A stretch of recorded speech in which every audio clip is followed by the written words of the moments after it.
The House will come to order. The clerk will open the sheet for roll call. Members, vote your machines. McMahon, vote your machine members. Freeman, Rep. Taylor, vote your machine members. Members, are you through voting? Members, are you through voting? The clerk will close the machine. We have 103 members present in a quorum. The House will be opened in prayer by Representative McMahon. Please rise. Thank you, Mr. Speaker. Before I pray, I just want to thank everybody for the support I had this year. It's been a trying year for our family, but through y'all's prayers and your support, we made it, and we're doing great. I just thank you for that. So let's open now with prayer for today. Heavenly Father, we thank you for this day and for the opportunity to gather once again in the Louisiana House of Representatives. As we enter these final days of session, we ask for your guidance, wisdom upon this chamber and upon every member who serves here. Lord, help us to approach our work with humility, patience, and respect for one another. Give us clear minds for the decisions before us, steady judgment and debate, and a spirit of cooperation even when differences arise. Strengthen those who are weary, encourage those carrying heavy burdens, and remind each of us of the responsibility we have to serve the people of Louisiana faithfully and honorably. Bless our state, our communities, and the families we represent. Protect those who serve and sacrifice every day, our military, law enforcement officers, first responders, teachers, healthcare workers, and all who labor to make Louisiana strong. May our actions in this chamber reflect wisdom, integrity, and a sincere desire to do what is right. For it is written, "If any of you lack wisdom, let him ask of God, that giveth to all men liberally, and upbraideth not, and it shall be given him." James 1:5. Father, today, thank you for the opportunity we each have, and I pray this prayer in your sweet Son's name, Jesus. Amen.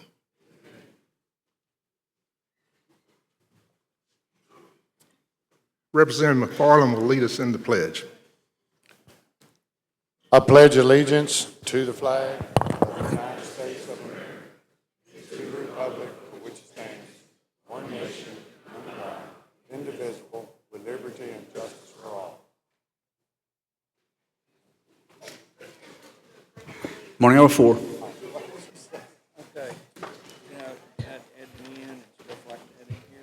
Wednesday, May 27th, the House of Representatives was called to order at 1:04 p.m. by the Honorable Philip DeVille. Red Buckle, moves to dispense of the reading of the journal, moves to adopt the journal without objection, so order. Morning hour 5. Mr. Speaker, members of the House, in receipt of a conference committee report for House Bill 1117 by Representative Furman relative to certain insurer contractual payments, provide for prescriptive periods payment under the terms of contracts. That conference committee report for House Bill 1117 will lie over. Speaker appoints following conference committee members to House Bill 368 by Representative Freeman, House Conferees Representatives Freeman, Gadberry, Knox. Speaker appoints following conference committee members to House Bill 776 by Representative Boriak, Representatives Boriak, Martinez, Fontenot. Speaker appoints following conference committee members to Senate Bill 389 by Senator Connick, Representatives Muscarello, Bro, Villio. Messages from the Senate. Senate has passed 16 House bills returned with amendments, 24 House bills returned without amendments. Respectfully submitted, Yolanda Dixon, Secretary of the Senate. Messages from the Senate. President of the Senate has appointed the following conference committee members to confer the disagreement of Senate Bill 283 by Senator Barrow. Senators Barrow, Boudreaux, Luneau. Respectfully submitted, Yolanda Dixon, Secretary of the Senate. Privilege report from Committee on Enrollment. Committee has properly enrolled a number of House concurrent resolutions and House bills. Respectfully submitted, Stephanie Hilferty, Chair. Morning hour 6.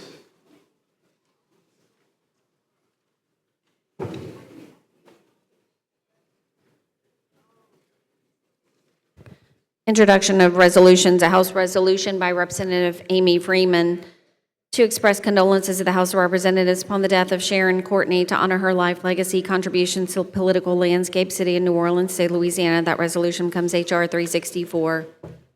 House resolution by Speaker Pro Tem Mike Johnson to commend Louisiana Christian University on the occasion of its 120th anniversary, recognize its longstanding legacy of academic excellence, Christian service, commitment to the people of Louisiana, becomes H.R. 365. House resolution by Representative Adams to commend Noah Shotwell for winning the 120-kilogram powerlifting national championship, East Regional Championship, Division IV Championship. That resolution becomes H.R. 366. House resolution by Representative Walters to continue the Clean Water Task Force to study public water system in Shreveport to report its findings no later than November of 2026. That resolution becomes H.R. 367, lies over.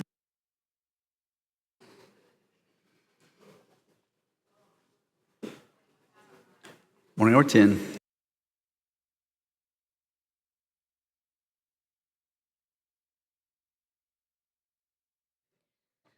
House resolutions lying over. House Resolution 348 by Representative Walters to create a subcommittee be comprised of members of the House Committee on Commerce to study whether persons working as funeral planners, funeral arrangers, end-of-life doulas, death doulas, or other similar designations should be subject to state regulation. At this time, Representative Walters moves to suspend the rules to pass this resolution to its third final reading.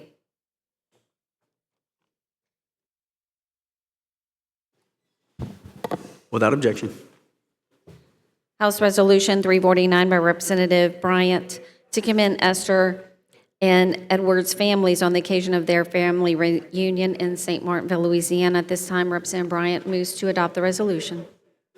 Without objection.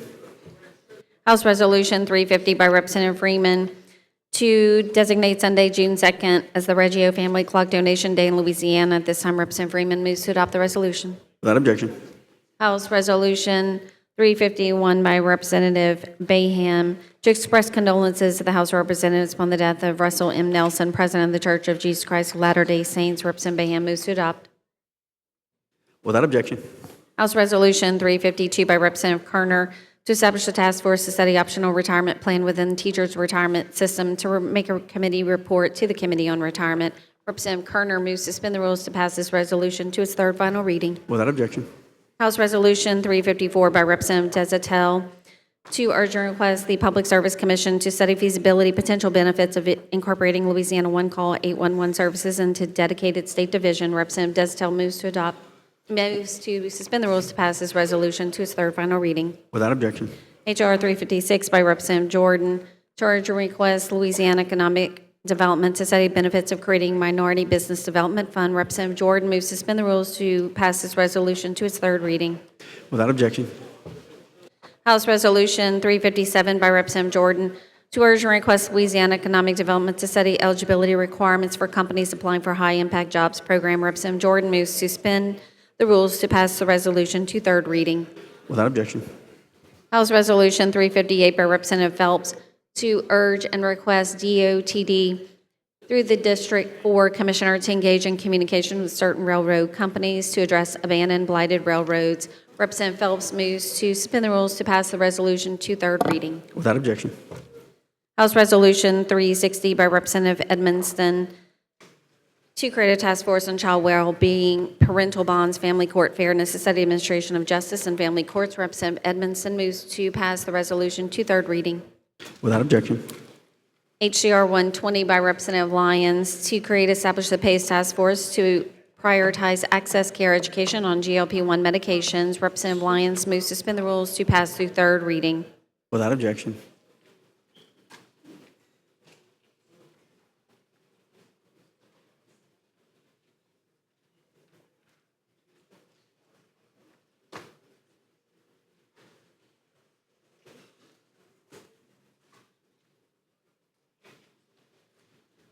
Morning hour 11.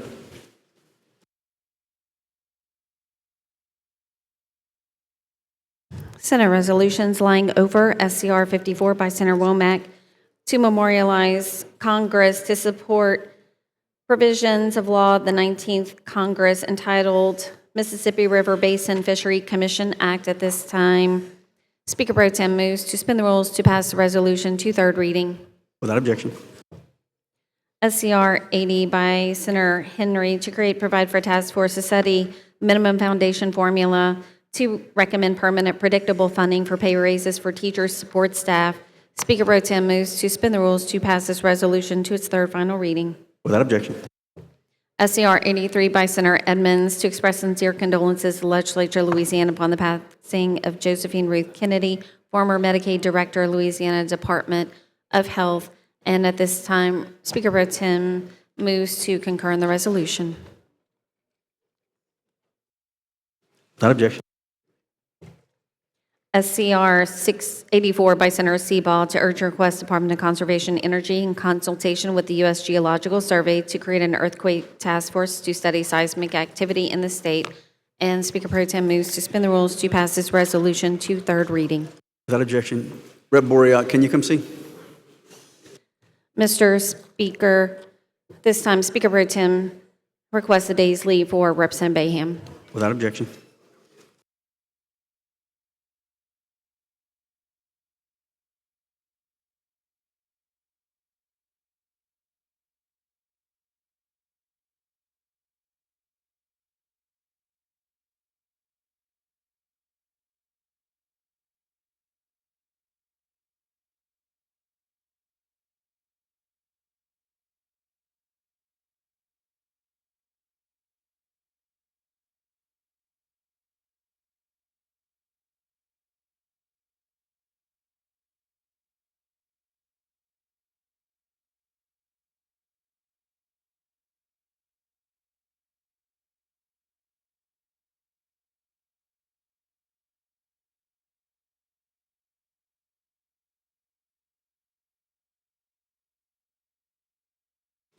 Madam Clerk.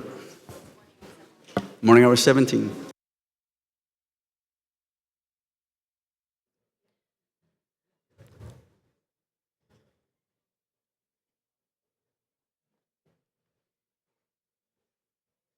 Senate instruments on second reading returned from the Bureau. Senate Bill 25 by Senator Klein Peter to amend Title 18 Register Office of the Parish Registrar of Voters, compensation of registrars, deputies, confidential assistants, provide for an effective date. That bill was reported from appropriations with amendments from the Bureau without. Adopted amendments passed third reading. Senate Bill 132 by Senator Klein Peter, appropriations favorably, Bureau without amendments. Passes third reading. Senate Bill 155 by Senator Talbot, appropriations favorably, Bureau without amendments. Passes third reading. Senate Bill 157 by Senator Jenkins, appropriations with amendments, Bureau without. Adopted amendments passed third reading. Senate Bill 202 by Senator Klein Peter, appropriations with amendments, Bureau without. Adopted amendments passed third reading. Senate Bill 228 by Senator Duplessis, civil law without amendments, Bureau without amendments. Passes third reading. Senate Bill 237 by Senator Barrow, appropriations with amendments, Bureau without. Adopted amendments passed third reading. Senate Bill 250 by Senator McMath, appropriations favorably, Bureau with amendments. Adopted amendments passed third reading. Senate Bill 405 by Senator Talbot, health and welfare favorably, Bureau without amendments. Passes third reading. Senate Bill 406 by Senator Owen, ways and means favorably, Bureau without amendments. Passes third reading. Senate Bill 414 by Senator Talbot, commerce with amendments, Bureau without. Adopted amendments passed third reading. Senate Bill 433 by Senator Boudreaux, appropriations with amendments, Bureau without amendments. Adopted amendments passes third reading. Senate Bill 480 by Senator Island, natural resources favorably, Bureau without amendments.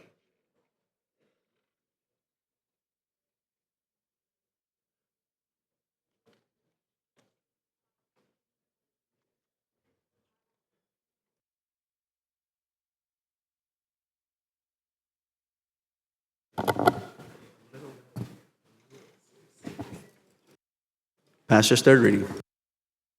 And Senate Bill 513 by Senator Fazy, transportation with amendments, Bureau without. Adopted amendments passed third reading.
Morning hour 19.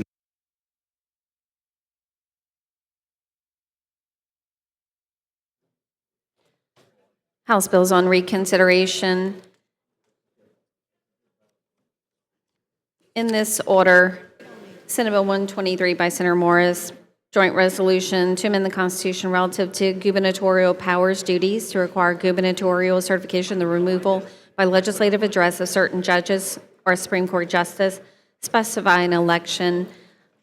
This bill failed to pass by a vote yesterday, and under the rules, by a vote of 63 yeas, 34 nays, and under the rules, is returned to the calendar.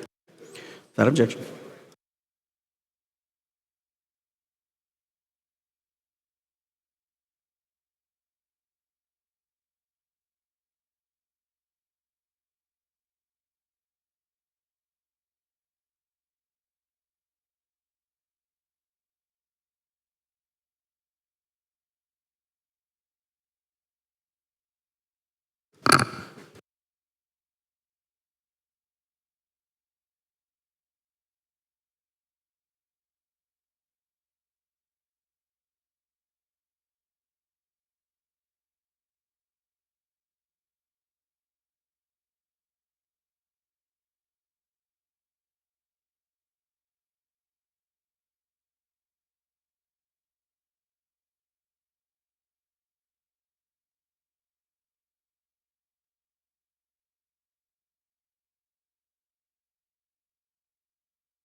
Rep. Freiberg, can you come see, please?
Members, I'm going to ask if you can work your way to your desk.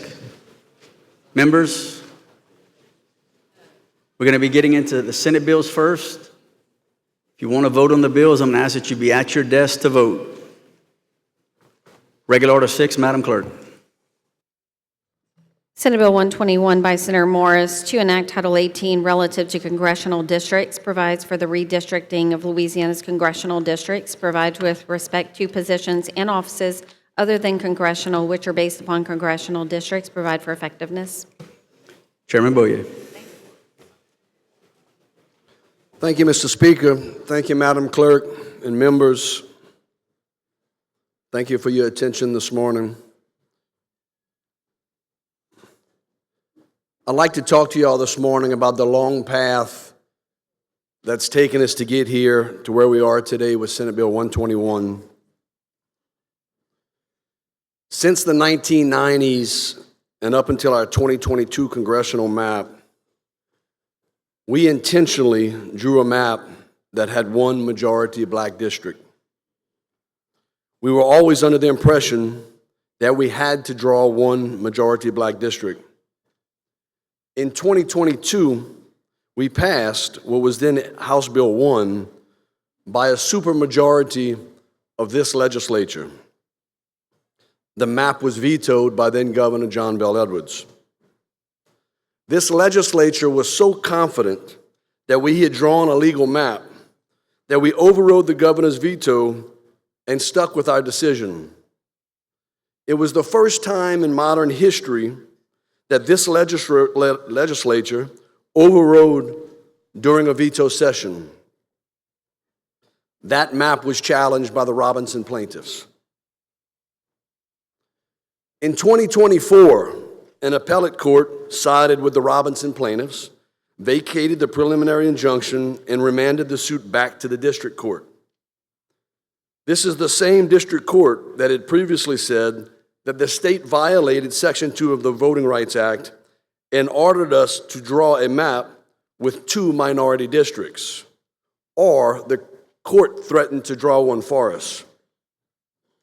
Even though we disagreed with the court's decision, we conceded. We obeyed the court and intentionally drew a map that had 2 majority black districts at the court's request. This map was challenged by a group of plaintiffs referred to as the Calais parties. The Calais argument was that intentionally drawing a second majority minority district was in violation of the Equal Protection Clause in the 14th Amendment. In the Calais ruling, Justice Alito mentioned that after the Fifth Circuit remanded, Louisiana did not have many options. In the Robinson decision, the district court held that the plaintiffs were likely to prevail on their claim that the Voting Rights Act demanded the creation of a second majority black district. Justice Alito went on and said that if Louisiana refused to adopt such a map, the district court would likely draw one and mandate its use. Wishing to avoid that outcome, Louisiana decided to draw its own map. After a deliberative process, Louisiana enacted the map at issue in the suit that was before Calais, which was SB 8. That brings us to the Supreme Court's decision in Louisiana versus Calais. It's fair to say that the Calais decision substantially changes how Section 2 of the Voting Rights Act has been interpreted by the federal courts.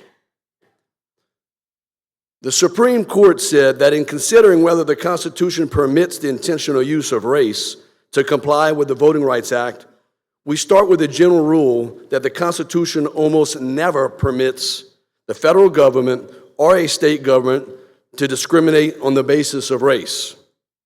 Specifically, it said that the court concluded that the map affected a racial gerrymandering that violates the Equal Protection Clause. So the default rule under the Constitution is that states cannot discriminate on the basis of any race.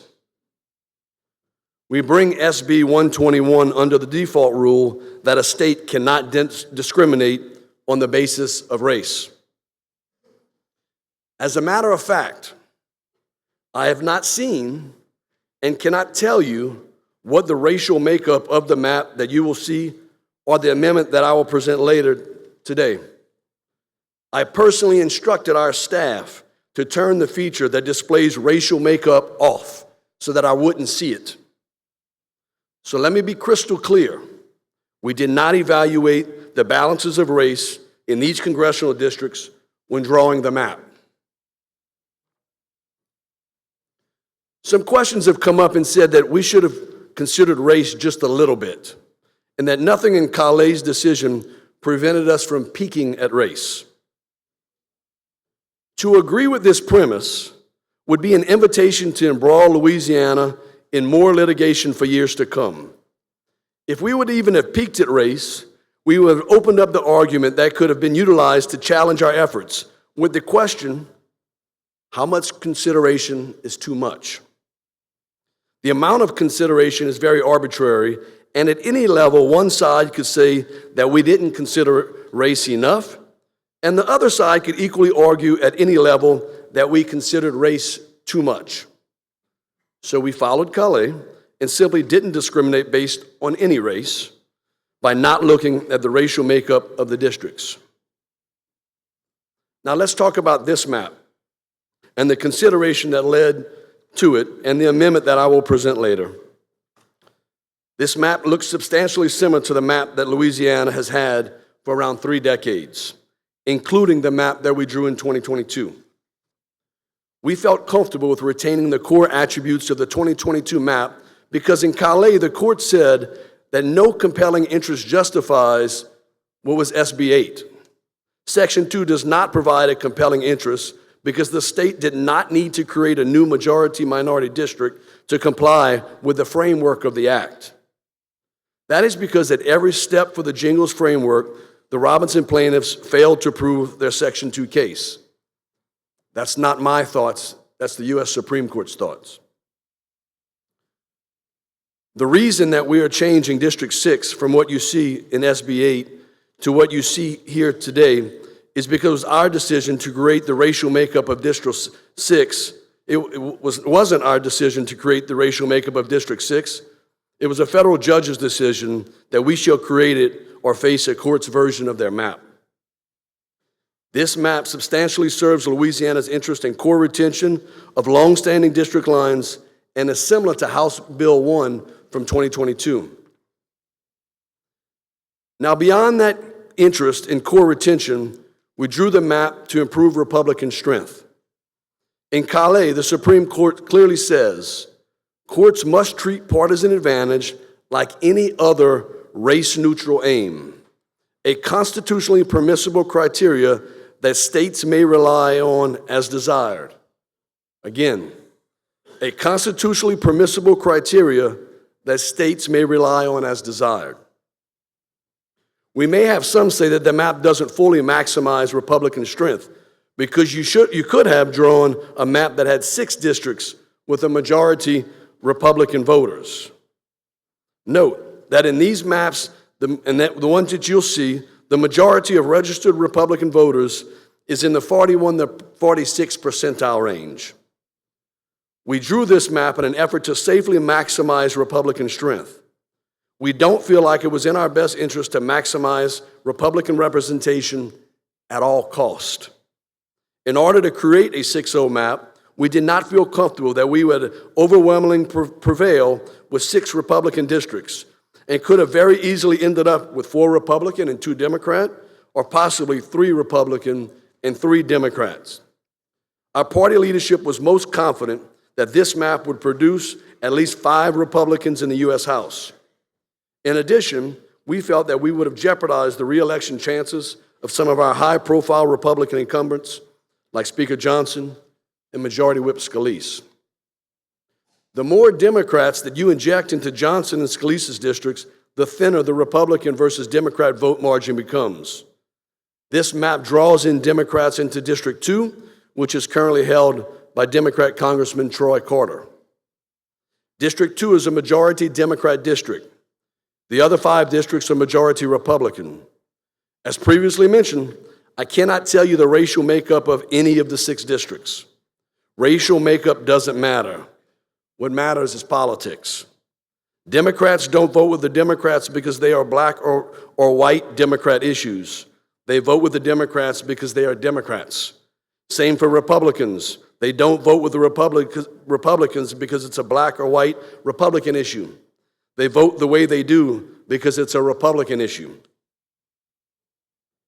Now, I've also heard some members of this body claim that it is unfair to give Democrats only 1 congressional district rather than 2 congressional districts.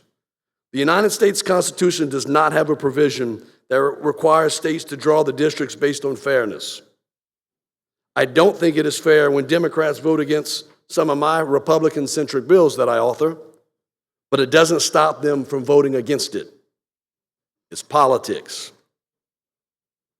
The Supreme Court expressly rejected, further to my point, New Mexico has about 30% registered Republicans, and out of 3 congressional seats, they have 0 Republican members of the U.S. House of Representatives.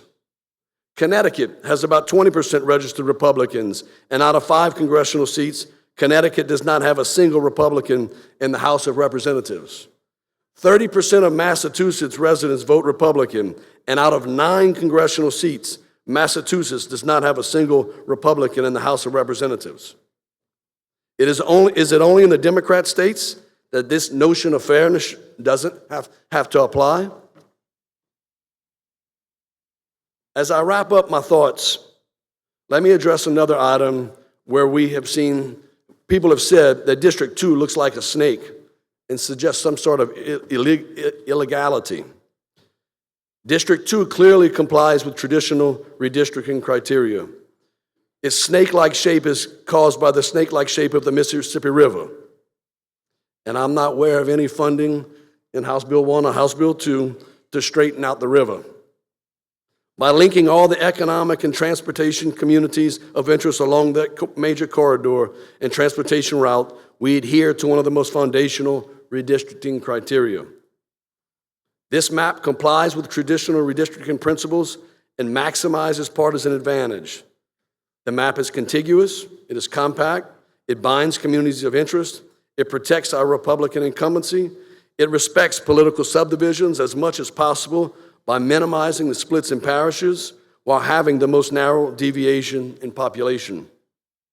The splits that exist are there because they're necessary to equalize population across the districts while focusing on other mentioned priorities. And with that, Mr. Speaker, I believe we have some amendments to take up. Madam Clerk? First set of amendments are offered by Representative Green. Amendment set number 6052.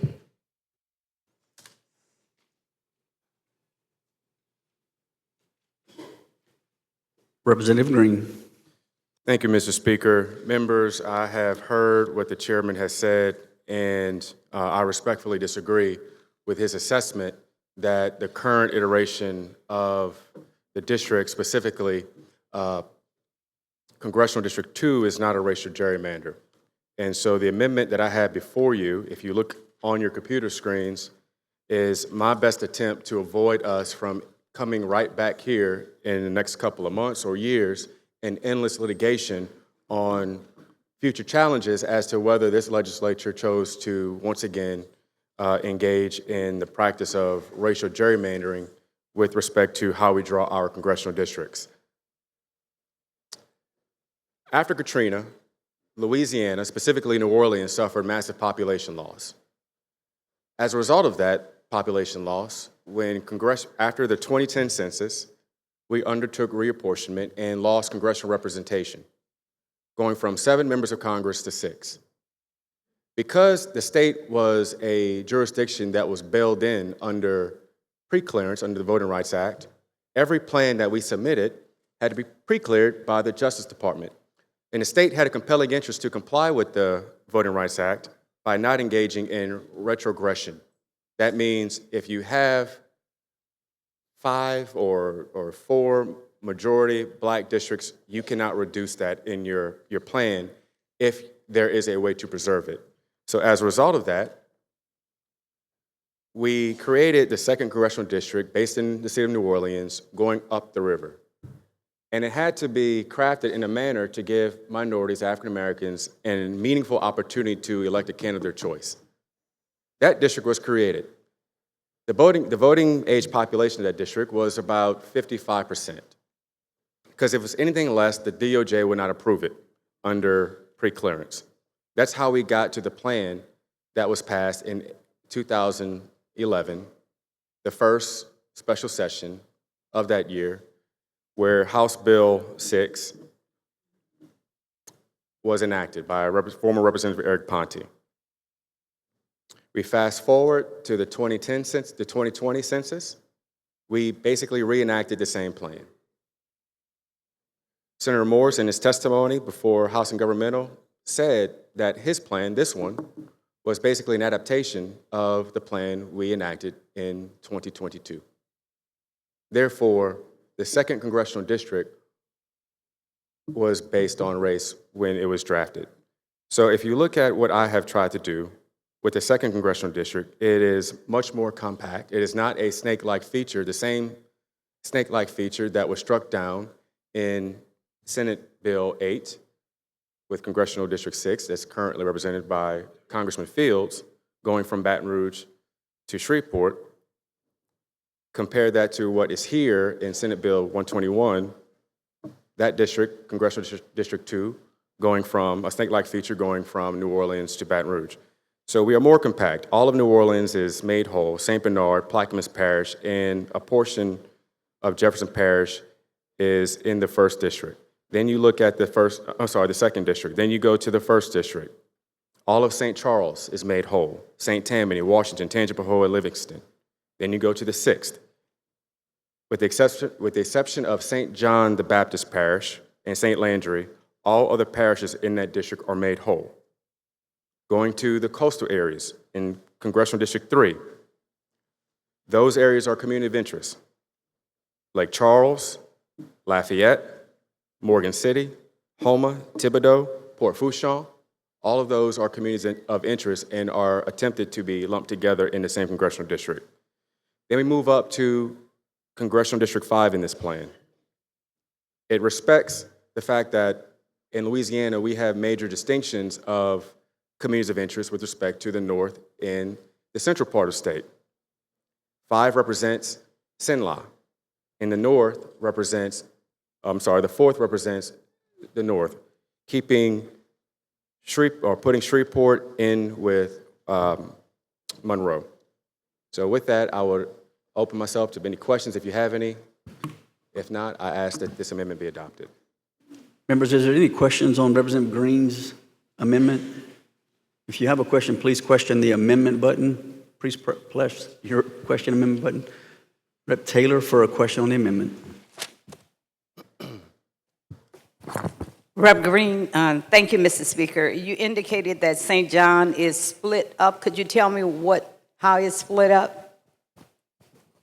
The parish. You said some are not contiguous. Some of the population is in Congressional District 1. Some of it is in Congressional District 6. And are you aware of the fact that St. John Parish is predominantly a minority community? I was not aware of that. The voters, the minority community make up the bulk of the voters in St. John Parish. I appreciate that. And let me add to that point, members. When I crafted this plan, I did not factor in race at all. What I did factor in was geography of the state as a whole, trying to keep parishes whole as much as I can. And so this plan has a total of 5 parishes split, which is something that the courts look at when adopting a plan. So that's Caldwell Parish, Calcasieu, St. Landry, and like I said, St. John and Jefferson Parish. Rep. Walters for a question. Thank you, Mr. Speaker. Rep. Green, in District 4, did you consider the factor of I-20 being the linking device between Caddo Parish, well, really all of the parishes are impacted by I-20, so going from Caddo all the way to East Carroll? Honestly, I did not, but I can tell you that being a student of past redistricting of the legislature, that was something that was considered many, many years ago in the 2011 redistricting session that we had, and that was a proposal. It didn't ultimately pass the legislature, but I can tell you with the current trends of the shifting of the population of the state, I can very well foresee a situation where if we don't adopt this plan now, it's going to have to happen when we come back in 2031 because of the continued population loss of North Louisiana. Thank you, Rep. Green, and I do believe that District 4 is a strong district. Thank you. Thank you. Rep. Jackson for a question on the amendment. Thank you, Mr. Chairman. Thank you, Mr. Speaker. Chairman Green, I'm looking at your map and kind of just trying to draw things. How did you come to the formation of this particular map? Because we go from maps that seem to run up and down to maps that appear to run east and west. So it seems like we're going from, I guess if we wanted to talk geography, a lot of the maps under the current maps are north and south, but these look to me just kind of an eyeball test. I think that's what the courts and a lot of people say, the eyeball test. These look a little bit more succinct as they go east and west. Having spent time in different parts of the state, I know that this state is broken down into very distinct geographic regions. You have northern Louisiana, you have Cenla, you have Acadiana, you have the capital area, you have the Florida parishes, and then you have the New Orleans metropolitan area. And so respecting those different distinct areas of the state, I tried to craft a plan that was respective and representative of those distinct. So would you say this passed the eyeball test? Using my legal expertise as a lawyer, I would tell you I think it does. So what about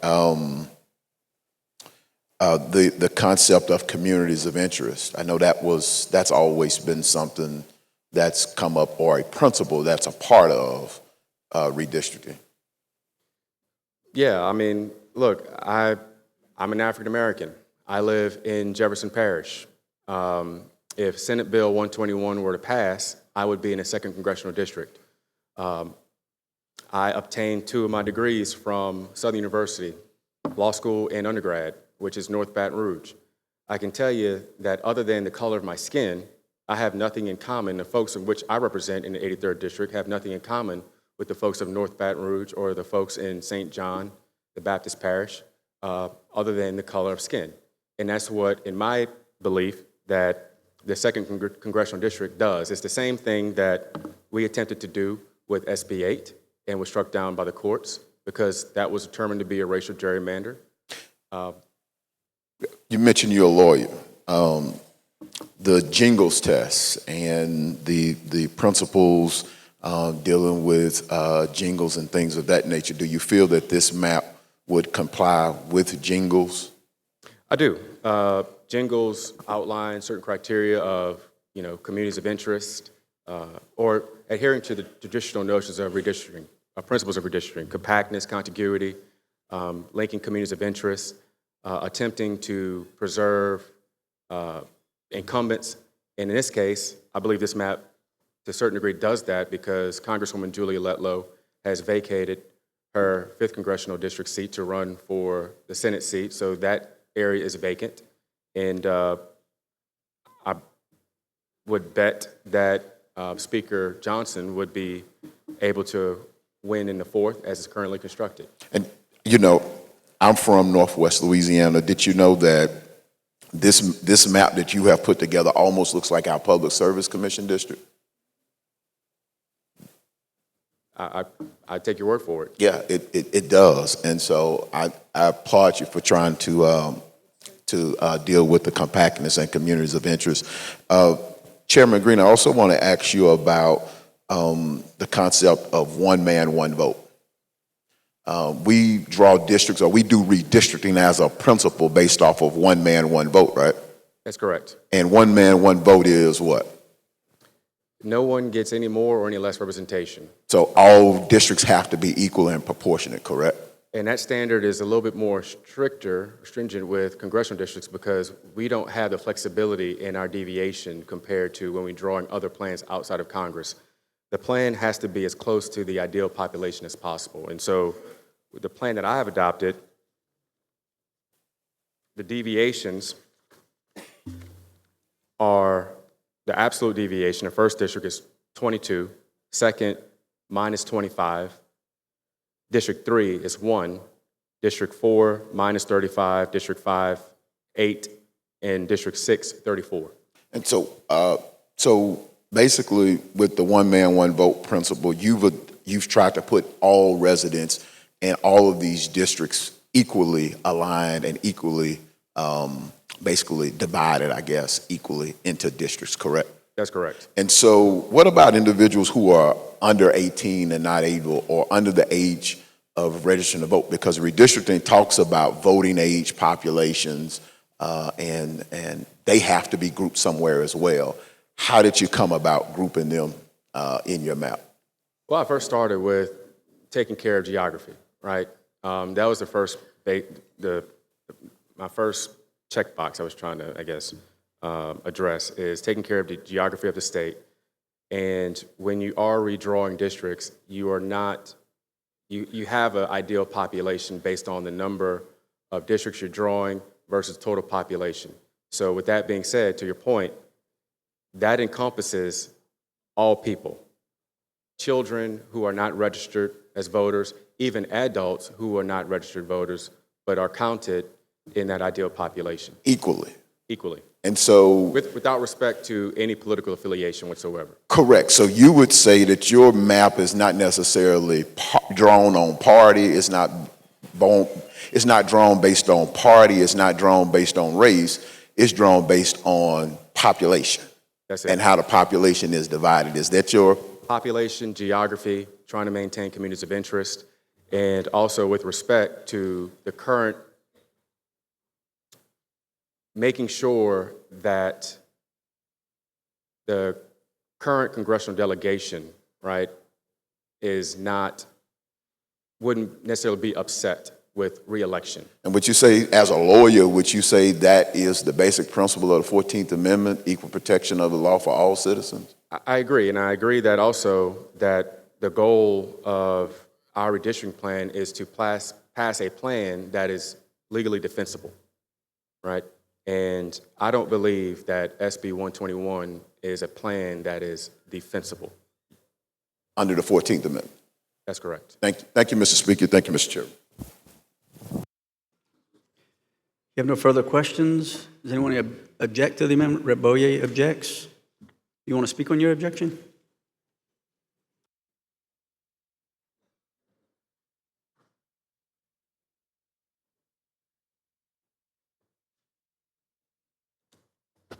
Yep. Thank you, Mr. Speaker. Just real quick.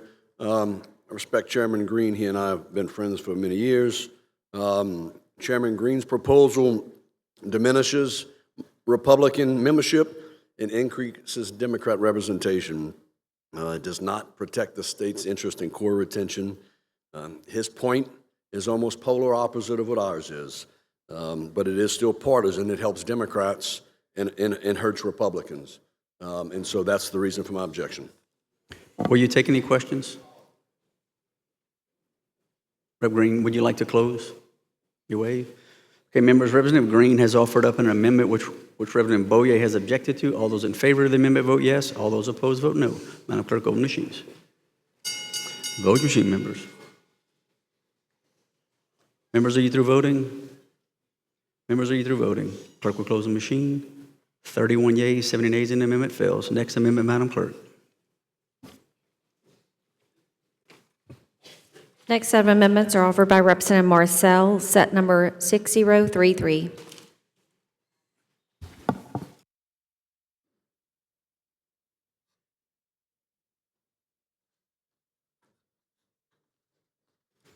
Representative Marcel. Thank you, Mr. Speaker and members. I rise to offer an amendment to SB 121 that will ensure that all Louisianians have fair representation. This is not about black versus white, Republicans versus Democrat, but all Louisianians. SB 121 in its current posture is a flagrant effort to consolidate political power in the hands of the white majority and deny black Louisianans, in particular, an equal opportunity to be heard. This amendment aims to correct our course before we roll back hard-won strives towards fair representation in favor of a map that barely complies with our own redistricting criteria. You all should have received a letter from civil rights groups last night, including the Legal Defense Fund, ACLU of Louisiana, NAACP, and Power Coalition. The letter should be on your desk now, and it previews the map in my amendment. This map was produced by Dr. Michael Latner of the Charles Hamilton Houston Institute for Race and Justice at Harvard Law School using mathematical models and standard map drawing tools. Importantly, Dr. Latner's method did not rely on race or election data when configuring the map. Instead, his model optimized standard redistricting criteria like compactness, contiguity, and aimed to unite areas with similar socioeconomic profiles, the things that we talk about on all of the maps. Because voters were not assigned to districts based on a racial classification, the map complies with the Equal Protection Clause of the U.S. Constitution as recently reinterpreted by the Supreme Court in Calais. As importantly, the map centers the shared experiences of neighborhoods, towns, and cities in particular need of investment and resources. Communities united around measurable socioeconomic data are uniquely impacted by congressional spending, policymaking, and leadership on economic reforms. The very point of redistricting is to unite communities around common experiences and a collective need for representation like this, not to divide them in the name of centralizing power in the hands of the few like SB 121 does. This map outperforms SB 121 on every redistricting principle. We, as a legislator, and I've been on House Governmental Affairs for a number of years, and the things that we measure enshrined in Joint Rule 21 and other priorities mentioned over our years of redistricting.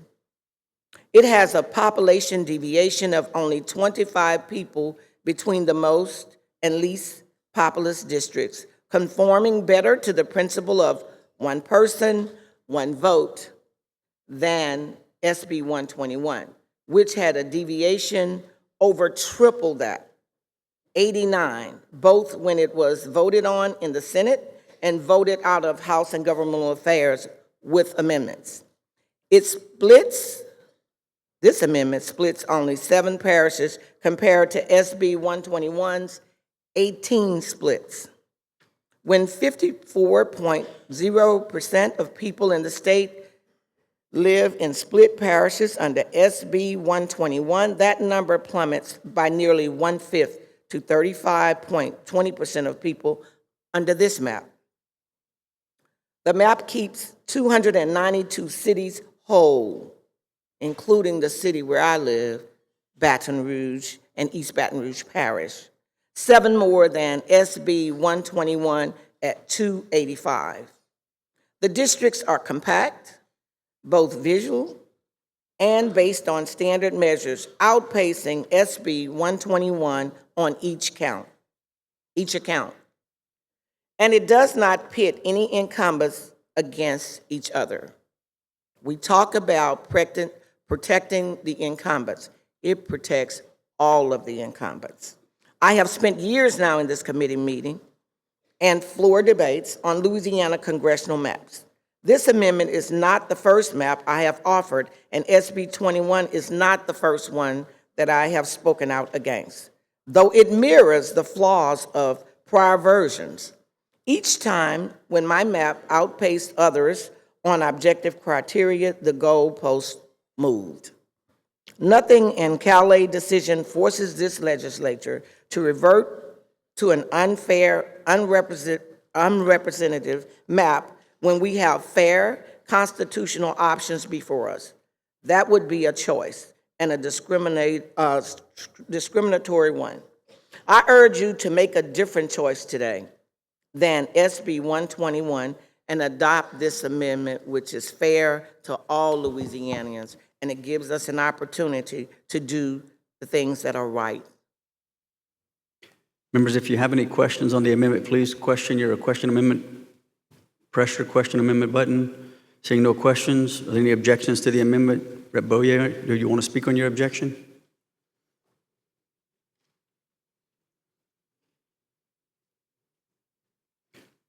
Representative Boyer. Thank you, Mr. Speaker, and thank you for Representative Marcel. Again, I'm objecting to this amendment. It's based on partisan advantage to provide to the Democrats. It takes away Republican advantage that we have. And in addition, some of the items in it were factually incorrect. Julia Letlow has not resigned from her congressional district office. She's running for U.S. Senate, but that office is still being held. So to say that spot is empty and we can carve it up as we see fit would be disingenuous. But so I urge you to reject this amendment. Rep. Morcell, you have a right to close on your amendment. I would. What this amendment does is speaks for the people of Louisiana.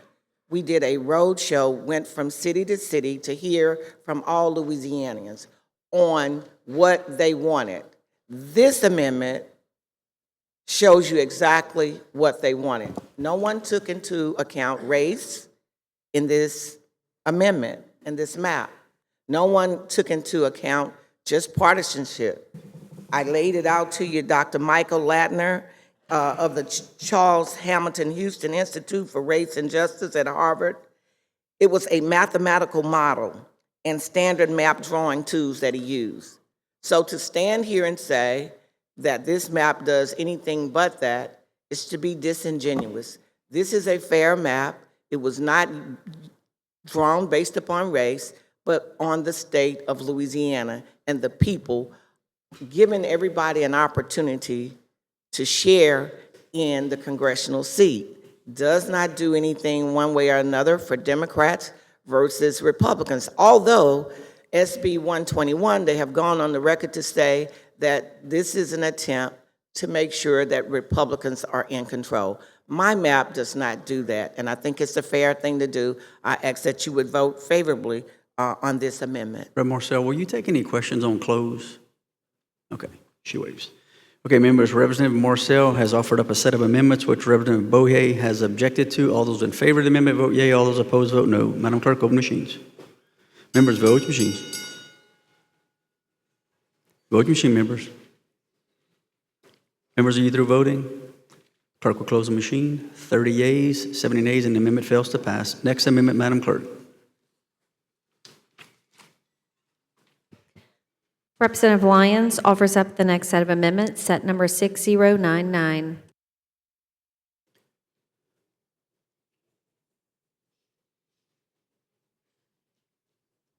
Representative Lyons on your amendment. Thank you, Mr. Speaker. If you will, Mr. Speaker and members, give me one quick second, little housekeeping first.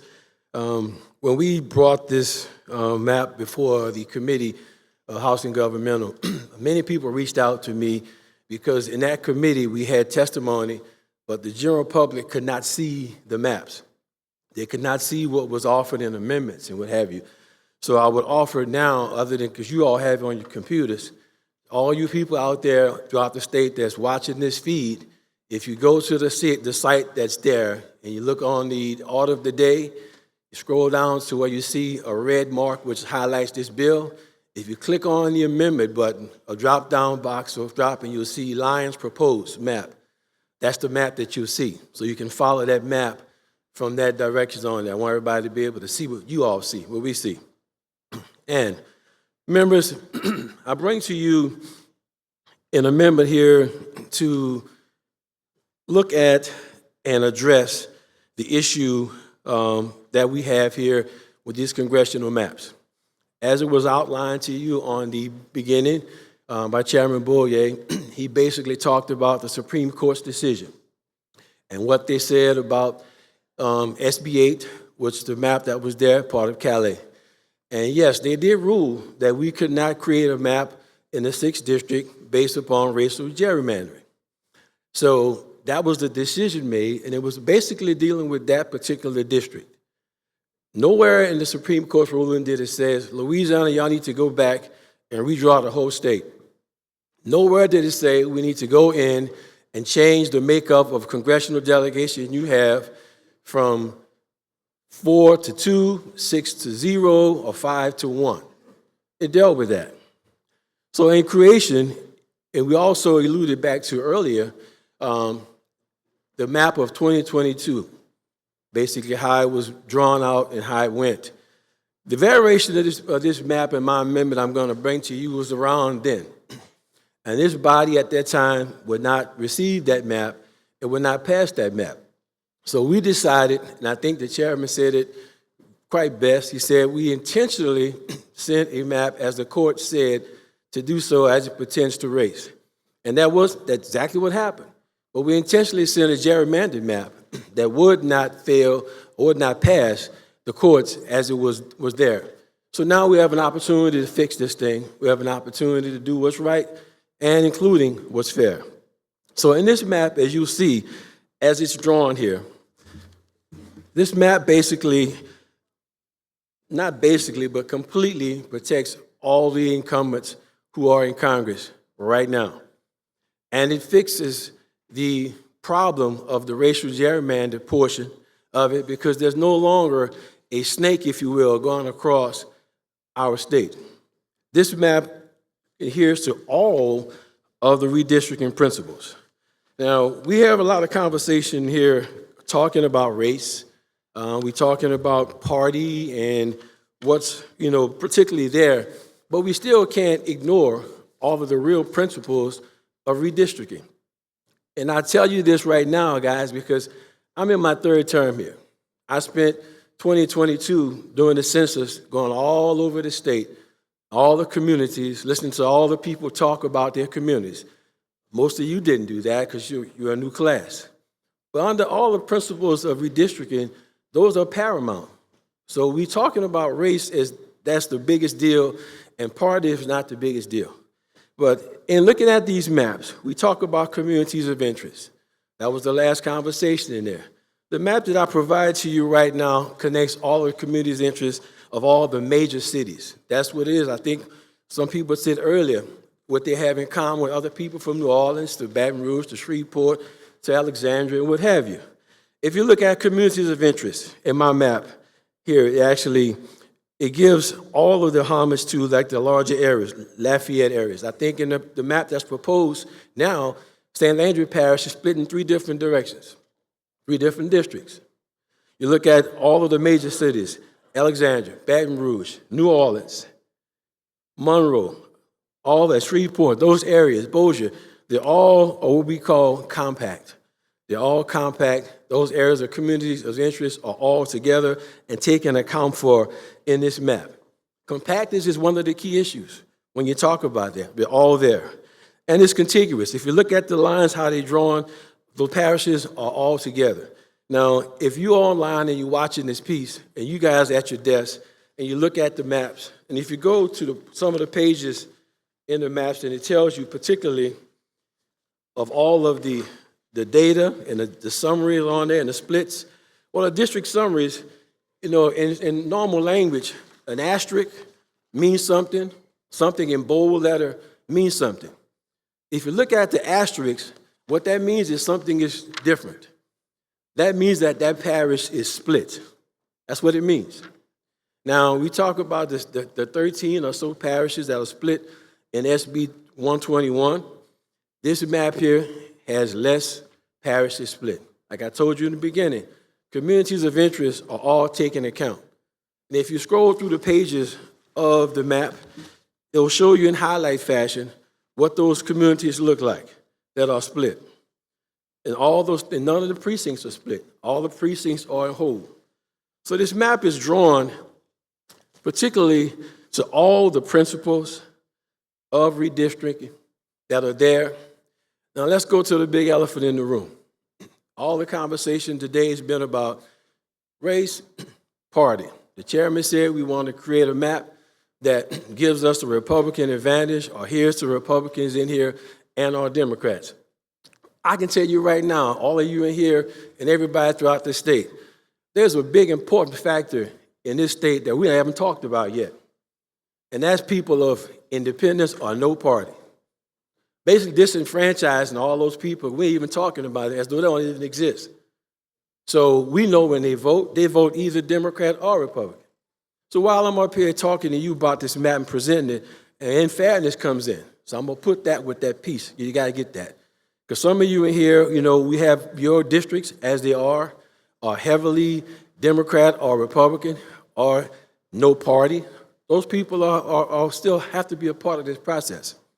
So my map brings the fairness factor in there because nowhere in the Voting Rights Act that is there that's been reinterpreted by the Supreme Court that they say you cannot ever consider race. It says race cannot be the predominant factor. Now, when you look at the numbers, I think the chairman said almost 40% of the state in so many areas were Republican. That's true. It's not exactly 40. It's more mirroring between 35 and 37%, which is equal but less than the percentage of Democrats registered in this state. But the unspoken party, or no party, is strictly 30% as well. So when you talk about drawing maps and drawing districts, you want to be fair to everybody for fair representation. And understanding that as the conversation went earlier about following the Mississippi River, along those areas where you went were Democratic areas. So if you look at a poll, if you will, which is not part of this, but if you look at a poll and you look at those areas of Republican makeup, who do you see? Do you see predominant blacks, Latinos? You see predominant white. We look at District 2, that's really over compact because it's packed with, as we say here, Democrats. What do they look like? They look like black people. So we can dress it up. We can change the outfit any way we want. We can use rhetoric any way we want. But we learn in this era right now, wherever there's a microphone, that people can almost say anything. And sometimes if you say the same thing over and over again, the same way, people believe it. Well, that's not change the fact of the matter is what brought us here in the very first beginning was equal representation for people of this state, regardless of what party you are, what race you are, to have a choice of a candidate of your choosing. So, steadfast as we go forward now to the Supreme Court's decision, we have a map here that makes that, the map that you're looking at right now. In its fashion is very contiguous. This map actually represents all of the good qualities that we talk about in addition to the main star of the show, which is party. This map fairly represents Democrats and Republicans in the areas where it's the most important, how they vote, where they are. It uses the data, the empirical data, as to who votes where, how they vote, is how these lines are drawn. So there's no need to pack 60%. If you look at the makeup of Democrats in Congressional District 2, you're packing all those Democrats in there to create one Democratic district. And then you look at the percentage of Republicans in the other 5 districts. You look at the sheet, it shows you that. For the district summaries, it shows you. If you want me to give you more specifics for those who out there that don't see those, in District 2, right now, on this map, it has 50.7% Democrats. On SB 21, it's 60%. More. Look at the number in District 6, 44% Democrats, 30% Republicans. District 5, 34% Democrats, 42% Republicans, 41% Republicans District 4, 44% Republicans in District 3, 47% Republicans in District 1. That's what you want, right? That's what the conversation is. We want districts that have more Republicans in it than Democrats. Well, by golly, that's what you got in a fair map right here. Fair map. It's the fairness that you want, but it also is fair to everybody else as well. It's not dominant. It's not one-sided. It does not affect the 14th Amendment, as I believe SB 121 does. It's fair in all those things. Now, we have some rules here that talk about how we create these districts. Joint Rule 21. Joint Rule 21 says in Section H, all redistricting plans shall respect the established boundaries of parishes, municipalities, and other political subdivisions and natural geography of this state to the extent practicable. However, this criterion is subordinate to all, shall not be used to undermine the maintenance of communities of interest within the same district they extend to be practicable. SB 121 goes totally away from that. We have a whole bunch of split parishes. We have a whole bunch of communities of interest in half. And we have parishes not intact. That's our rule. That's how we process this piece. So looking at that as you have it, and I'll summarize part of this before I take questions. Out of all the 6 congressional districts we have, we bring back every incumbent. We know that Congresswoman Letlow is now in another race, which there's going to be a vacancy in her district. So conceivably right now, as it stands, Congressman Fields would be going home. But low to us that we believe that the power or the strength of Louisiana depends on our delegation, what they bring home for us, where they put us at where we are. But little do you may or not know that Congressman Fields actually has more seniority than more than a quarter of Congress. Don't realize that. Once you go to Congress, you don't lose seniority, you gain it. That has a lot to do with positions in committees, decisions that are made. That's fair. Yes, we have Congressman Scalise, we have, who is the majority chair, we have the Speaker Johnson. We have everything that we need as a delegation to be strong for Louisiana. Not for any other one person, but for Louisiana. So we should be fixing District 6, continue to keep our delegation whole, and not be sucked into playing partisan party politics here that doesn't benefit our state. But I'll take any questions if anybody have any. Representative Jackson for a question on the amendment. Thank you, Mr. Speaker. Can you give me 1 minute? I'm sorry. Members, the member is out of time because he spoke for his 15 minutes, but we do have 2 people in the queue for questions. Someone asked for an additional 5 minutes. Hearing no objections, the member has an additional 5 minutes. Thank you, Representative Jackson. Yes, thank you, Mr. Speaker, and thank you, Representative Lyons, for your explanation. Just curious, did you take, what considerations did you take in to come up with your map or your alternative? Well, as I mentioned to you earlier, empirical data.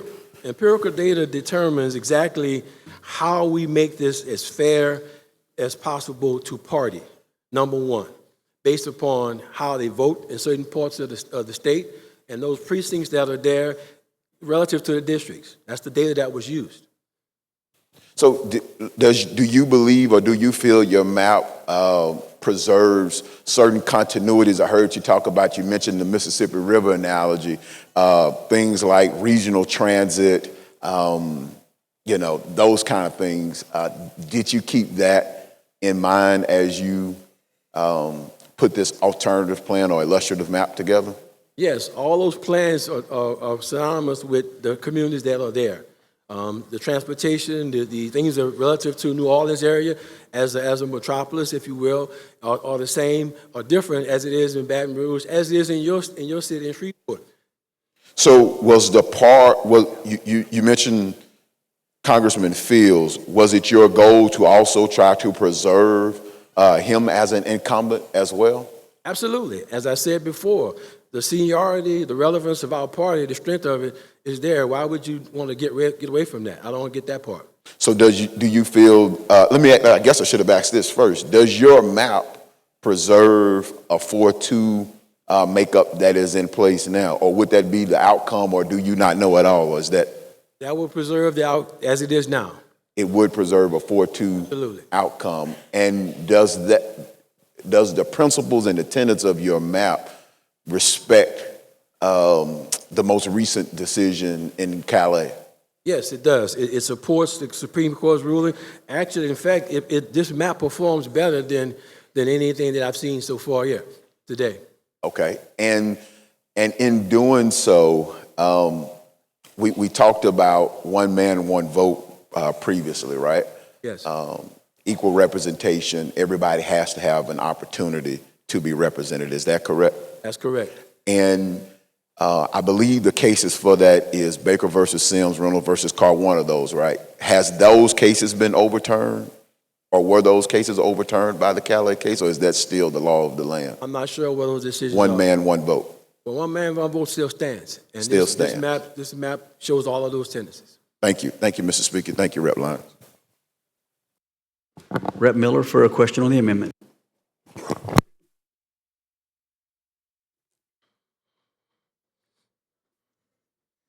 And broke the mic, man. You got it? I think I'm back on. Good job. Rep. Lyons, I like your bill, but I do want to just get a little point of clarity on something as we debate in this map. Are you familiar with the recent federal judge's ruling on the Alabama maps? I'm not. Okay, so there were 3 federal judges. 2 of them are Trump appointees. 1 of them is a Reagan appointee. As we sit here and discuss that race should not be a factor, that 3-panel Republican judge, federal judges, just ruled that Alabama maps disenfranchises black voters. So for the record, there's no way that we cannot look at race as we're drawing these maps. 3 Republican judges just looked at this case. They also stated in their ruling that they compared it to the Calais case. They followed the ruling from the Supreme Court that they placed on the Calais ruling, and they still told Alabama that their maps were unconstitutional because the 14th Amendment still applied the opposite way for black folks. So just for the record, I just wanted to make sure we knew that, and that was 3 Republican judges. Obviously, it's going to be appealed to the Supreme Court, but there's absolutely no way to draw a map without factoring in race. Thank you. Thank you. Okay, members, the member is out of time. Again, there's 2 additional people in the queue to question amendments. I'm going to ask for an additional 5 minutes. Hearing no objections, you have an additional 5 minutes. Rep. Freeman for a question on the amendment. Thank you, Mr. Speaker. Representative Lyons, are you aware about how much of our state budget comes from federal funds? It depends on different factors. There's Medicaid, other things that have different factors. So it's about 45% of our state budget. Do you think that our congressional Democrats have voted for those infrastructure bills that bring money and try to get money to our state, which is needed to run our state? I think some of them have, some of them didn't. Yes. But do you think it's important for us to have fair representation so that we can get those federal funds that we are dependent on to run this state? Yes, of course. Thank you. Rep. Lorvadane for a question on the amendment. Thank you, Mr. Speaker. Rep. Lyons, are you one of the senior members on H&G Committee? I'm the vice chair. And you've had an opportunity to travel the state and the road shows. And what was the major premise that you dealt with on the road shows? Representation. I can remember, and you brought that up, I can remember that the emotional testimony in Alexandria, your city, the emotional testimony in Shreveport, in Southwest Louisiana, after they were struck with the hurricanes over and over again, how people wanted support. And a lot of that support was tied to how strong we were in Congress as the money came home to Louisiana. I do. And the major premise was people wanted fair representation. They wanted fair maps. Yes. Does your map apply to that theory? It does. Now, you've had an opportunity to look at the Calais case.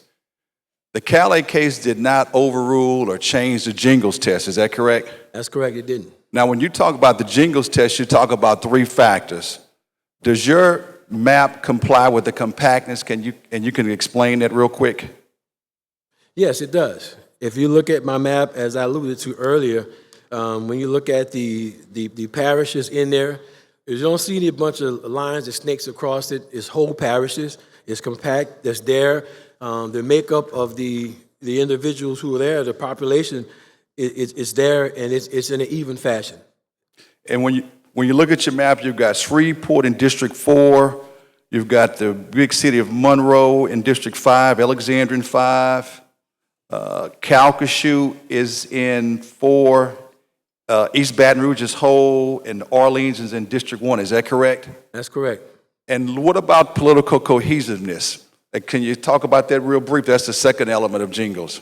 Yes, the political cohesiveness is there. And as I mentioned earlier, not only do we have all the incumbents, congressional members intact here, But when you look at the political cohesiveness of those communities and that structure that's there from local all the way up state to the federal. And also you have the element majority block voting. Isn't it true that Democrats normally vote for Democratic candidates? In most cases, yes. And then you have the last element, totality circumstances. They put all the elements in. As a result, you think that your map is fair. Is that correct? My map is fair, absolutely. And another map that we saw, you put the great area of St. Landry in 3 parishes. Your map has St. Landry in 1 parish. Is that correct? That's correct. That's to the jingles as you talk about that communities of interest in Quebec. That's correct. And let me tell you, the chairman of H&G mentioned some states. He mentioned New Mexico, Connecticut, and Massachusetts. But with those states, they didn't have 400 years of slavery. Is that correct? That's correct. Those are northern states. And they didn't have landmark cases like Plessy versus Ferguson, separate but unequal. That's but correct. equal. They And did so, not. to your best knowledge, this is a fair map. And if we have to go to court, this map can pass political muster. Is that correct? That's correct. Side by side of any other map that's there, it can. And also you mentioned a dear friend of mine, Congressman Cleo Fields. Currently, Cleo is in my district, I'm in Alexandria. But what troubles me is that when you look at Cleo and Troy Carter, during the last 2 years, they have been aggressively going to meetings and informing people about what issues. A lot of the Republicans have not been attending meetings, and they're not talking to anybody about the issues in this great country. Is that correct? Yes. All right, thank you. Thank you, Mr. Vice Chair. Rep. Walters for a question. Thank you, Mr. Speaker. Vice Chair Lyons, is your map drawn to achieve only a specific type of partisan or political outcome? Sorry, repeat it. Yes. Is your map drawn only to achieve a certain type of political or partisan outcome? Oh, my map is not intentional, as you heard earlier. My map is designed it does have those characteristics in it based upon the principles of how parties are in those particular districts that exist right now. But even if you add the numbers up, as I said to you earlier, you actually have more Republican percentages in all of the districts except 6 and 2. That's there. Thank you. Thank you. Okay, there are no further questions on the amendment. Is there any objections to the amendment? Rep. Boyer, would you like to speak on your objection?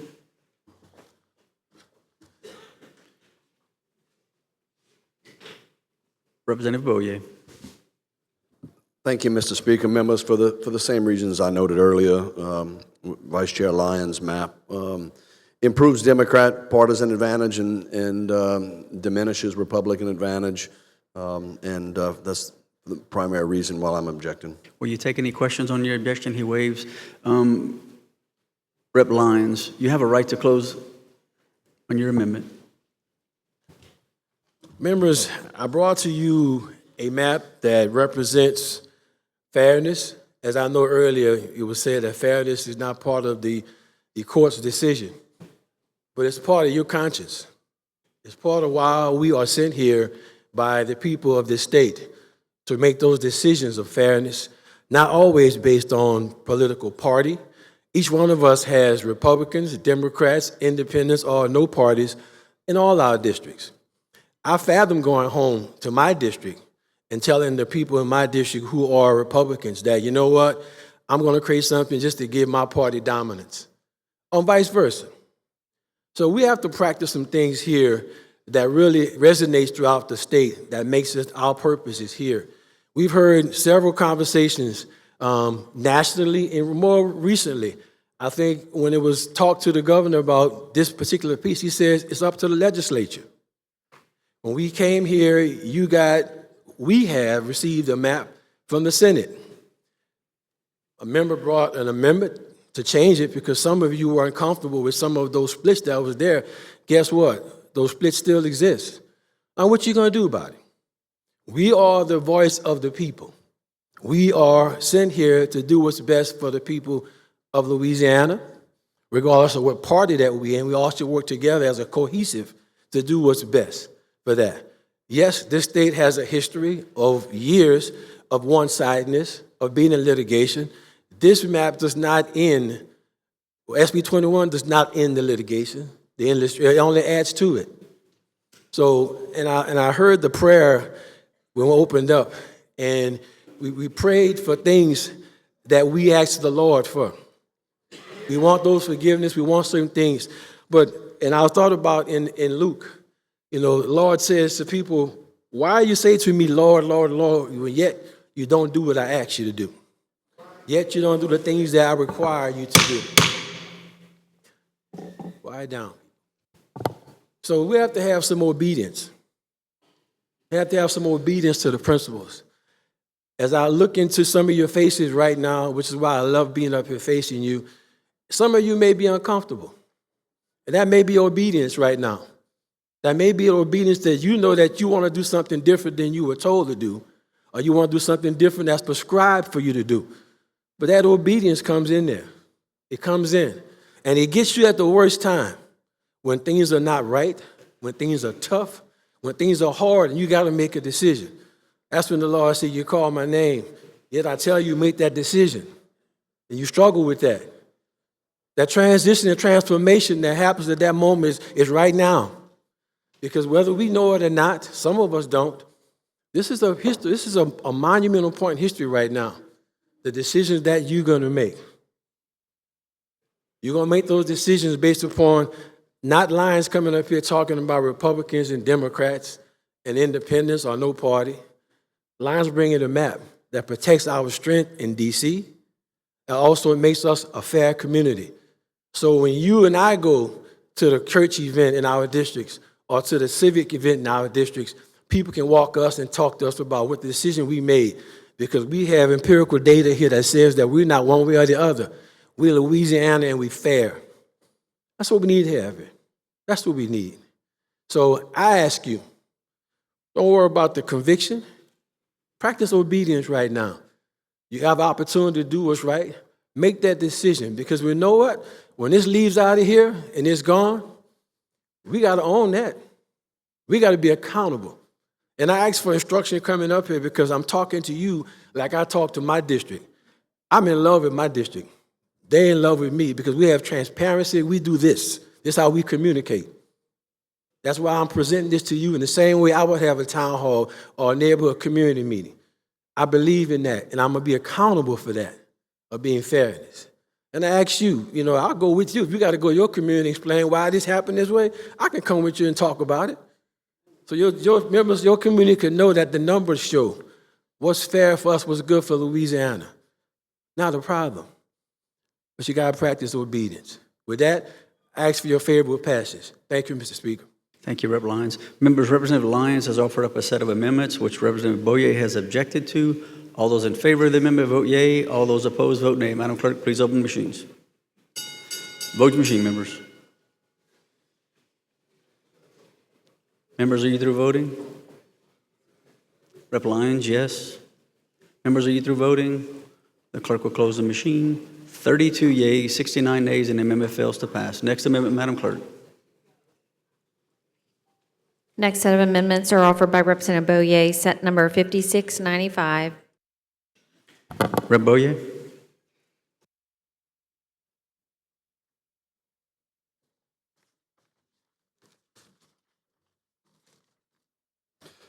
Thank you, Mr. Speaker. Members, we have this amendment set 5695 in front of you. It's on your computers. For those of you who are listening on the World Wide Web, it's also available for you on your computers as well. So you'll see it.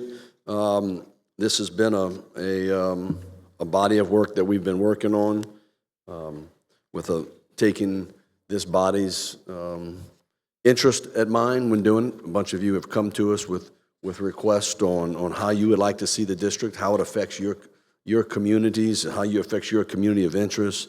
We've done a good job here at retaining the core boundaries of the previous district, as I mentioned earlier. It looks similar to the 2022 map. There are a couple of differences from what you saw that came out of the House committee. A couple of things just to kind of point out. Calcasieu was whole before. We have a split in Calcasieu now. St. Landry was split into 3, and I heard someone testify. We've improved that to where now St. Landry is only split into 2 parishes. St. Martin was split. St. Martin is mostly whole. We have Lower St. Martin is in District 6. Upper St. Martin, which is kind of blocked by Berea Parish. It's kind of a different type setup than many of the other parishes. From a deviation standpoint, the largest deviation is by 63 votes in District 3. It meets all the core principles of redistricting, and I would ask you to vote favorably on this amendment. Okay, we have quite a few questions in the queue. Rep. Mandy Landry for a question on the amendment. Rep. Oye, I just asked you about this. I think the amendment just posted, I don't know, 15 minutes ago maybe, and it was not posted this morning, but some people had it on their desk. Do you know who might have put those papers on someone's desk? No, ma'am. All right, well, I'm just going to ask you to find out and really berate that person because it was only put on Republicans' members' desks, not Democratic members. And I think that's very offensive to ambush certain people in this room who care more about this. So if you could do that for us. But my main question is about the amount of voters listed in your map in Senator Morris's original map. So you have, I think it's on the last page, that the grand total of voters is, 2,510,683. But in December 25, Secretary Landry said that there was 2,967,683. That's almost 500,000 voters. Do you know what happened there? So a couple of things. Number one, we're basing this off the 2020 census. That's what's required of us, is to use a 2020 census. And we followed up after the House committee, and I believe it has something to do with the inactive voters being listed. So I think this is using more accurate information. Is that information from Secretary Landry, or who came up with that? This information is from the census. So I'm not sure I never went to the Secretary of State's website. I'm just explaining the differences is regarding the inactive and active voter list, but this is from the 2020 census. Not 2025 numbers, it's 2020 census. So where are the 500,000 voters? Representative Landry, I can't answer your question. It sounds like it's an active versus inactive voter list. This is pretty important because if there are 500,000 voters that were missing, your numbers and how many people are in each district are not going to be accurate. Again, this is going off of 2020 census information. I'm not sure what information that Secretary Landry put on her website, but when it was explained to me, it had something to do with active and inactive voters. Is there any concern that that's going to be brought up in litigation, that we're missing 500,000 voters? No, ma'am. Okay. And just to reiterate on that, so let's see. I don't know if it's your numbers or Senator Morris's numbers. I was not able to update them in a little bit of time. But among Democrats, Republicans, and no parties, Democrats are low 2-to-1, and Republicans are low 1.5 times. I mean, are you not concerned that that's a problem, that Democrats seem to be intentionally undercounted in this map? No, ma'am. All right. Did anyone contact? 1 second, Rep. Landry. Sure. I want to let everyone know that's in this body that we're going to respect the decorum in this body. It's my first warning. Thank you, Rep. Landry. Did anyone talk to Secretary Landry about this that you know of? That's where I got the information on the active versus inactive voter information. Did she testify in House and Governmental Committee? Regarding on the map, no, she wouldn't. On this bill? No, ma'am. Okay. And then I have one more weird point that someone brought up to me. So there's a law firm that did all the work for the state, Holtzman, Vogel. I think the state spent several $1 million on them. Are you familiar with them? No, ma'am. No. The law firm that's represented Louisiana and Calais and everything else? Gotcha. Yeah, I that thought you were firm. talking about something to do with the map. I'm sorry. Right, that firm. So from what some of us were looking at, this firm has done this sort of work in anywhere from 5 to 10 other states on the Republican side of things. So I guess what I'm asking is almost a statement. It seems that our Republican government is using our tax money to hire a Republican-backed law firm to pass Republican-controlled maps. I mean, does that sound wrong? Yes, it does sound wrong Why does that sound wrong? because it's not accurate. We drew this map, the House drew this map, and we worked with the Senate on the map. Our staff attorneys helped us draw this map. But they were involved in all the lawsuits, Calais and everything. That's nothing They to do were. with this. That's fine, but it's still nothing to do with this map. They represented us in all the lawsuits. And I mean, my final question, which I think was asked over there, was if we're doing this just on political party, why wouldn't we have 2 districts that are majority Democrat? We are not doing it just on political party. It's one of the primary objectives that we had, and that came from Calais. We also have all the other traditional redistricting principles that come into play, and there's nothing that says that we have to have 2 Democrat districts. And if we wouldn't have had a court ruling on the Robinson plaintiffs, we wouldn't be here, because prior we passed in 2022 a map that had 1 Democrat map. And so we are going back to how that map was passed, which is the map that this legislature overwhelmingly agreed was compliant. But we won't look at race, we just look at party, it seems like, and community of interest. If you would find out if you do find out any further information where 500,000 voters are, I think we'd like to hear that. Thank you. Thank you, Representative Landry. Representative Landry. Rep. Wilford Carter for a question. Thank you, Mr. Speaker. So, Mr. Chairman, we had an amendment on this bill in committee. How does this amendment affect that amendment? Yeah, so that's what I was mentioning when I brought it in.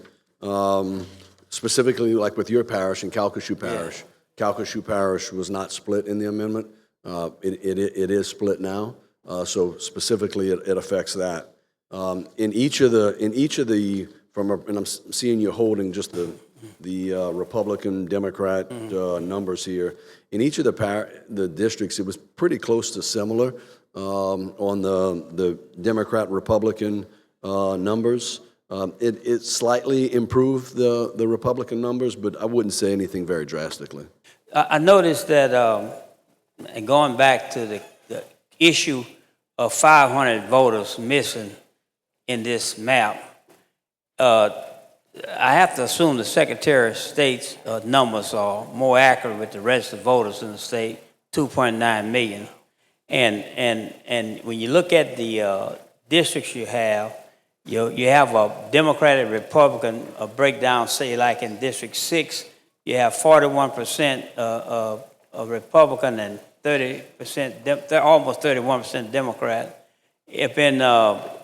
Up in 5, you have 42% Republican, 34% Democrat.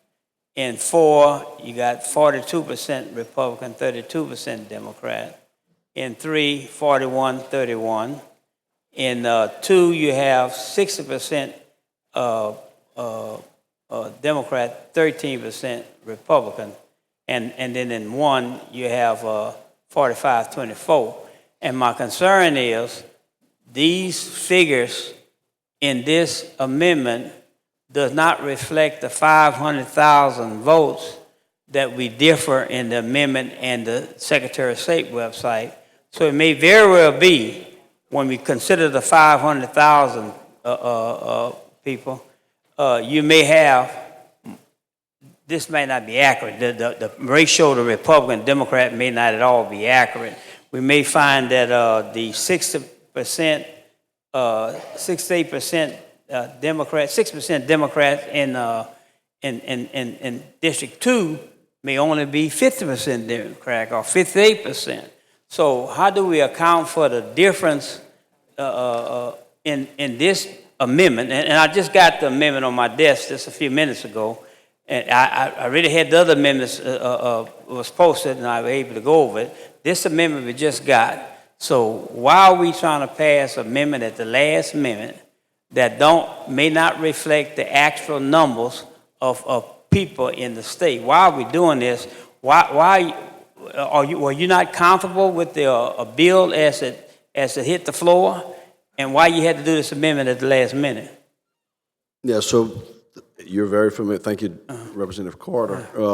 I mean, this legislative process, at each stage, we tend to amend bills, and in something in this magnitude, as things come up, we amend the bills. To your point about the registered voters in the state, if those voters are no longer on the rolls, if they are inactive voters, they would have been removed from the Secretary. And I'm not here to defend the Secretary of State or point fault at the Secretary of State, but again, using your premise, if the numbers are different and we have cleaned up our voter rolls, I believe that what we have today is a more accurate count. And the assumption that there are other voters out there that aren't being represented, I think is a miscalculation, because this is, we're talking active versus inactive voters. As I understand it, and correct me if I'm wrong, even though the voters may be on the inactive list, they can still go vote. They're only removed from the list if they miss 2 federal election cycles, I think it is. So we still got to count them. We got to count them because they could go vote. So the difference between 500,000 is substantial, and you don't think that's a substantial difference in this case? No, I stand by the numbers that we have in this amendment. So we had an amendment. This bill came out of House and Government Affairs, and we have 17 people on House and Government Affairs, and I think, and 7 of them are Democrats, and 10 are Republicans. The 10 Democrats are all black. The 10 Republicans are all white. And you say race got nothing to do with this? So look, in Calais, they talked, you can't explain that vote with race. It was Democrat versus Republican voting in that committee, and you'll probably see it here again today. And it got out. Well, let me finish. So you can't, if you can't separate race from partisanship, it's not a factor that you can use. Partisanship you can, but in Louisiana, it's difficult to separate the two. And so to say that I, when I vote against one of your bills, Representative Carter, it's because you're black and I'm white, I don't think that's fair. And I mean, we're talking about fairness. I mean, I'm voting against it because you're a Democrat and I'm a Republican, and vice versa. And I don't think you're voting against my legislation because of the color of my skin. I think it goes against the principles that you stand for as a Democrat. And that's why that's what this whole partisan discussion is about. It's not about race, and we did not take race into account when drawing these maps. And I agree, and I don't know if you took race account or not. I didn't draw the map, but I take your word for it, you didn't. But my point I was making, I don't vote on bills based on race. And I don't think you vote on bill necessarily based on race. But as to this bill got out of the House committee by 10-7 vote. And it was based 10 whites and 7 blacks. So you really can't say that race is not a factor. That's all my point is. Thank you, Mr. Speaker. Yeah, and just to respond to it again, partisanship is a factor. It was also 10 Republicans and 7 Democrats, and that's what the answer is. Okay, members, thank you, Judge Carter, for those questions. We do have quite a few people in the queue for questions. The member is out of time. I'm going to ask for an additional 15 minutes. Hearing no objection, the member has an additional 15 minutes. I also want to let you know that we do have lunch that has been delivered in the anteroom for those who would like to get something to eat. Rep. Marcel for a question on the amendment. I'm sorry, the lunch is for members. Rep. Marcel for a question. Thank you. Chairman Boye, are you aware that the law prohibits asking any party affiliation questions as it relates to the census? Does it ask any party affiliation as it relates to the census? The census. Okay, I'll when trust we're you doing on the that. census, Okay. according to the law, they are prohibited from asking about your party affiliation. Is that your recollection?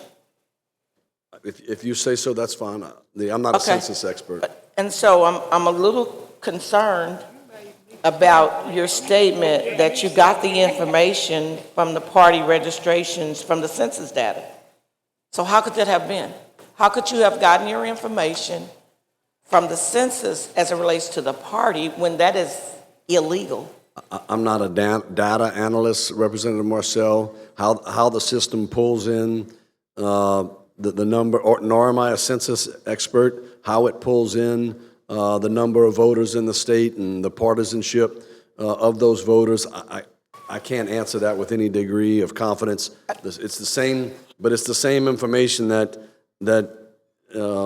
everyone else has used to draw the amendments that you saw earlier. We're all using the same information. So But how it got there? would you agree all of us use data that includes party affiliation, and some of us use the data typically, whether it's black or white, the population, and the party affiliation on a lot of the data charts. So we agree on that, correct? I do not agree that we used any race to make any consideration in this map. No, I didn't say you did. I'm saying typically the data shows that. We're talking about the columns that, because you talked about pulling the data. I'm asking you, typically the data shows all of those different things, including the party affiliation. But what I heard you say in your testimony, and that's why I asked the question, that information came from the census, how you got the party information. That's what you said. I didn't say it. Correct. The numbers are based on the 2020 census. That is correct. I did say that. But if you're pulling the data from the 2020 census, it would not reflect party affiliation. So the data had to come from somewhere else.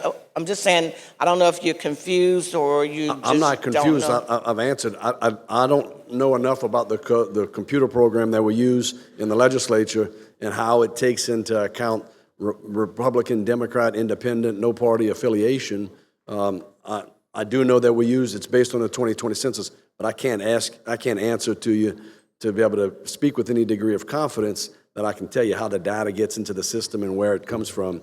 But I know it's a system that we've trusted. Okay, so we've trusted this system over the years as being accurate information, and I trust that system today. Okay, I get that. But it's safe to say that you could not have gotten the information, or Senator Morris could not have gotten the information from the census data because it's illegal to ask that from the census. That's all the point I'm trying to make. Okay, Representative Marcel. I made my point. You made your point, and we just disagree on it. One other question. I was a little confused because I just got it also of what you're doing with the new amendment.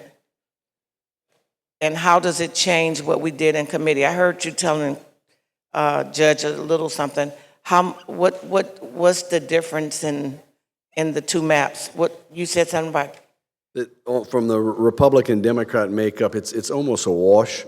It improves the Democrat makeup in District 2 by a slight, very fractional margin. Okay. And on the other 5 districts, it changes those percentages, but most of them are very small. Okay. On And how it so changes. when you started talking, you said we heard from people, and then during this process, that's why we made these changes, correct? Yes, ma'am. Well, you know, it's odd because I'm on your committee, and I said this about 50 times, not only to you, but to Mac Macon, who's also in East Baton Rouge Parish. My concern was that East Baton Rouge Parish was split on all of these maps and on all of the maps and all of the amendments. So you just took information from some people, because nobody had ever come back and say, Rep. Marcel, let's see how we can make East Baton Rouge whole. And that's my concern, because the people in East Baton Rouge elected me to be here, and I think that I have an obligation to them to tell them why our parish is split. So did you ever take into consideration the 50 times that I said East Baton Rouge Parish, now it's 51, times that I said East Baton Rouge Parish is split, and why didn't you consider that in your amendment? Yeah, so for the consideration, there are a bunch of people who came to me with different requests. Not all the requests were able to be fulfilled, including yours. And I have Republican members of this body that were not happy with this amendment. So I mean, I mean, we weren't able to take every single person's request, and we tried to accommodate as much as possible. But because of the federal government's requirement that we get as deviation as close to zero as we can, taking into account all the circumstances, there are things we could do with this map and certain things we couldn't. You know, in our state and House maps, you got a deviation of 5%. There's a lot of wiggle room. We don't have this on the congressional maps, so it makes drawing these districts very difficult. Oh, I'm aware of it. I've drawn participated in drawing several of the maps, including the one I offered as an amendment today, which would have fixed East Baton Rouge Parish. So thank you for answering my questions, but it appears that you're saying that you only took information for changes from Republicans. Thank you very much. That is what you said. I did not say that. I said we took it from members. And I had Democrat members that came to me with requests, and some of them were taken into consideration and are reflected in this map. Oh, okay. I didn't hear that. Thank you. Thank you, Representative Marcel. Rep. Freeman for a question. Thank you, Mr. Speaker. Chairman Bouye, you mentioned that you had worked with members in the House and the Senate on these amendments. Can you tell me specifically which House delegates from Orleans and Senate delegates from Orleans you worked with? We worked with a bunch of different members. I don't know. But I'm specifically representing Orleans in this question. I'm going to keep privilege that I had with my members as part of this deliberative process. We have legislative privilege, and I'm not going to go ahead and start naming which Republicans or which Democrats worked with me on this map. So if you'd like to talk to your Orleans delegation members and find out if any of them talked to me about the map, you can take that up with your delegation members. Okay. But I'm not going to sit up here and start to name different members. Did you and I have any conversations about these amendments? No, ma'am. That's correct. You never approached me about it. Are you aware that District 98, I represent the people of District 98, has always been split between District 1 and District 2 as long as I've lived in my house? Okay. Are you aware of that? I was not aware, but I trust you on that. Are you aware that this amendment moves a bunch of my constituents who were very happily moved into District 2 back into District 1? Are you aware of that? Yes. Okay. I have some very unhappy constituents that they've been shifted from District 2 to District 1 because, similar to Rep. Marcel, I think Orleans Parish should all be in one district and not be split up. But I have to go home now and explain to people why an amendment is moving a bunch of my constituents from 2 to 1. Do you understand that? I respect. It's a tough conversation. No, it is. And look, we all represent different areas of the state, and we have to go home and be able to have that communication with our constituents. That's what we do.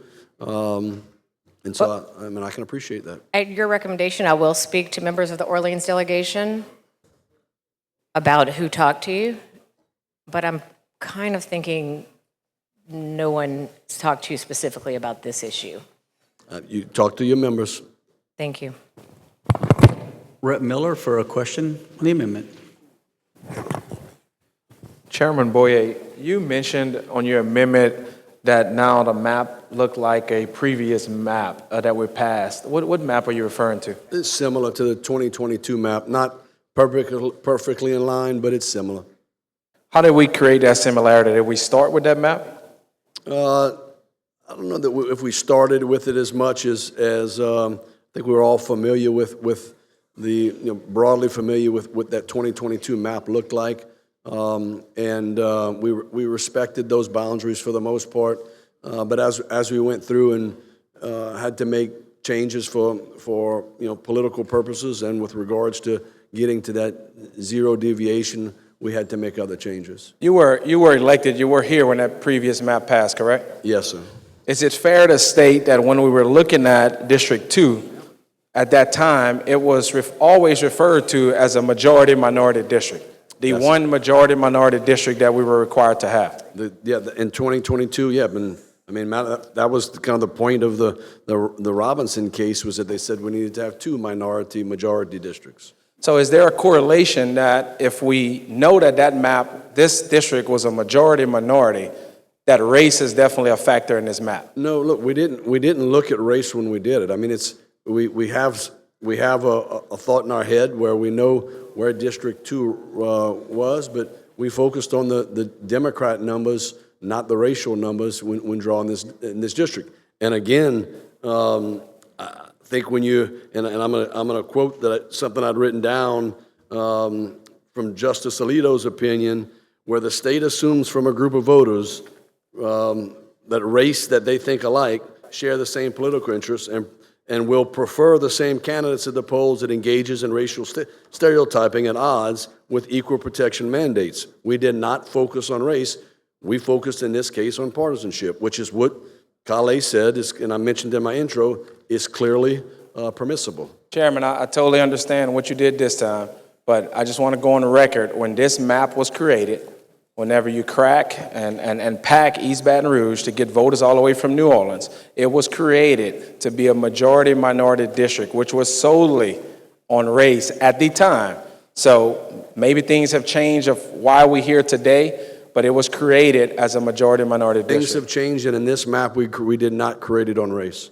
But it's not the same district. This district was once created as a majority-minority. Thank you, Mr. Chairman. Thank you. Representative Phelps for a question on the amendment. Thank you, Mr. Chairman. Representative Bollier, I didn't think I could be more surprised today, but they just keep coming. You sort of mumbled a little bit at the beginning of your opening with the amendment, and I've gathered a little information as members have continued to question you. What was the reason that you brought this amendment? It was a collaboration of member requests. It was done in conjunction also with the Senate and some of their preferences as well. We thought that it was a fair map. It utilized some of the traditional redistricting principles, and so that's the reasons. Are you comparing this with the initial map with Senator Morris, and your amendment is going to change the entire map or just precincts? Let me start there. Are you sure? Because it just kind of threw me off a little bit, and I didn't really understand the amendment. So is your amendment addressing just precincts, or is it addressing the drawing of the map? All right. When we change precincts, we're changing the drawing of the map. And your reason, again, because obviously that's going to change Senator Morris's map. We changed Senator Morris's map in House and Governmental Affairs. We amended it already, and then this is amending the map that we passed. So yes, in each situation, from what he initially filed to what was in Senate Governmental Affairs, to what was on the Senate floor, to House and Governmental Affairs, to today, we have amended it. And when we amend it, we are moving precincts, potentially with we're not moving precincts, the precincts are staying the same, but there are circumstances where precincts move from one district to another. So okay, I get that. You know I get that. We don't have to go to elementary school. I'm making sure I'm answering your question. Let me be specific, because I'm trying to get transparency from you. The map left your committee last week. Today I was prepared to just focus on that map. Seems that a lot of us have been surprised by your amendment. Some of us, not a lot, if your party received your amendment first. So some of us were surprised by your amendment. So again, I'm trying to go home and say the reason Rep. Boyer presented this amendment, in addition to change SB 121, is for what reason? Just, I can understand layman terms. So members of this body, members of the Senate, wanted changes to what we passed out of House and Governmental Affairs. We took those considerations into place, and bringing to you this amendment that you see before you. Okay. And again, you share with, any of us can go ask any of the members or delegations if they were the ones that spoke with you. Is Senator Morris in agreement with your amendment? It's Senator Morris. You're going to have to ask Senator Morris. No, but no. I hadn't spoken to him today. We had some conversations yesterday, and he seemed to be supportive of the amendment, but I'm not going to put words into Senator Morris's mouth. Okay, and the reason I said that, because again, you're surprising me, and I'm trying to kind of keep this together here. Normally, typically, traditionally, we always come, well, your party always comes up and say, the author accepts no amendments. So I'm surprised today, that's why I'm asking you this question.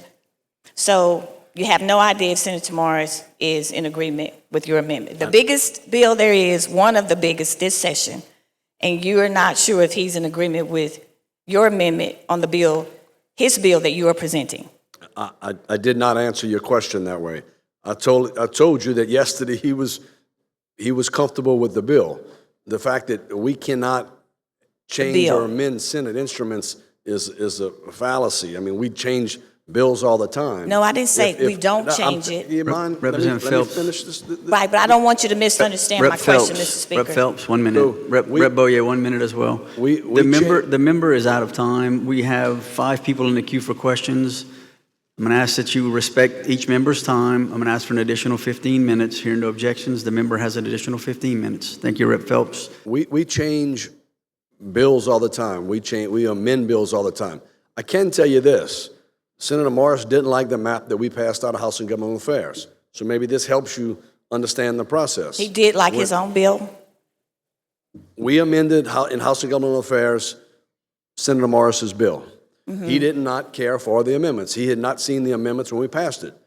After that was passed, we got together and tried to work out some differences, and what you see before you are the differences that we worked out.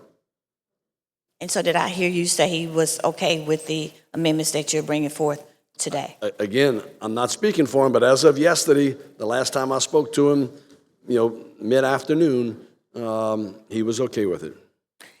And based on the conversations from the previous members, you're not at all concerned of the, all of a sudden, the effects of your amendments, if they were, well, we know they're going to pass, let's be honest about it. So when these amendments pass, you're not concerned of members here who today have to have conversation of just general information given for the reason of the amendment to further disenfranchise voters? No, ma'am. Okay. The last thing, when you got the numbers, you say from the Secretary of State, so the members who asked you to bring the amendments, somebody thought, hey, let's go and talk to the Secretary of State so we can get inactive voters? I'm sorry, would you mind asking that question again? I don't mind, thank you. You said the members that asked you to bring the amendment. Someone thought, I'm sure you won't tell who, someone thought we should bring this amendment to include numbers of inactive voters. That was the reason partially for the amendment as well, because someone thought to include these inactive voters. I'm gonna kind of rephrase what I've answered a couple of times, and maybe this will help you make sense. We use the numbers that were in our system. How they got into that system, I can't answer that question. So we've been consistent in using the numbers that are in our system, and in this amendment, we stayed consistent and used the current numbers. So I don't know how else to answer I was just that. bringing it up because you stated that it came from the Secretary of State's office or herself, that I did not you say stated it that. was somewhere about inactive voters. You started to share that with Rep. Carter, and I just wanted to be clear. The inactive voters comes, that we believe is the difference between the active and inactive voters lists. We used what was in our legislative system to draw this map and the numbers that we saw. Right, and I was just saying, ironically, with your amendment and the numbers that you use, including inactive voters, to go and make an amendment on a map that already left your committee. And of course, I'm just trying to put two and two together. Thank you. Thank you, Representative Phelps. Members, I'm going to take a quick personal privilege. I just got a call from the Senate President. He said that the Senate is almost done with the business that they have to do. If you have a House bill that is on subject to call, you need to look and see if you have a House bill on subject to call and request a senator to bring that bill out of subject to call and bring it to the floor, or your bill will not be heard this session. So I just want you to take a minute and look at that. Thank you, and I apologize for interrupting the debate. Rep. Green for a question on the amendment. Thank you, Mr. Speaker. First of all, Mr. Chairman, I want to thank you for standing here and taking questions and doing that. I really do appreciate that, and I thank you. I think on behalf of my caucus members, I really do appreciate you doing that. Thank you, Chairman Green. Let me ask you a couple of questions related to this amendment.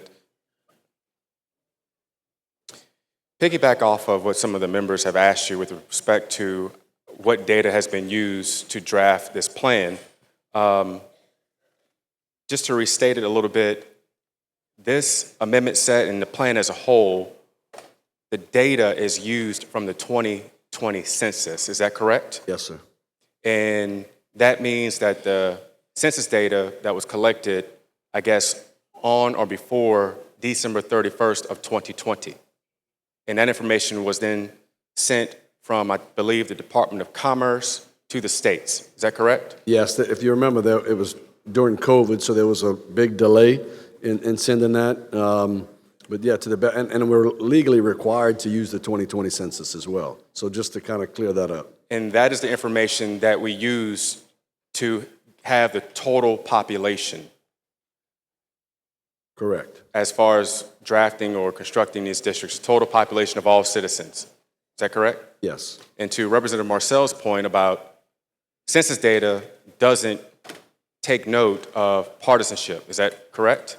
That's assuming that's true, right? It's been 7 years since I answered the census questions, but I trust what Representative Marcel says. So if you used the census data that is from basically December 31st of 2020, how are you able to say that your map would give a partisan advantage one way or the other? Because the information that is retained in the system includes partisan information. Again, what system? Our legislative system that we use to draw the maps. I'm not versed in all the different technologies that we have in the legislature, but it's whatever system that the state has purchased over the years to draw those maps and contain the partisan information. And so what data? What's the date of that data? Is that from 2020, or is it this year? I don't know the answer to that question, Representative Green. Do you not think it would be important to know? Because are we not in 2026, in May of 2026? And the census data was from December 31st of 2020, nearly past the halfway mark of this decade? We're using whatever information is in the system, Representative Green. I don't have a... But you can't tell me what No, sir. data is being used. No, sir. Just whatever's in our legislative system that we've purchased. You would agree that in 6 years from 2020, right, there could have been massive shifts in population. Is that correct? I mean, you use the word massive. That's or shifts. I mean, yeah, you always have shifts in population. I know in my area we have some communities that have. I saw something recently that showed increased population. You had some decreases in population based on some information that was released a couple of weeks ago that I read in the Advocate. But that's the extent. Without knowing the data, right, you don't think that it would cause us to be exposed to claims that we're deviating from one man, one vote requirement? I do not believe that. Okay. You stated earlier that this was a fair map. Is that right? Yes. What's your definition of a fair map? Fair is something that is, again, that's an arbitrary word. We've used that a little bit. But I want your definition. No, it's fair. It retains all the redistricting principles, and it gives us the partisan advantage that is basically mentioned in Calais that is allowable to be able to do, and I think it represents the people of the state. So fairness, in your sense, I don't put words in your mouth, but if you can tell me, fairness, I guess, is in the eye of the beholder. I believe it is. Okay. I'm looking at the plan on my computer, and I want to ask you some questions related to communities of interest. Can you tell me what is the community of interest between a person who lives in Washington Parish versus a person who lives in Wynn Parish? Yeah, they're both very rural communities, and I mean I think you're gonna see that similar industries in agriculture and timber, and they also were kind of the core basis of the previous map, and so I think when you consider that we have to also meet the criteria for a lowest deviation, taking everything into account. I think they have some similarities. Okay. What about the communities found in the 1st Congressional District with respect to Covington versus Houma, Thibodaux, and even Metairie, which is in Jefferson Parish across the river from where I live on the West Bank? What are the communities of interest so there? again, a lot of that district is a coastal district. You have a bunch of coastal parishes in that district, and you have a lot of marshland when you're looking at that. You got Lake Pontchartrain in that area too. Again, dealing with water. I think there are a lot of commonalities between the two. When you're looking at St. Bernard and Orleans, from distance, proximity, I don't think you're going to ever have a perfect map that says, hey, everybody in this area has 100% community of interest. When you're talking about 765,000 people in the state of Louisiana, in each one of these districts, it's pretty tough to draw it. And so we have to do it where we can, given the account the totality of the circumstances. Okay. Are you aware of the Shaw versus Reno case? If you want to go ahead and expand on it. It's a Supreme Court case that kind of talked about the eyeball test and avoiding bizarre shapes. Familiar with that now? Okay. Eyeball test, I'm familiar with, yep. And in that case... By the way, I've learned everything from redistricting through my stint on House and Government Affairs, chairman of the committee. And I ended up getting to go to the Supreme Court hearing in November. And so it's what I know about redistricting is based on the lessons that I've learned as the chair of that committee. And so to say that I'm an expert on every redistricting case is not the case. No, but I think you're doing a pretty good job of answering questions to say that you're not a lawyer. That's a compliment. In that case, it says that we are to avoid drawing bizarre-looking shapes because that would potentially heighten the scrutiny for the court to look at or look to see if there was any racial gerrymandering taking on. Let me ask you this. Did you believe that in Senate Bill 8 by Senator Womack that the Supreme Court struck down with respect to Congressional District 6, right? Because you stood at that well and you presented that bill before this body, did you not? Yes, sir. Did you think that Congressional District 6 in Senate Bill 8, was that a bizarre shape to you? Again, we were meeting the requirements of a court to grab minority population. So given that situation, I don't think it's any more, it's one of the reasons why more than likely that the court found that there was a racial gerrymander, but we were picking pockets of people, and so regardless of its shape, we had an obligation to draw that second minority district. I appreciate your question, but I don't think you really answered my question. I asked you if you thought that district, CD6, found in SB 8, in your opinion, was that a bizarre shape, the way it looked? I'd agree it was a bizarre shape. Okay. And as a result of that bizarre shape, did it not heighten the scrutiny with respect to the court determining whether that was a racial gerrymander or not? I think it was probably part of what they considered was how it stretched over, but it wasn't the only thing.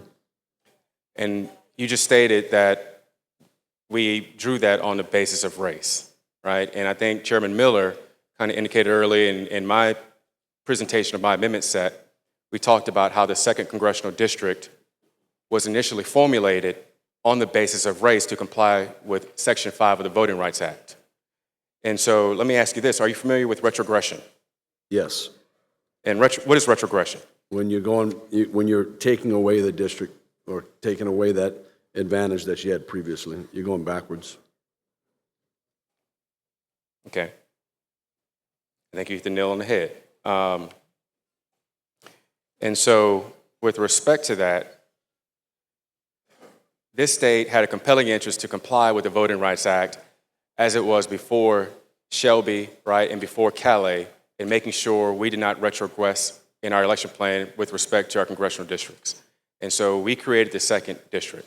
And so then we readopted that plan in 2022, and SB 121 is an adaptation of that 2022 plan, right? And this amendment set. It's keeping some of the I mean, it looks similar, so we're respecting some of that in the map, but it's not the same. It's not the same boundaries.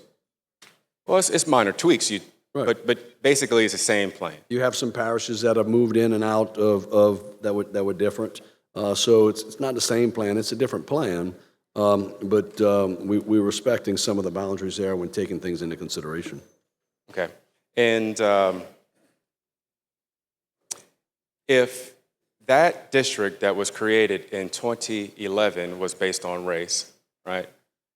You're essentially saying, forget what we did, what the legislature did in 2011 in the construction of that district, which was based on race, which you all admitted was, right, to comply with the Voting Rights Act because the state had a compelling governmental interest to comply with the VRA. And now we're essentially readopting the same, very similar plan with respect to the second congressional district under now the guise of partisanship. How do we reconcile the two? Because I liken it to basically once you take the toothpaste out of the tube, you can't put it back in. Or if I see something I don't want to see, I can't unsee it. That's fair. I mean, I think what I would counter on that and say is we have the U.S. Speaker of the House that's in this state and the majority leader that's in this state, and we have a compelling interest to protect their reelection. And when using the partisan advantage to protect that reelection, some of the districts look like they do for those reasons. It's not based on race. It's based on making sure Speaker Johnson and Majority Leader Scalise get reelected. And so the shapes that you see are based on partisan advantage, not based on race. Although when you look at it, some of it is similar to what you saw in 2011. To your point. Are you aware that as recently as today, that the Calais plaintiffs are potentially urging the court that if we don't pass a plan by June 1st, they're asking the court to adopt a remedial plan, and in that remedial plan, potentially striking down the second congressional district as it's proposed right now in SB 121 on the basis that it's a racial gerrymander, similar along the lines that their argument was in the Calais case? So one of the reporters asked me while I was walking up this morning if I was following all of the Calais appeals or issues as it relates to the things in the last couple of days and weeks, and I have not. We've been focused on trying to get a compliant map, and so I think what you're saying is, I don't want to discredit what you're saying. I think there's some activity going on, but to say that I'm familiar with it and understand the proceedings on what they're trying to accomplish would not be accurate because I'm learning about it. You gave me more information just now than I was aware of. Okay. Let me ask you this. Last series of questions. You stated earlier about the state's intended goals, right, of maximizing a political advantage. The state's goal of that. Right. Can you tell me where or if that's enshrined in any particular rule or statute that we have that talks about our stated goals? No, we don't. So, I mean, we have the joint rule that everyone's familiar with that we wrote whenever we adopted our redistricting plan. And let me stop you there. When you say we, who's we? The legislature. And we are elected by the citizens, therefore we represent the will of our voters in the state. Is that fair to say?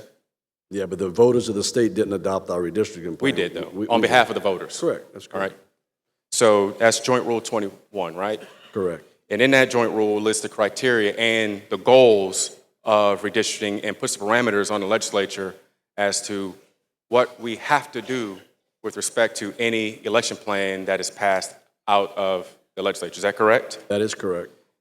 And so did you know that in paragraph A, under redistricting criteria, is to basically promote the development of constitutionally and legally acceptable redistricting plans, right? Yes, sir. And then each plan in paragraph B shall comply with 4 things: the Equal Protection Clause of the 14th Amendment. The second is the 15th Amendment of the U.S. Constitution. The third is Section 2 of the VRA of 65 as amended. And the fourth is all applicable federal or state laws, right? And then it further outlines that each plan is composed of contiguous geography. That's for every single plan, from Congress all the way to the bodies that we have the authority to redraw. And then Part E, it talks about specifically for Congress, right? It says 3 criteria: the plan shall provide for single-member districts, the population shall be basically as close to the ideal population as possible, and constitute a plan of the whole geography of the state, which means we can't leave out any part of the state in the plan. Yes, sir. Right? Okay. And then it outlines in paragraph H the other criteria in establishing boundaries and municipalities and trying to keep communities of interest together.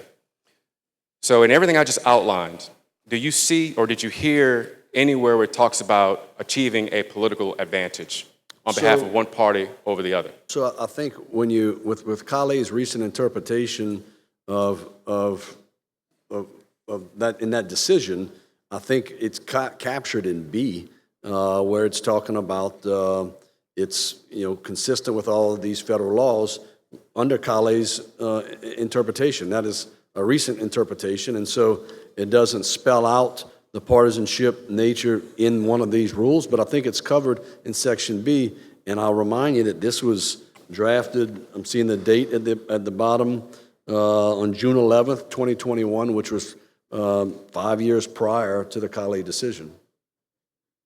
So is this rule still not applicable to the legislature? I think it is. And again, I think we comply with everything that you see in Section B, especially under the new premise from Kale. Did we have an opportunity have we had an opportunity to amend this rule to specify partisan objectives? We did not have anyone come up with any proposals to amend this rule. Did we have an opportunity to do it? Did you have an opportunity? Sure. And we haven't done that, correct? That's correct. Okay. But I mean, I think, again, it's captured in Section B of that. We're still compliant with all these federal laws. Okay. Thank you. Thank you, Mr. Speaker. Thank you, Mr. Chairman. Thank you, Representative Green. The member's out of time. We have 4 additional people in the queue for questions. I'm going to ask to give the member an additional 15 minutes for questions. Hearing no objection, Chairman Boyle, you have an additional 15 minutes. Rep. Taylor for a question on the amendment. Thank you, Mr. Speaker. Basically, my question is with reference to District 2, in your proposed map, you have St. Charles and St. John Parish shall represent both of those areas, a portion of it. And they also listed in District 6, St. Charles and St. John Parish. I'd like to know why they were divided and placed into two different districts, and so I can know what kind of adverse consequences we could have from that. Yeah, Representative Taylor, thank you for your question. Again, we're trying to keep communities of interest together, but we're also trying to, again, as I mentioned earlier, when we're talking about partisan advantage, we've taken that into consideration as well. Those 2 parishes are not the only split parishes. We have some other parishes that are split, south of there in Terrebonne and St. Martin as well. Calcasieu is split. So we do have other split parishes, not just those 2, but when looking at the totality of the circumstances and to get to that 0 deviation or as close to it as possible, we had to split some parishes. So that would mean that some of our parishes would have to suffer the consequences because you're trying to juggle the numbers. No, I wouldn't say suffering consequences. We don't have the same amount of population in every parish, and we don't have the same amount of people in every precinct. if we had, and a lot of these precincts have gotten so big that when we're trying to get to that zero deviation, it's difficult. It becomes not just a political exercise, but it becomes a mathematics exercise as well. And so to make those numbers fit, there are things that I would have loved to have been able to present a map that didn't have a single district that was split up, but a single parish that was split up, but it would not have worked for the map, and because of the population, the nature of the populations in the different precincts around the state and in the different parishes. Okay, what kind of community of interest, or because of the compactness, would Ascension, Iberville, Orleans, St. Bernard, and West Baton Rouge Parish have in common for District 2, to which St. John and St. Charles Parish are placed in those districts? Yeah, so I mentioned that's one of the main corridors of the state that follows the Mississippi River as well. You have big plants in that area. A lot of the workers that work in those plants work there, and a lot of them also live and work in Orleans. I think you have a lot of similarities between the areas, and so I think you'd see, and I mean, this is your district, so I respect that fact that you're going to be more familiar with your district than I am, but I think there's a lot of commonality amongst those parishes. Okay.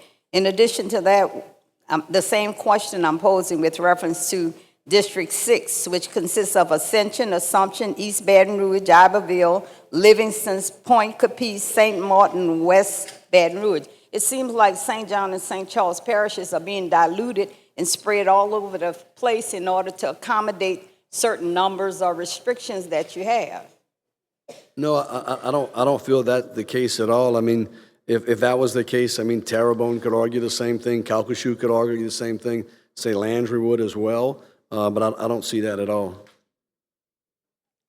Do you have actual numbers to substantiate why St. John and St. Charles were placed into these districts? Like actual numbers, I can tell you how many, but I can't tell you kind of the numbers wouldn't. I mean, to make things balance to that zero deviation would be an answer. I mean, I think you could look at the narrow deviation that the map has as a justifiable answer. So whether it's in the best interest of St. John and St. Charles Parish was not even taken into consideration? No, it was. Everything was taken into consideration. And in this situation, in order to achieve the objectives and protect our Republican members of Congress and our representation, we had to try and keep a zero deviation, protecting communities of interest to as much degree as possible. Unfortunately, we had to split some parishes, and there was just no way around it. Again, one of my parishes that's close to me is St. Martin, and we had to split upper and lower St. Martin parishes to achieve the similar result, although they have a lot of commonality. Even St. Martin, lower St. Martin and St. Mary Parish, they're similar to Assumption Parish as well, which is their bordering parish, but it's one of those difficult decisions that we have to make on where parishes are split and how it's done. But a lot of it comes down to these precinct numbers and trying to get to a zero deviation. Shouldn't we be doing what's in the best interest of the voters in that area rather than based on speculation and innuendos of how it might affect what's going on? Yeah, so I wouldn't want to speculate or have any innuendos that this is not taken in the best interest of the voters of the entire state of Louisiana. It affects different parishes in different ways. We might have some folks that don't want to be in District 5 that are in District 4 and vice versa in all the multiple districts. So we have to look at the entire state and do what we think is the best for the entire state, not just a single parish, although we've tried to take the single parishes into consideration and try and have as few splits as possible, taking, again, the totality of the circumstances. And did I hear you correctly? We're doing what's in the best interest of the Republican Party, not for the residents of St. John's and St. Charles parishes. So we're doing what we think is in the best interest of the state. We are wanting to add a partisan advantage. We need to ensure that Speaker Johnson and Scalise get reelected, as well as our other, and I'm not, we got Congressman Higgins as well. Representative Julia Letlow, I know, is running for another seat. But also protecting that district as well while she's in it is important. So We took St. John and St. Charles into consideration as well, and we think by providing the map that we have, that it'll be good for every parish, not just one or two. And I don't know whether you know, but do you know whether or not St. John is predominantly Democratic and St. Charles is predominantly Republican? I think I have those numbers somewhere, but I don't know it. I can't quote it off the top of my head, Mr. Representative Taylor. Thank you. Thank you, Representative Taylor, for the questions. Rep. Jackson for a question on the amendment. Thank you, Mr. Speaker. Chairman, how you doing today? Doing well, Representative Jackson. Appreciate you. You're standing a while, so thank you for enduring this as well. Yes, sir. You mentioned a quote from Justice Alito. Do you mind repeating that? Sure. In my opening, or when I've been since I came back on the Since you amendment? came back. Yeah. So where the state assumes from a group of voters race that they think alike, share the same political interest, and will prefer the same candidates at the polls, it engages in racial stereotyping at odds with the equal protection mandates. So he's basically saying we can't just assume race is married to party. Is that how you perceive that? The way I'm understanding is you have to be able to separate in order Hold on, to Mr. Speaker, I cannot hear the member. I'm sorry. Members, please hold the conversations down. Thank you. I'm sorry, Rep. Jackson. Thank you, Rep. Thank you, Mr. Speaker. So what I think the court is saying is, if you can't separate race from party, you can't say that it's based on race, because it's simply every time the parties would disagree, you would call it racial. And it's not the case. You have to be able to separate the two, and I don't know that we can do that. But you do agree as chairman, and you've done this process, this redistricting process, even in a special session, you do agree that you do have to group people based on something, correct?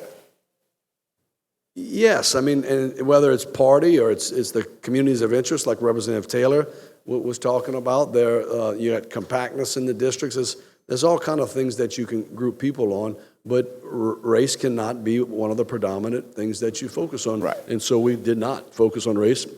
We focused on party affiliation. So party affiliation, how do you group individuals who are not either registered or have never registered? How do you do that? Yeah, that's a valid. I haven't had anybody ask me that question, Representative Jackson. That's a good question. So what we did is we focused on the Republican population. So I know in Louisiana, I say I know, not because I've studied the results, but just because it's kind of, I think it normally happens this way. A lot of times independent or the no party voters have historically voted Republican. So if you notice in these maps, not a single district has more than 50% Republican voters. They're in the 40-something percentile. And so at this point in where we are in the state of Louisiana, I believe, and I'm fairly certain that based on election results, that the no party folks end up voting more similar than the with the Republicans. And so at this point, I think Republicans are probably resonating a little bit more with no party folks, but that could change. Okay. Yeah, and let's just say that one may accept that theory. I'm just curious. There's some individuals sitting to my right who are underage and probably not registered to vote. Is it an assumption that just because they are in a Democratic household that they're automatically a Democrat, or if they're in a Democratic precinct, or if they're in a Democratic parish, that they are automatically, and how do you group? Because wouldn't you agree, and I think I heard you to Chairman Green's point, is one man, one vote is really what prevails in equal apportionment, correct? I mean, that's why you're getting down to that zero deviation. And I want to talk to the young people for 2 seconds and say, hey, y'all go register to vote if you're not registered. Right. Get out there and we want you voting and participating. Or get registered when they become of age, right? That's correct. We definitely want that. And so if the one man, one vote equal zero deviation is the prevailing logic there, you have to put people somewhere. And what if you have a household that has a Republican and a Democrat, or if you have a household where they're married with 2 kids, one is 5 and one is 16.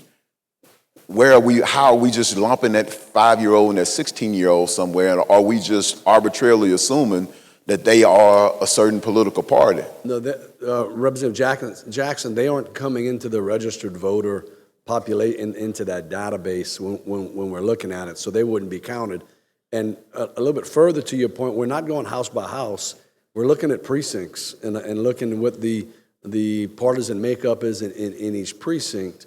So I guess with the data they have today, if you've done any door knocking, you can get what the voters in each household, what their partisan lean is. But in this process, we didn't look at it household by household. We looked at it precinct by precinct in an effort to get to that zero deviation. And I agree with you. They're not in the voting age population known as VAPA, right? They wouldn't be in that. But they still, according to the U.S. Census, because we use the census is done, decennial census is done, they use that, and so they still have to be placed somewhere. That's where the one man, one vote, because they still have a 14th Amendment right as well. Even though they're under 18, they still have a 14th Amendment right. And so I guess I'm asking you, could someone who is under the voting age, make a claim of equal protection because we're just arbitrarily grouping them somewhere? I'm sure that somebody has opined on this before, Representative Jackson, and I would think, and I could be, and I don't know if one man, one vote applies to someone who is under the voting age. I mean, that counted in the census. The census. No, they definitely counted in the census. I agree with you, but I don't know if that comes into effect. I don't know that answer and how that works, but I'm sure someone could probably tell us. No, I respect that. And let me ask you this: if the legislature contends that the map that is partisan, that we're drawing based on partisanship rather than race, have you, as chairman of HGA, and you do a great job leading that committee, by the way. Thank you. Have you seen any other maps or considered any other maps that achieve the Supreme Court? Let's take party and race out, that achieve the tenets of the Supreme Court's decision, that provides for at least more than one opportunity district. Let's call it an opportunity district. We looked at all sorts of things and took a bunch of different maps into consideration. This is the one that we felt the most comfortable with to reach our objectives, and this is the one that we thought could pass this legislature. This is a political process as well, which, as y'all know, we debate tough bills here. We're debating a tough one today, and so we have to take all of that into account when creating this map. And I believe we did. I believe we did look at a bunch of different versions and felt most comfortable that this one, the map the amended map that we're looking at right now, would pass political muster and stand up in the courts. But there were other maps. You do agree that there were other maps that y'all considered. You may not have approved those other maps, but you did consider other plans. They considered, but doesn't mean they had any support. Correct. And so why wouldn't they? Why wouldn't they?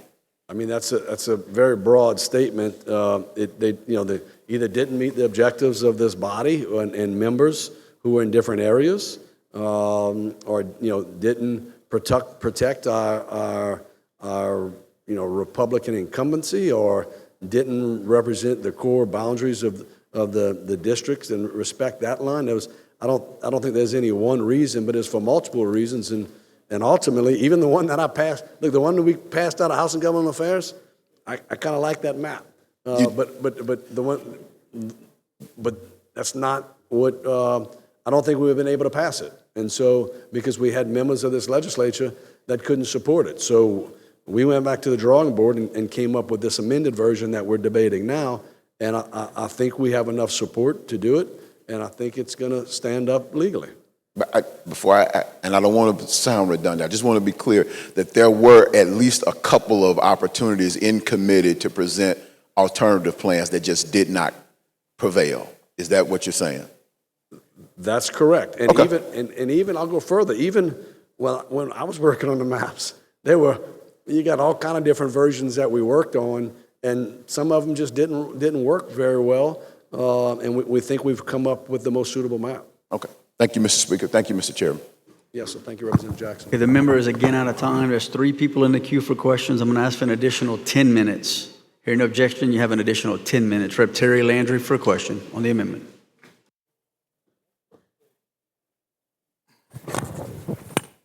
Thank you, Mr. Speaker. Chairman Boyer, just really quick, did you seek input from Congressman Fields on this map or amendments? I didn't seek input from any congressman. So that would include Congressman Troy Carter as well? I didn't seek input from any congressman. Okay. My district, East Baton Rouge Parish, that I represent, is also affected by this map. Did you seek any input from myself? I didn't seek input. Members sought input with me as I was going through and drawing this map. I did not outwardly go and seek input from members. They came to us to try and provide input, and I don't recall how much if you had put any particular request in or not. We've talked to a lot of people, but I did not go out and outwardly seek input from the 105 members of this body. So let me rephrase, did Congressman Fields have any input on this amendment on Congressman map? Fields did not give me any input on this map. Did Congressman Carter give you any input? Congressman Carter did not give me any input on this map.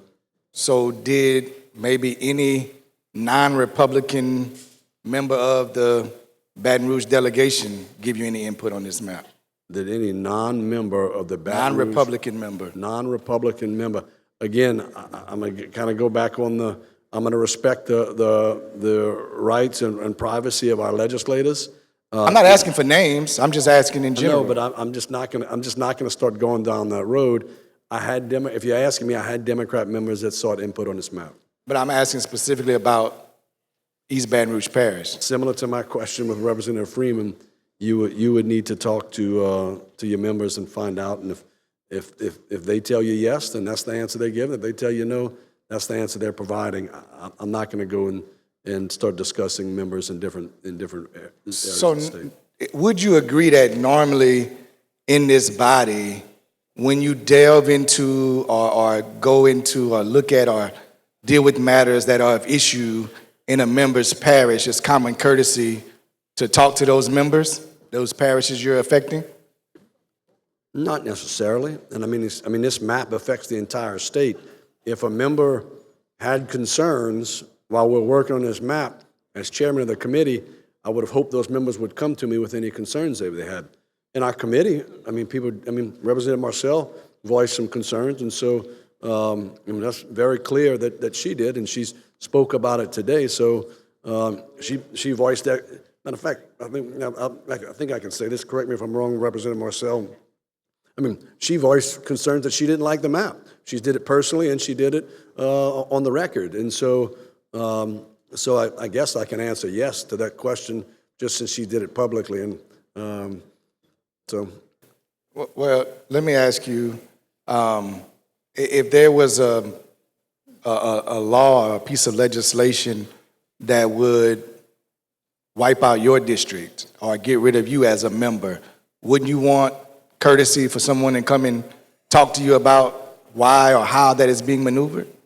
if that was wiping out my district, I would take the initiative and speak to whoever it is that's looking to wipe out my district. But that's not what I'm asking you. I'm asking you, wouldn't you want the common courtesy for that person or that author to come and talk to you about, hey, this is what's happening in your district? I mean, they could have done that, but I mean, it's just one of those things where when you're affecting 105 members with the map, if there's concerns, they need to bring it to me as the person who's likely carrying the bill. So you wouldn't feel slighted if someone did that? if they would bring, I mean, if I knew about it, if I was working towards it, I'd go bring it up to them. But I'm asking you, would you feel slighted if they did that? No, You I would not wouldn't. feel I mean, slighted if no. somebody tried to wipe out your district and not talk to you about it? No, they may have had a justifiable reason for it, and to wipe out my district is, I mean, the district's there, so I'm not, I mean, like, I reside in District 3 of the congressional maps, and so, different versions of it have done different things with District 3 that you saw presented today. I don't take offense to any of the facts that they changed District 3. It is what it is for the members' purposes of bringing the map that they brought, but it's not, they weren't required to come talk to me before they presented the map, and none of them did come talk to me. Well, I take that back. One of the members did come and talk to me ahead of time, but it's not part of the requirement. It's not like an etiquette thing in this body that we have to do that. This is part of the process, and if you want your voices concerned, you talk to authors of the bill, you talk to people who are working with the bill, and to the best extent possible, they'll try. I mean, I think we have good members on both sides of the aisle here, and they'll normally try and accommodate it when possible. Right, and I would guess maybe you didn't understand. I was specifically asking if someone tried to eradicate your state rep district, and you would no longer be here, you would not feel slighted if they did that and didn't talk to you throughout the process. I wouldn't feel slighted, but I would definitely take it up and try and stop that state rep district from being, as you mentioned, eradicated. I mean, that's what I would do, is defend my district and the people who sent me here to vote. But I mean, it's one of those things where this is a political process. This is a political body, and folks do things for whatever political purposes that they need, and we have to. I mean, I have to respect that. If someone thought that District 48 needed to change substantially, and they brought a bill to do it, it's their prerogative as members. But I don't know that I would feel slighted by it. Okay. Last set of questions. You said you have not talked to any congressman. I did not. Are you aware of Congressman Clay Higgins' viewpoint of this map? Congressman Higgins did not reach out to me. I've not spoken to Congressman Higgins. And so I do not know specifically what Congressman Higgins would like or dislike. I think it retains the core boundaries of the district. There are some slight changes in it that do affect District 3, but I think he maintains a partisan advantage, and I think at the end of this, he will be okay with this map. But he did not reach out to me. He did not. What if I told you that Congressman Higgins, maybe you're not aware as you were speaking, has apparently or allegedly tweeted that this is one of the worst maps he's ever seen, and he's 100% against it? What would be your response to that? I haven't seen the tweet, and Congressman Higgins, that's his right as a congressman to be able to do that, but I'm not going to respond on the tweets. Thank you. Thank you, Mr. Representative Speaker. Landry. Rep. Stagney for a question. Thank you, Mr. Speaker. Chairman Boyer, when people are asking about concerns, the only way they can address those concerns is if they are aware of them. So I'm looking at your amendment set, which I did not see until it was posted. And so I'm going to go back to 2022 when we first drew our map. And in 2022, and I'm going to go down to a granular level, K28 in Kenner, of which I represent a large portion of, has always been in Congressional District 1. The residents in K29 wanted to be in Congressional District 1. We drew them into 1. Scalise, who was a congressman, accepted them, and Troy Carter, who was dropping them, they were all okay with that.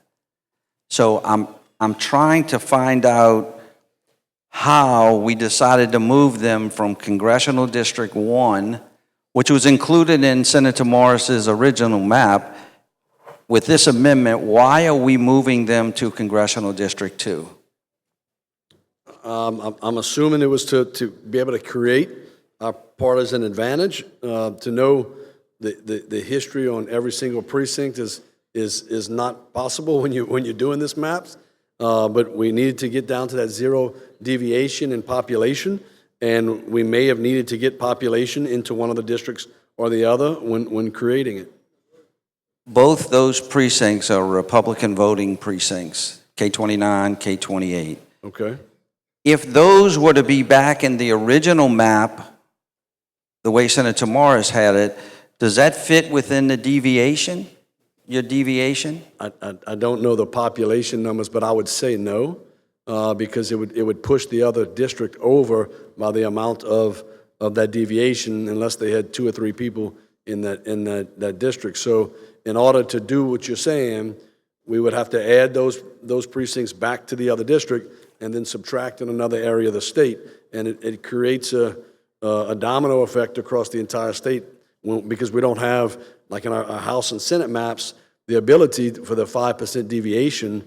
We have to get as close to zero as possible. So whatever you do here affects some other portion of the map from a mathematics standpoint and ends up having collateral effects all over the state.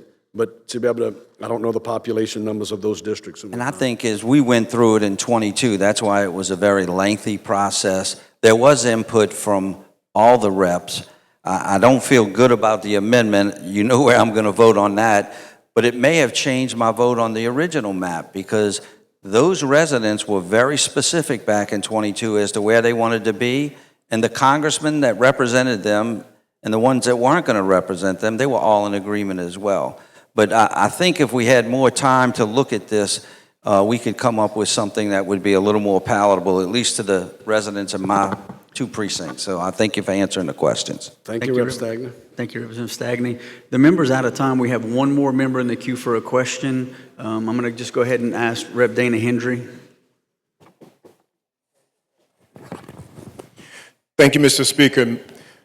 Chairman Boyer, you've consistently said, as well as Senator Morris, whose bill you're moving today, confidently have said that this amendment and the overall bill is to give an advantage to Republican representation in Congress. Is that correct? Yes, sir. And as stated in Calais, it's completely permissible to take partisan advantage into consideration. Partisan advantage is race neutral. Have you, and you also mentioned states like Connecticut and Massachusetts and New Mexico not having a representative from the Republican Party in Congress. Did you not? Yes, sir, I did in my opening. Did you know that Connecticut has the 7th highest per capita income of its residents in this country? I did not do digging on their per capita. Did you know that the per capita income in Connecticut for its residents is $83,000? I did not take into account their per capita income when drawing these maps. Could it possibly be that Connecticut residents have chosen to send Democrats to Congress because they actually pass policies that improve the quality of life of its residents? I'm not going to speak for the people of those states, but they obviously did it for a partisan advantage, to your point. If they feel that the Democrats represent themselves better and do better things for their state, they created the map with a partisan advantage to benefit the Democrats. Their reasoning behind it is not my concern. The fact that they used it in a partisan advantage way is my point. Is it your concern that when these maps were considered, your amendment, that the median household income of Louisiana residents at $53,000 per resident is considered? Was the median income considered in our map? The median household income of residents of this state in terms of quality of life. You confidently say we're trying to get a competitive advantage for GOP representation in Congress, but the facts and the evidence don't support that proposition. The states that you've questioned that don't have any representation from the Republican Party in Congress, all of their states except Mexico have median household incomes that exceed ours by $30,000 and $35,000. And New Mexico does not have GOP representation because the member they had took a job in the Trump administration in 2023. So I'm trying to figure out how you and Senator Morris can confidently say that if we pass these maps and send GOP representatives to Congress that the median household income of the residents of Louisiana, the cost of living in residents of Louisiana, reduction of poverty in Louisiana rates, high school graduation rates, air quality and water quality, and incarceration statistics will actually be improved based upon your confident assertion that sending these maps through the process and approval will improve the quality of life for Louisianians. Okay, members, I'm going to ask for an additional 5 minutes. Hearing no objections, I'm going to give one additional 5 minutes. Rep. Walters for a question. Thank you, Mr. Speaker. Chair Boyer, would you agree that one person, one vote principles require this body to represent all persons counted in the census, not just likely voters? So that, yeah, this doesn't come into play with likely voters. So I mean, we have registered voters numbers in here, but likely voters are not in the statistics that we used. Okay. If representation is constitutionally tied to total population, what role should non-voting populations, including incarcerated persons, play in evaluating the fairness and structure of a congressional map? Ask that question again, if you don't mind, Representative Walters. Sure. If representation is constitutionally tied to total population, what role should non-voting populations, including incarcerated persons, play in evaluating the fairness and structure of a congressional map? Yeah, Representative Walters, I think whatever district that incarcerated people live in, they're going to be represented by that congressperson. And I don't know that there'd be any difference whether they're incarcerated or not. We have the 6 Congress folks that represent our state, and they're going to represent the entirety of our state in Congress. What methodology did you all use to factor incarcerated persons into this map? They show up in the census data, and so that was used. The census data was used. Okay, thank you. Thank you, Representative Walters. Okay, you have no further questions on the amendment or any objections to the adoption of the amendment? Rep. Miller, you object? Do you want to come state your objection? You waive. You have a right to close on your amendment. You waive. Okay, members, Representative Boyer has offered up an amendment which Representative Miller objected to. All those in favor of the amendment vote yea. All those opposed vote nay. Madam Clerk, open machines. Members, vote machine. Vote machine. Members, are you through voting? Members, are you through voting? Clerk will close the machine. 68 yeas, 34 nays, and the amendment has been adopted. Back on the bill, Chairman Boyer.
Rep. Robbie Carter, why do you rise? I'm trying to figure out what's the difference between did you know and are you aware of. To me, it seemed like the same, and I got shut up yesterday for it. Rep. Robbie Carter, can you come see me when we get done with session today? And I'm going to explain it to you quite clearly. Did you know?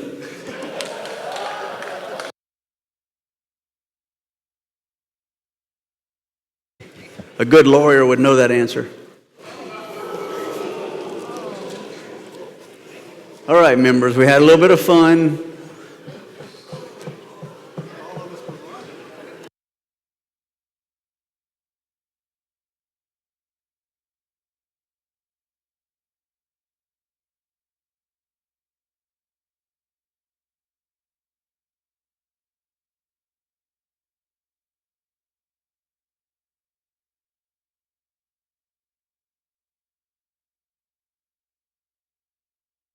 Okay, members, we're going to go to the bill now, just if you were wondering where we were. I know we had a lot of questions on the amendments. I'm going to go first to people who didn't ask questions on the amendment. Rep. Murray for a question on the bill. Sir? You want me to keep you in the queue? Okay. Representative Jordan for a question on the bill. Thank you, Mr. Speaker. So I think I heard, Rep. Boye, I think I heard at the beginning when you did your introduction, you said that basically Democrats vote for Democrats, Republicans vote for Republicans. And so I guess I'm just trying to figure out what evidence do you have of that?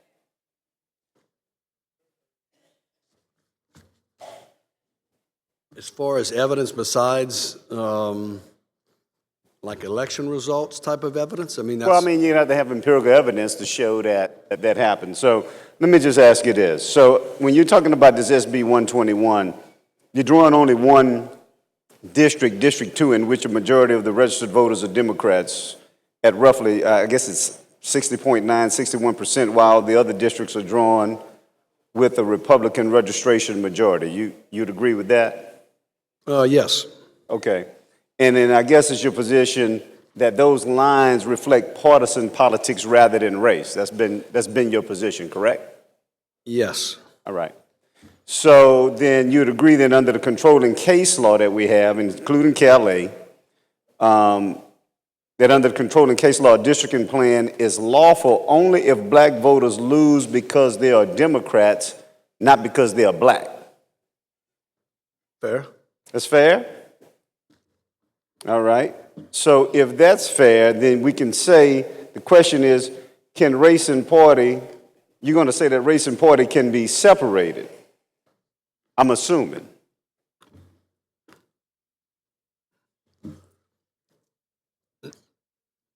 When you go through that one more, go through the. All right. Go through so I want to make sure I'm following. here's where we are.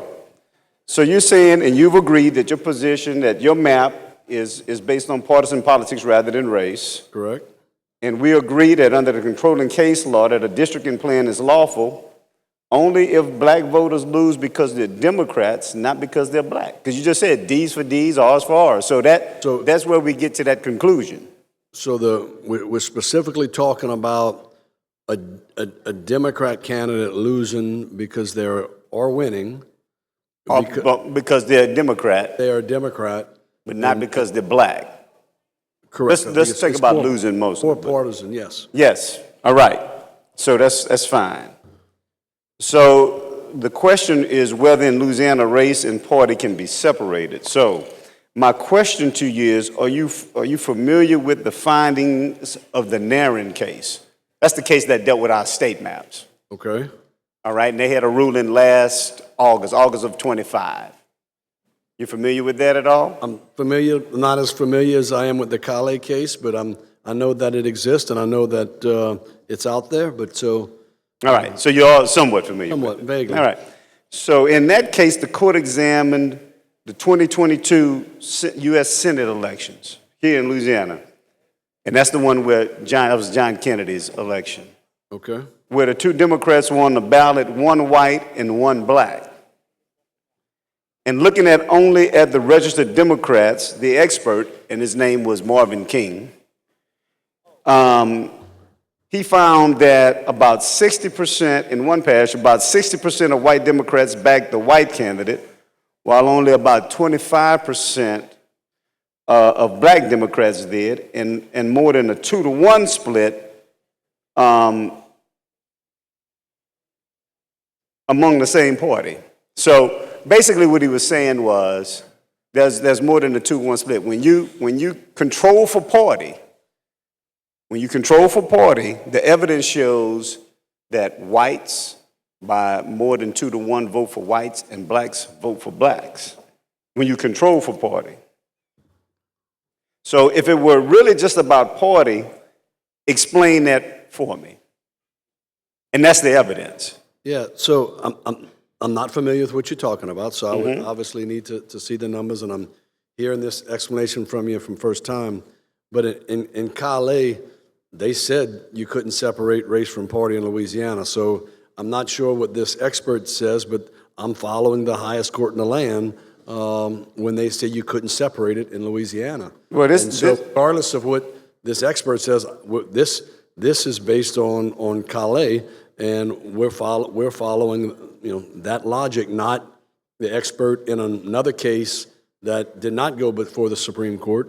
We're focused on this one. No, I understand what you're saying, but I guess we're looking at this map and we're saying that it was just done on party, and you're saying D's for D's and R's for R's, and you're not giving any real empirical evidence. What I'm doing here is to show you that when we control for party, that the expert said that about 60% of the white Democrats backed the white candidate, while only about 25% of the black candidates supported the black candidate, and more about 2-to-1 on the other side, on the reverse. So what it shows is you can't really make that claim that you made earlier about D's for D's and R's for R's, because if that were the case, you would not have that result.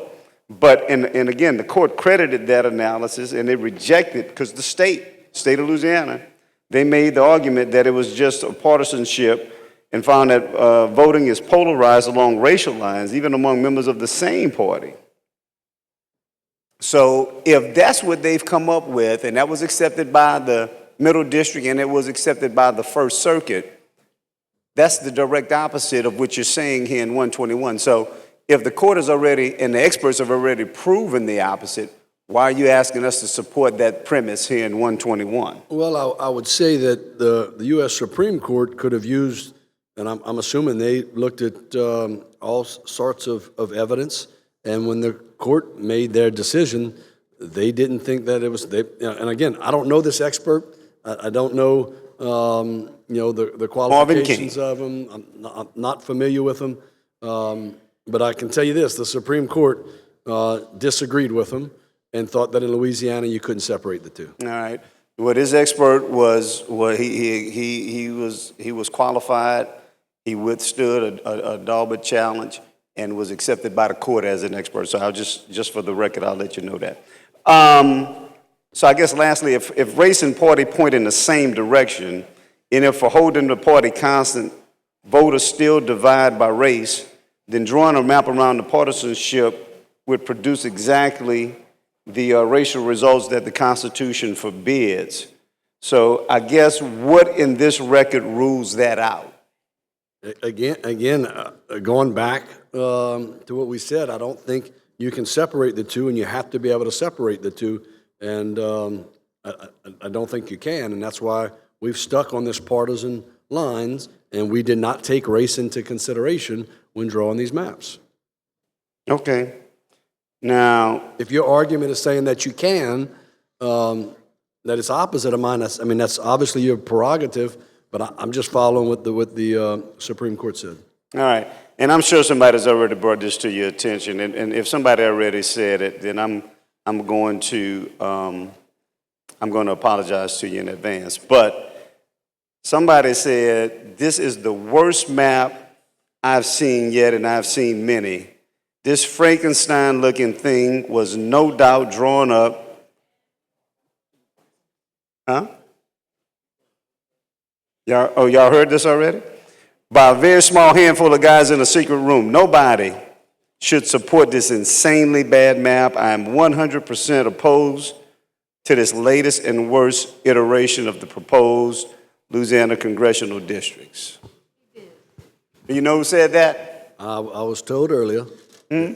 Someone mentioned it earlier. Yeah, that's Representative Clay Higgins. I never thought I'd see the day that I would agree with Representative Clay Higgins, but I guess hell has frozen over. Thank you, Mr. Speaker. Thank you, Representative Jordan, for the questions. Rep. Chasson for a question on the bill.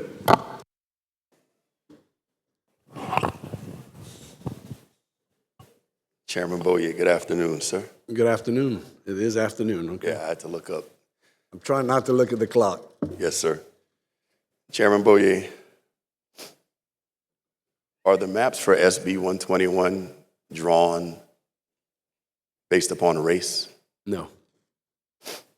Are the maps for SB 121 drawn along party lines? The maps for SB 21, the partisan advantage was taken into consideration, but other factors come into it as well. But partisan advantage was a strong factor. Okay. Would you say the maps for SB 121 are drawn along political party? Yeah, that's what I meant when I mentioned that partisan advantages. Yes, political party advantages.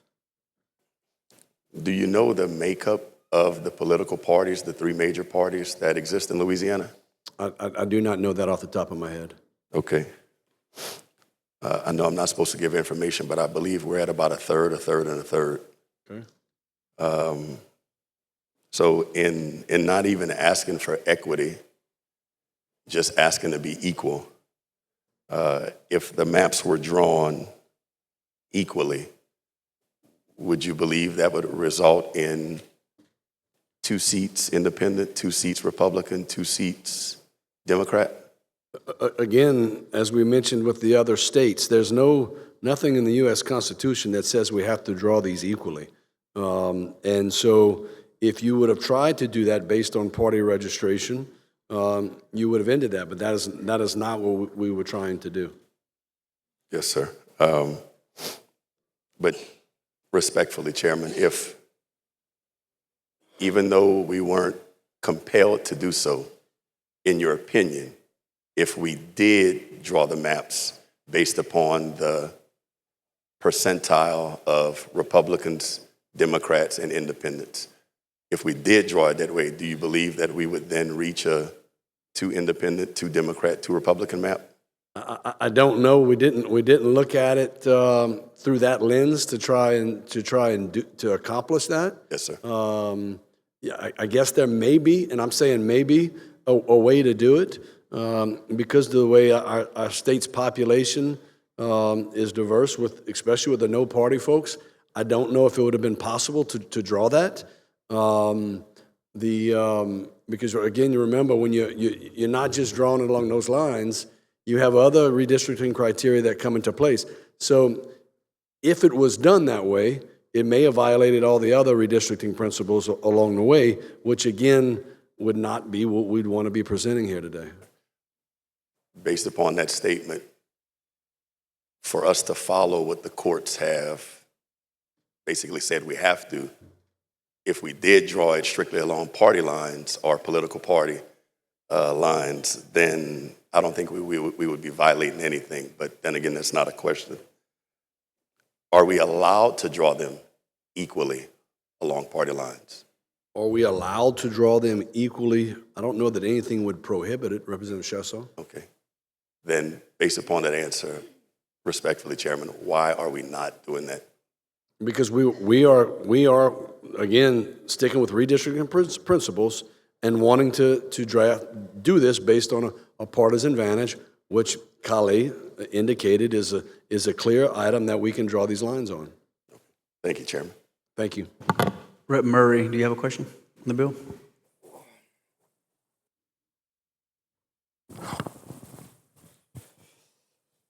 Mr. Chair, how much have we spent on litigation in regards to redistricting? I'm not sure. I didn't consider the dollar amount of litigation costs when drafting the map, and so I don't know that answer. But Representative Chairman Green could probably tell you. I think he could. I think it is nearly $40 million since 2012. How long do you think this will be in litigation if this map were to pass? I didn't know we'd be in litigation this long. So to say that I would have any idea of when or how long we'd be in litigation, I wasn't in office in 2012. When we passed these maps in 2022, we've been in litigation since then until the Calais ruling cleared that up, or basically said that we had the racial gerrymander. But to say how long the courts are going to take to rule on something, I can't answer that question with any degree of confidence. So I know some of the Calais plaintiffs have stated that they may challenge these amended maps. Do you think it's fair to the Louisiana residents for us to just have to keep footing the bill for these redistricting costs of litigation? I mean, I think it's the state's obligation to defend the maps that we do pass. So yes, I mean, I think it is the state's obligation. I think it is the responsibility of the state to defend the maps. Okay. Other states have passed laws that have resulted in them losing some business interests. North Carolina comes to mind with an All-Star Weekend, NBA All-Star Weekend. Do you think this will affect our business interests at all? Do I think that it'll affect our business interests? We don't have a way to be able to tell you how our business interests would be affected by the creation of these maps. We're not, again, going back to 2022, the map there had one Democrat district and 5 Republican districts. And so it's not like we're going backwards. We were there in 2022 until the federal judge or court basically said that we had to draw a separate map. So it's not like we're going backwards. It's just a change based on an interpretation that by a federal court that said we needed to draw the maps, and then that was tossed out in the Calais with the Supreme Court. So to say what kind of business impact these maps would have, it's going to be tough to be able to quantify that amount. But I respect where you're headed with the question. All right. Thank you, Mr. Chair. Rep. Marcel for a question on the bill.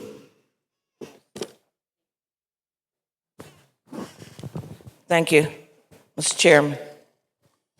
Boye. Yes, Representative When you started off this, your conversation as it relates to this bill, you made some statements, and tell me if I'm wrong.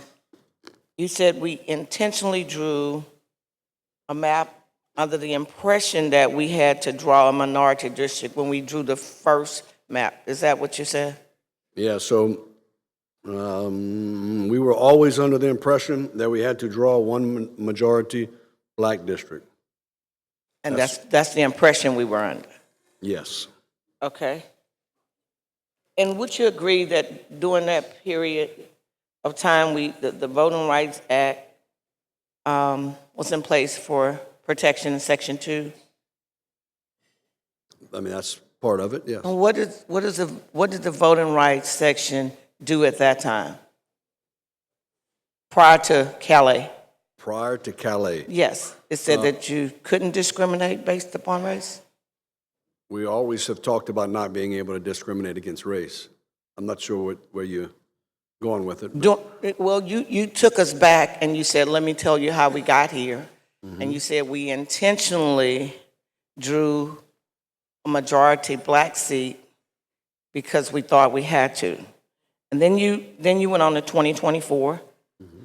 and you said in 2024, correct me if I'm wrong, we drew a map that had 2 majority black districts, even though we disagreed with it. Is that what you said? Correct. We thought that the 2022 map was compliant, and so was compliant. Yeah, with the Voting Rights Act and legal, and so it wasn't until the federal court said that we violated it that we drew the 2nd district, and then which the Calais said that I mean, in their words, that we had not violated Section 2 of the Voting Rights Act. Okay, but are you aware that in Louisiana, because people felt like black people didn't need representation, there was always a pre-clearance here prior to that being removed? Would you agree that that happened during that period? Pre-clearance, somebody might be able to give the For the date, maps. But yeah, but no, In the pre-clearance past- ended 2011, maybe 2012. If Whenever it was, Okay. there was a pre-clearance stage because they said that Louisiana would not be fair. And so that's why we had to go to the, would you agree with that?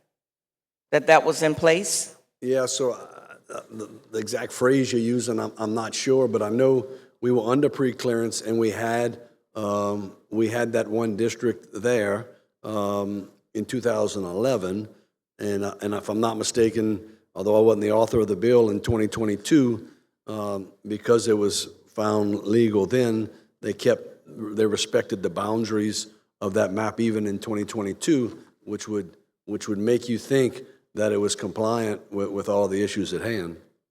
Okay, so when the courts, because you mentioned the courts, because I'm going down the road that you walked down, and so when the court said, y'all either draw a map that's reflective of the state and the population, or we'll draw it for you, that's when you're saying that this legislature was forced to draw 2 minority seats. Is that accurate?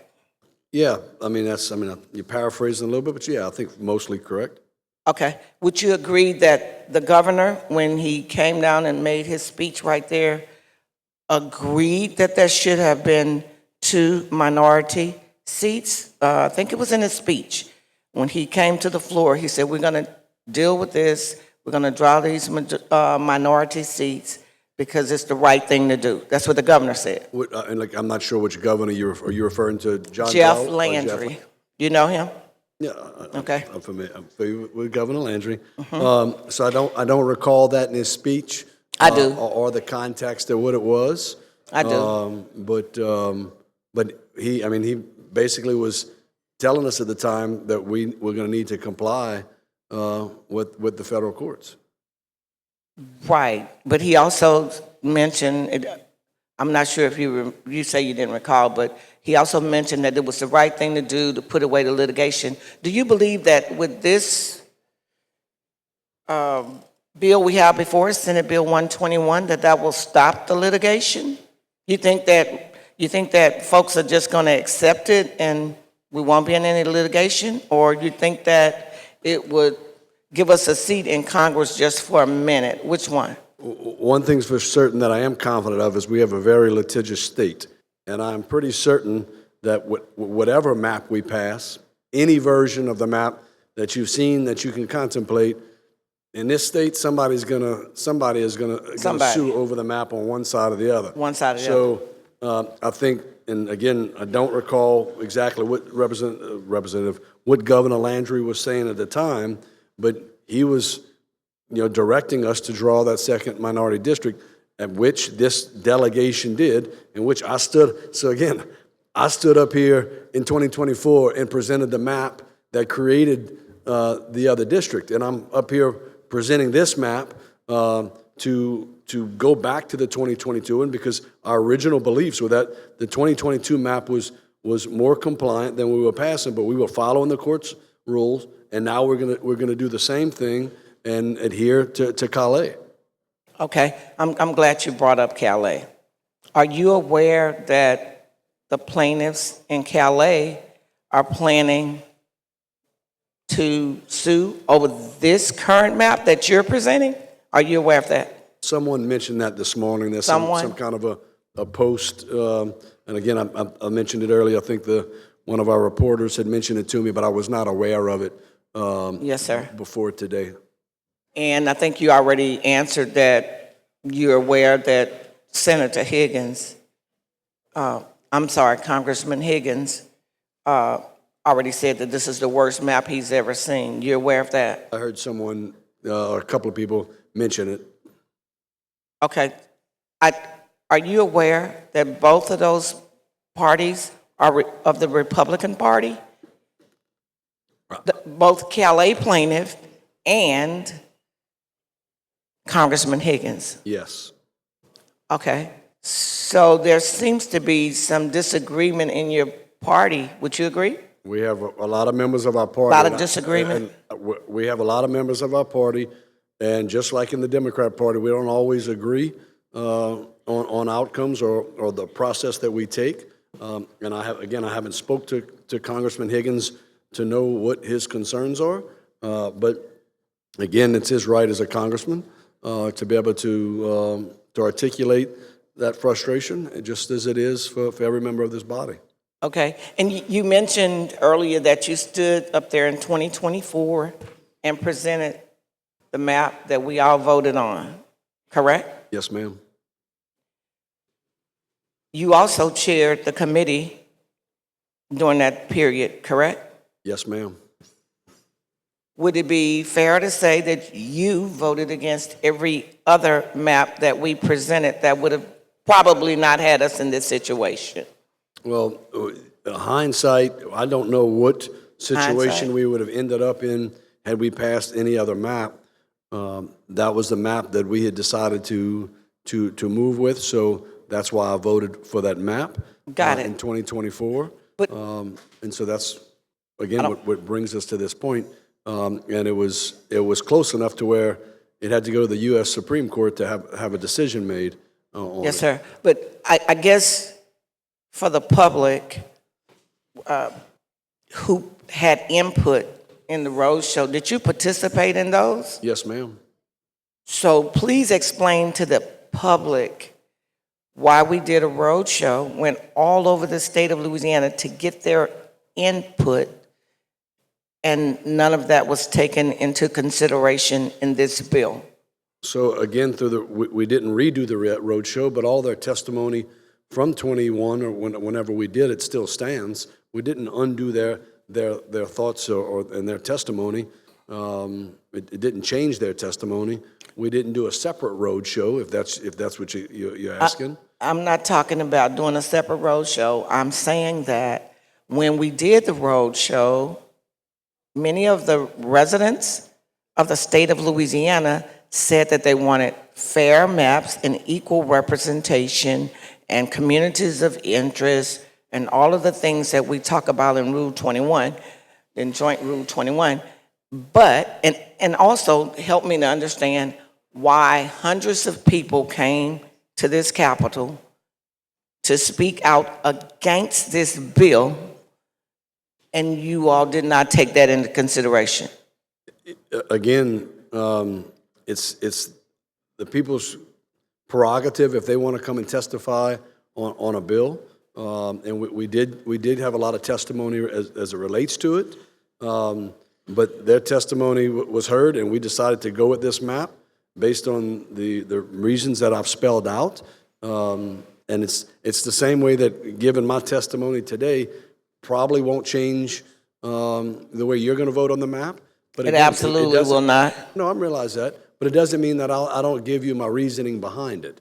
And so the same thing with those folks who came out and testified. It's not that it's not that they couldn't testify or that we couldn't take it into consideration, but they had different opinions than what we have today, and so that's why that map, this map is being brought. Are you under the belief that the public, the people in Louisiana sent us here? They voted for us to be here. Are you under that same belief as me? That is how we get here. And so do you believe that this is the people's house? Because we say that sometimes. Do you really believe that? I do believe it is. Okay. Well, if we believe that, I think that perhaps we should consider what the people think about the legislation that we bring. A lot of times, would you agree that we say that we're representing the people, and if we're truly representing the people, then we ought to be representing their voices? We each represent our own district, and I got emails that said that people were opposed to it, but it was all folks from across the state that were not in my district, and so I'm up here representing my district today, and the people of Louisiana, and everybody's got to vote their district with this map. Do you recall, and I'm a... Rev. Marcel, 1 minute. The member's out of time. I have one question. Do you recall? Rep. Marcel, 1 minute. The member's out of time. We still have an additional member in the queue for questions. I'm going to ask for an additional 10 minutes. Hearing no objections, please remember we have one additional person in the queue for questions. Rep. Marcel for a question. Do you recall how many people came from all over this state to testify against this bill?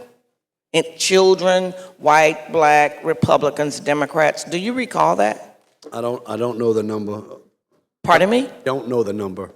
You don't know? You don't know? I didn't count. It was hundreds of people that came. We stayed until 4-something in the morning on the Senate side. Right. I was there the entire time. And do you recall how many people turned in green cards on this bill? I did not count that either. You didn't count them? You could have done that on one hand. Did you know that? And have some fingers left. But thank you for answering my questions. I appreciate it. Rep. Thank you, Phelps. Representative Marcel. Rep. Phelps for a question on the bill.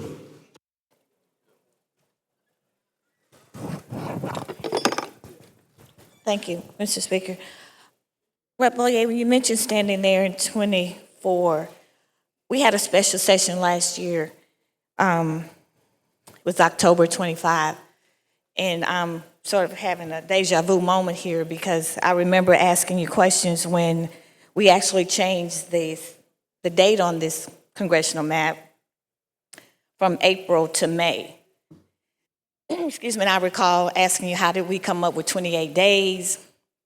You mentioned the Secretary of State needed a certain time. You following me? Yeah. Yes, I do. Okay. And I was concerned of how we were listening to the Secretary of State instead of just allowing the ruling to come in from the Supreme Court. And I'm back to the question, well, ironically, maybe for the public, that I did ask, how are we expecting a ruling in May when typically we just wait to see when the ruling will come? Do you find it ironically that we're here and have this ruling in May of 26? Do I find it ironic? No, I don't find it ironic at all. What we were attempting to do in that special session was to give the court more time to respond because we were under a closed party primary system. And so in order to have the closed party primary for the U.S. House of Representatives, the Secretary of State basically gave us a drop dead date. So we pushed it back that month to give the Secretary of State more opportunity, give the Supreme Court more opportunity to respond within the Secretary of State's window. But we didn't hear back from them at that time. So we heard back from Kale, obviously, as you know, much later. And that's why we made the assumption to go back to the open primary so that we could still conduct the business. We did not want to run our fall elections on maps that have been deemed illegal by the highest court in the land. And we had no idea that it would be deemed illegal until the ruling came. But the public does find it, for those who were aware, ironic that we moved the date back from April to May. The questioning was, how are we coming up with the month of May? And we did get a ruling in the month of May. And I did recall asking you, was the president going to call the governor? Was the president going to call Louisiana? How ironic, a year ago we were having this question, and we got a ruling in the month of May. Yeah, and I was also characterized at the same time as having some sort of insight into the president or to the Supreme Court that I knew with certainty that we were going to get the ruling down in time to push the elections, and I was very clear. You say you knew with certainty? I'm sorry. You say you knew with certainty? But let me... I just wanted to stop right there to be sure I heard you. You didn't. So I was being characterized in questioning that I had knowledge with certainty that the Supreme Court was going to come back within that month delay in the January time frame. And I reiterated the fact that we did not have any purview of when the Supreme Court was going to come back and give us this answer. And they did not come back in time to give us that answer for us to still conduct our closed party primaries. That's why we passed the bill to go back to the open primary so we can still conduct the business under a legal map. Okay, I don't know what you were referring to because January never came up at this time last year. That's correct. Okay, so you just referenced it. I didn't know why. So I was just on the fact, I did ask you because I did actually go back to look at that, an expectation. I just find it, ironically, I was asking you specifically, how do we know that we were here from the Supreme Court in the month of May 2026? And we did hear a ruling from the Supreme Court in the month of May in 2026. And here we are. So if I had to bet 1,000, I'd probably be a millionaire right now. That was not the line of question that I was getting back at that time. The line of questioning Yes, sir, I was is why, reviewing it. let me finish my sentence. The line of questioning was, why are we pushing it back a month? And the answer is, we were pushing it back a month to allow the Secretary of State more time to conduct our closed party primary. It would have been easier if the Supreme Court, in which we were hoping that the Supreme Court would have come back in December, or potentially, I don't remember what the dates ended up being, maybe early January as well, and we could have still conducted our closed party primaries. That was the objective. Nothing having to do with May, except, the only thing dealing with May was the dates of the election that we had pushed back. But I think the way you characterized it was not, I think you're mischaracterizing our attention when we came into the special session. I didn't miscategorize it, Rep. I was the one asking the questions, and it's very clear what I know what I was asking. And that's here nor there. At the end of the day, the timing was on time for you all. Secondly, and that was at the time, I do remember, when we were talking about moving the amendments back. And the question was, why are we moving the dates back for this race when it had nothing to do with the amendments? Do you recall that? Just, I don't recall the exact question, but if you ask me that question, I'll give, I'm assuming you did, you're not making it up, so. No, the archives are there. Lastly, when we talk about just the voices and the residents of the state of Louisiana, and I guess I want to be sure before my concern comes,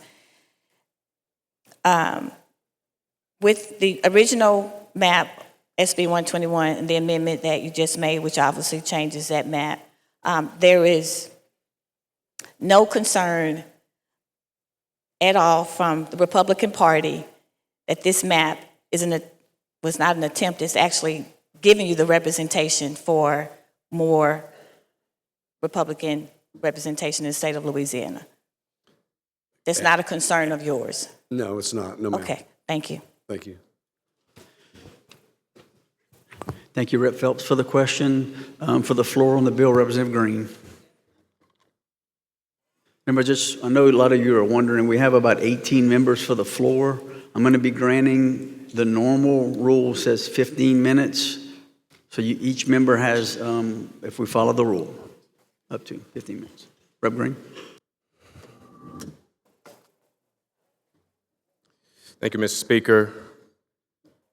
Members,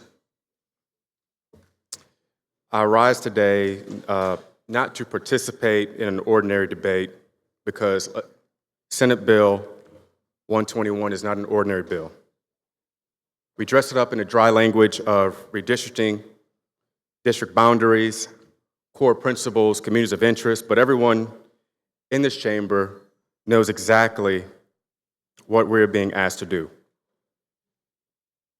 We are being asked to take one of two minority opportunity districts in this state where Black Louisianians are nearly 1/3 of the population, and to reduce that minority opportunity representation to a single seat out of 6.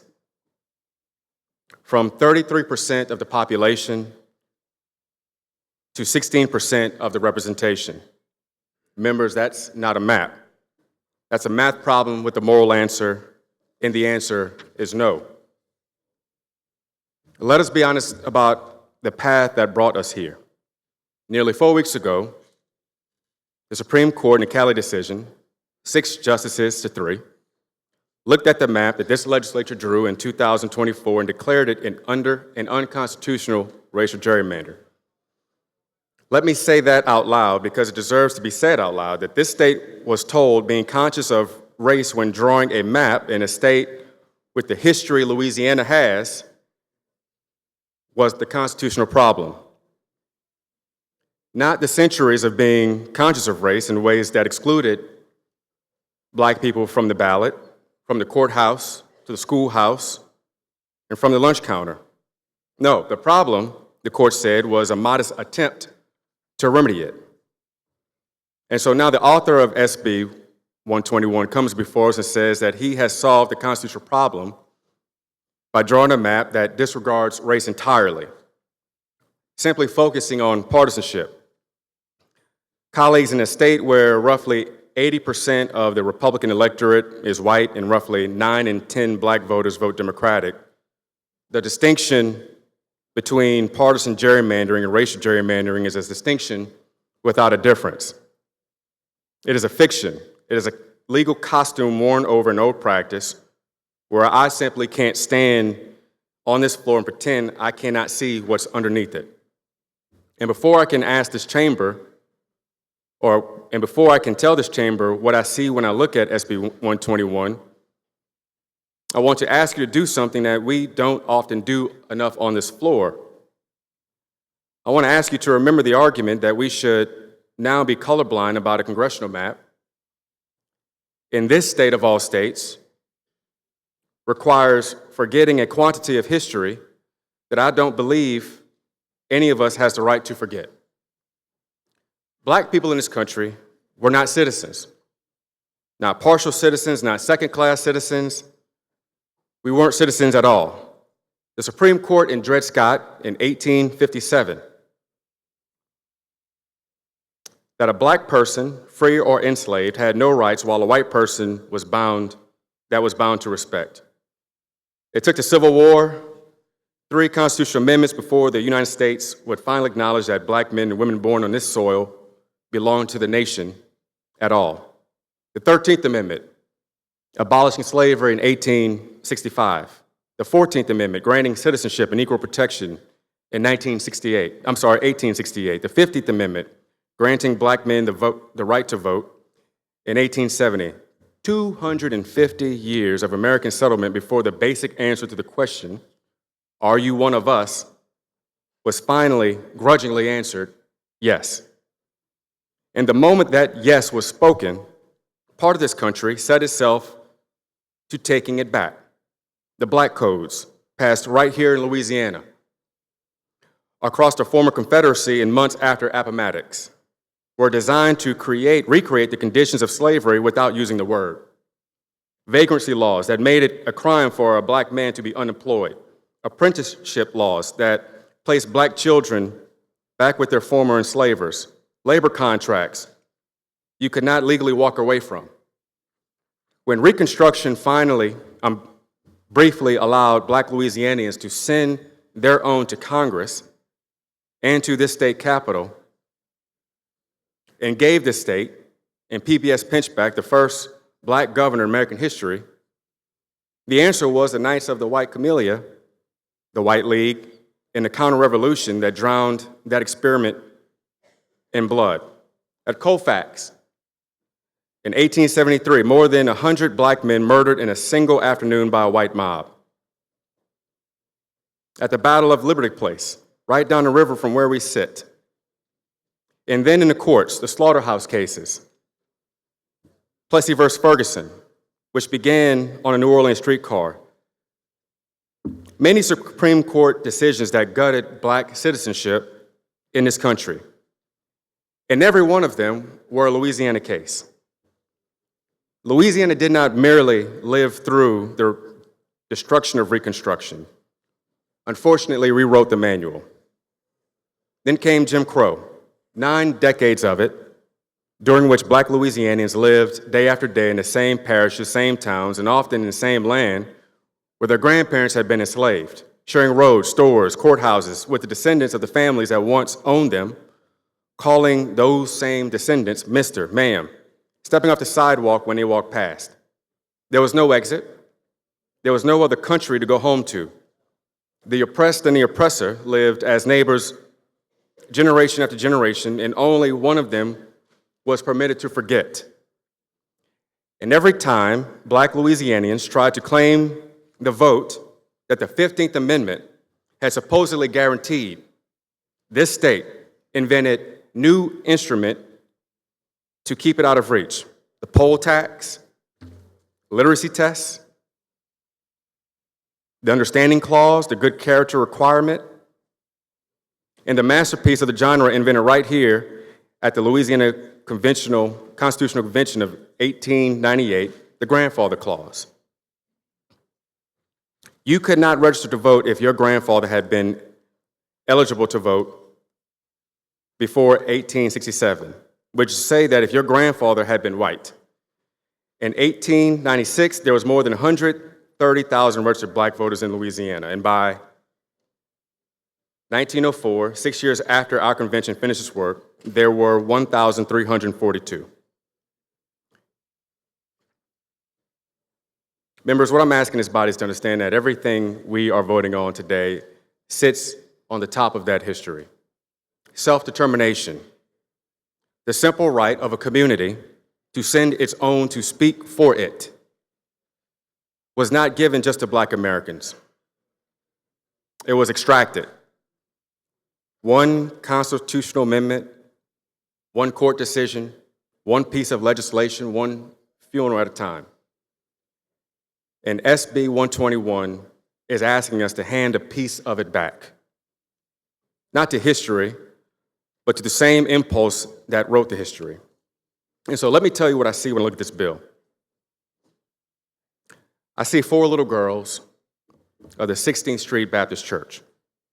Addie Mae Collins, 14 years old. Cynthia Wesley, 14. Carol Robertson, 14. Denise McNair, 11. Sunday morning, Sunday school. They were getting ready to sing in the choir when the Klansmen put dynamite under the steps and blew them into eternity. September 15th, 1963. Their crime? Being black children in a black church in a country that not had yet decided that their lives counted. I see James Chaney, Andrew Goodman, Michael Schwerner, a young black man from Mississippi, and 2 young Jewish men from New York, driving back roads in Neshoba County trying to register black voters. Stopped by a deputy sheriff, handed over to a Klan mob, murdered and buried in an earthen dam. And it took nearly 44 days to find their bodies. June 21st, 1964. They died for the right we are about to vote to weaken. This piece of every right we're about to vote on, that is the piece of every right we're about to vote on. Every single one. It was paid in blood. It was paid largely by people who never lived to see what their blood brought. What it bought was the Civil Rights Act of 1964, which finally outlawed segregation and public accommodations. The Voting Rights Act of 1965, which is the only reason most black members of this body, myself included, stand here before you today as colleagues. The Fair Housing Act of 1968, signed 1 week after Dr. King was murdered on a Memphis balcony. Jingles framework that 40 years required states like ours to draw districts where black voters could elect candidates of their choice. That is what SB 121 proposes to take back. That, member, is why so many of us cannot stay quiet, because if we let this pass without speaking the truth about that very fact, then every drop of blood that was spent on credit, and we are here because of that generation, because if we let this pass without speaking the full truth about it, then every drop of blood that was spent on credit, and we are here to let that generation would have defaulted on that loan. We are here, we are the generation that told Addie Mae and Cynthia and Carol and Denise that their lives were a down payment on a promise we no longer feel like keeping. Members, I bring all of this to the floor, not as the history book, or not at the floor as history I read in a book. I bring it as an inheritance, as something handed to me directly by people I knew and loved and whose hands I held.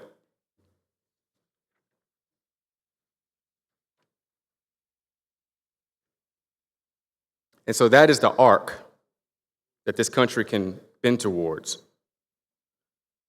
That is what the people who died believed was possible. And I will not and I cannot sit silent in this chamber while we bend it away. So I want to ask you to consider with me what this chamber and this state has done with the time and attention we have.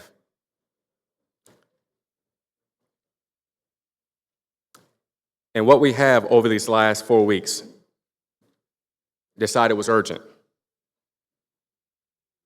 When the Supreme Court issues its decision on April 29th, the political machinery of the state moved with a speed that I will admit was awesome to behold.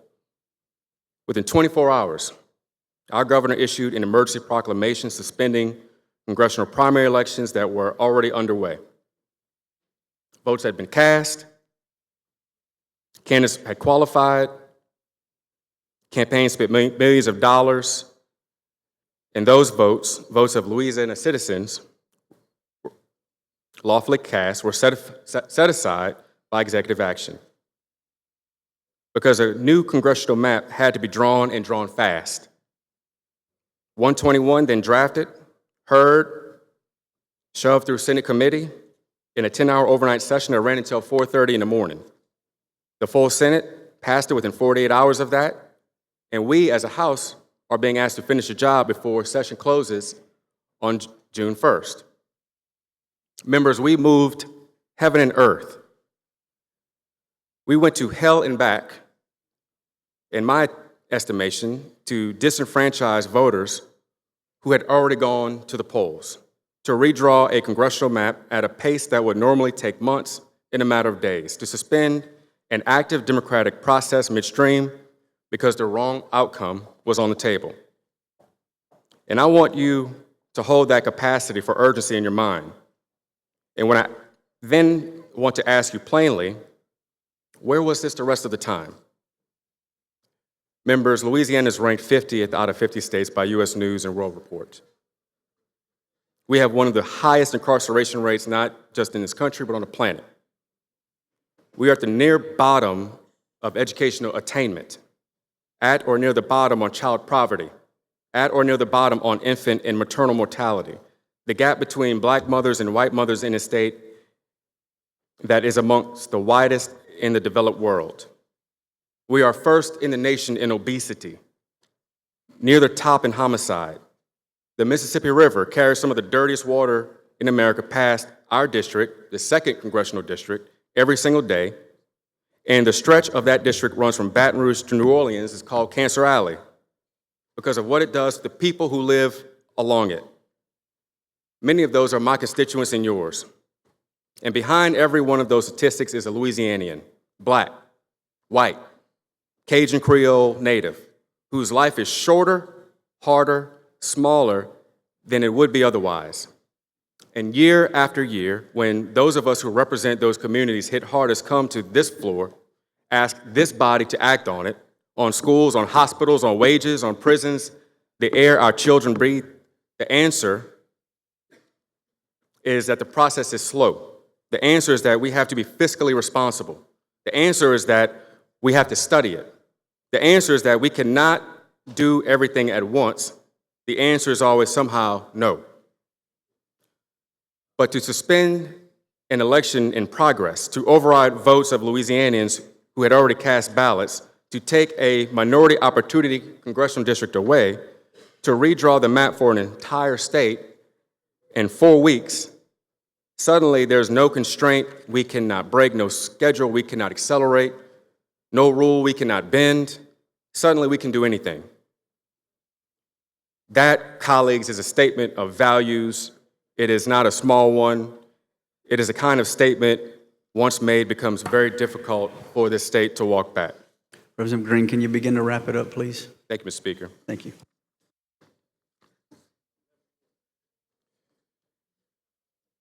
Members, I simply ask you, not as a Democrat to Republicans, not as a black man to white colleagues, but as one Louisianian to another. Not to be remembered as a legislature that took a 2nd minority opportunity district away.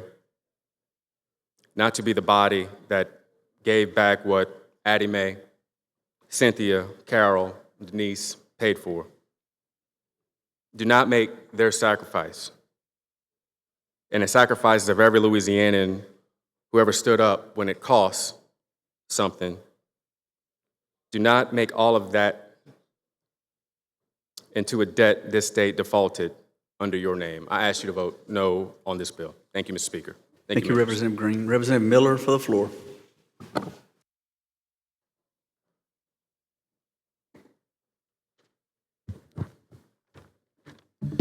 Mr. Speaker and members, this has become so much bigger than drawing lines on a map. When we draw maps that dilute the strength of communities, fracture cultural and historical connections, dilute the strength of communities, and diminishes the ability of people to elect leaders who understand their lived experiences, we do more than alter political boundaries. We weaken the trust in democracy itself. Representation changes policy outcomes. Louisiana faces so many issues that can only be solved with bipartisan solutions. Members, the state budget that we're currently debating, going across the aisle, is over half federal dollars. Representation changes policy outcomes.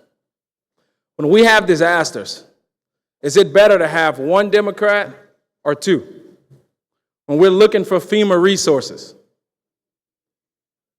Just recently in Congress, there's a big debate over Medicaid and health care access.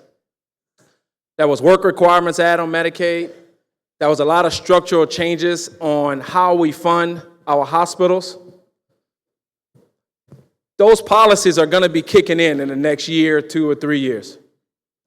Many of your hospitals are actually relying on the Democrats to take over Congress to reverse those policies. If those policies aren't reversed, we will have a financial problem here in Louisiana. Once again, representation changes policy outcomes. Would you want 2 Democrats or 1 Democrat whenever Democrats are in the lead, the majority? Let's talk about infrastructure, neglect in our black communities. That's why we're fighting for a second black district, because representation matters. Our HBCUs advocacy. I think President Biden administration did a study and came out and says our HBCUs have been underfunded by billions of dollars over the years. That's why we're advocating for 2 Democrats versus 1. Different lived experiences produce different policy priorities. I think each of you understand what that means. Each of the experiences that we live, that we go through, creates the policies and the laws that we come here and attempt to create. I now want to talk to you about someone that I look up to as a big brother, someone that I call a mentor. His name is Congressman Cleo Fields. When he started campaigning in my parish, I can remember the first event. There were so many people there. There's an older gentleman went up to him and he said, "Sir, I'm voting for you because your dad was a good congressman." I looked, I thought to myself, do I not know history? What did I miss?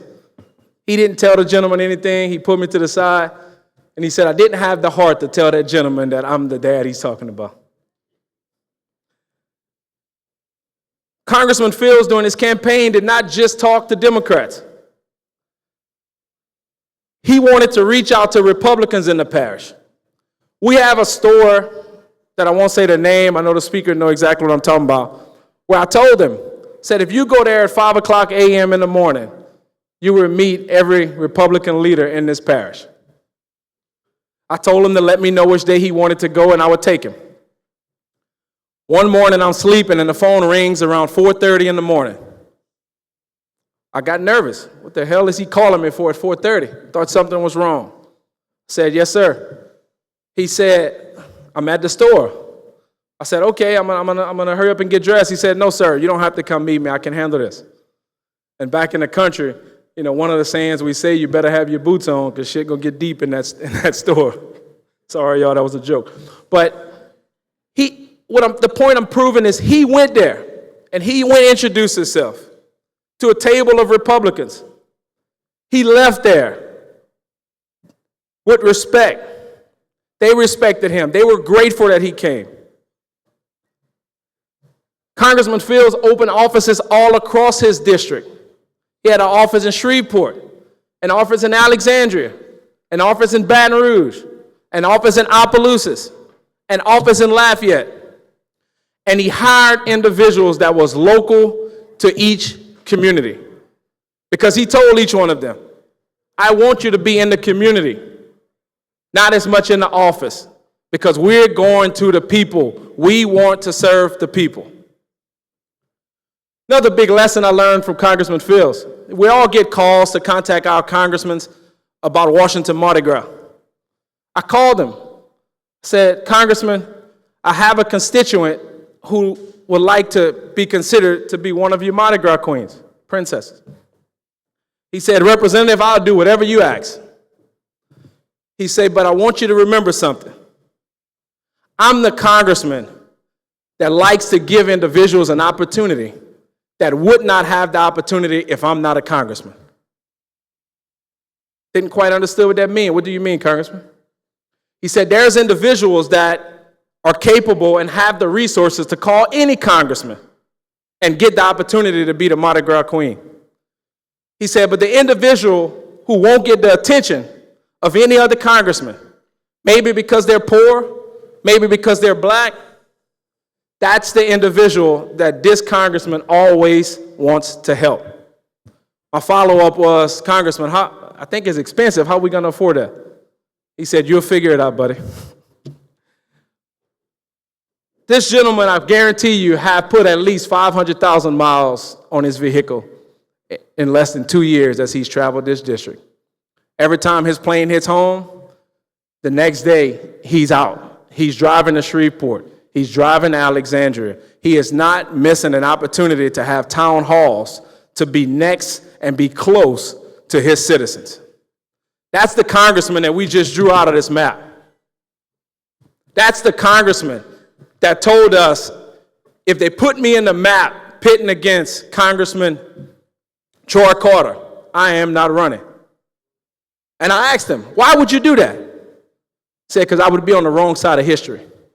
And I've worked too hard and fought too hard to be known to be on the wrong side of history. Members, we can either choose today to maximize inclusion or we can diminish it. Just because you can reduce the representation today, it doesn't mean we should. South Carolina didn't do it. Why does Louisiana have to do it? There was a young man that spoke in one of the committee hearings, and it really stuck with me. His name Jolan Jolivet. He said, when one party wants a community support, champion their issues. Don't redraw the map. Did y'all get that? He said, if you want the support of a community, you go and champion that community issues. It's easy to redraw a map. Members, we're going to be accountable to history and to the public, not only the courts. When communities lose representation, they lose visibility. I've been elected for 11 years. My parish was always split 2 or 3 ways. I didn't know what it felt like to have federal representation. But now I see what it feels like to lose federal representation. My parish have always tried to get help, federal assistance. Under this congressman, we have projects in small communities to address water infrastructure, to address a bridge right now in Opelousas that's inoperable, to address a community airport, This congressman have earmarked funds for my community because he understood the importance. Members, democracy is strongest when every voice have a meaningful chance to matter. Our responsibility in this chamber is not to protect the political advantage. Our responsibility is to protect the integrity of democracy and the public trust in this institution. I often tell some members, Democrats are losing a lot of battles in these four walls. But I want every member to ask themselves, what is the public perception of us now? That was a poll right now. I'm pretty sure y'all would agree. The public do not trust this body, including myself. Evident as the constitutional amendments that just blew up. What I'm trying to say is we can continue doing what we think we want in these four walls of this building, but that doesn't mean that the public want us to do that. Democrats are in the minority, so we already know what the vote's going to be today. But this chamber has a choice. We can draw a map that reflects the full diversity and dignity of Louisiana, or we can draw one that narrows political opportunity for hundreds of thousands of citizens. Long after this vote is over, people will remember whether we stood for inclusion or exclusion, fairness or dilution, representation or silence. Mr. Speaker, I yield my time. Thank you, Rep. Miller. Rep. Newell for the floor. Rep. Marcel, you're next in the queue.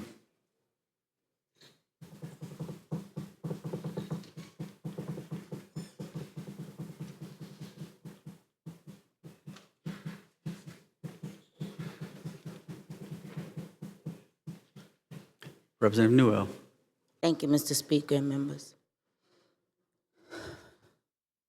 We gave y'all 2 districts already. That is what a colleague of mine had the gall to tell me to my face, as though fair representation for Louisiana's Black voters was a gift or a treat to be given or withheld at the whim of an administration. Black voters were not given a 2nd congressional district as a gift, nor were the districts gained by accident.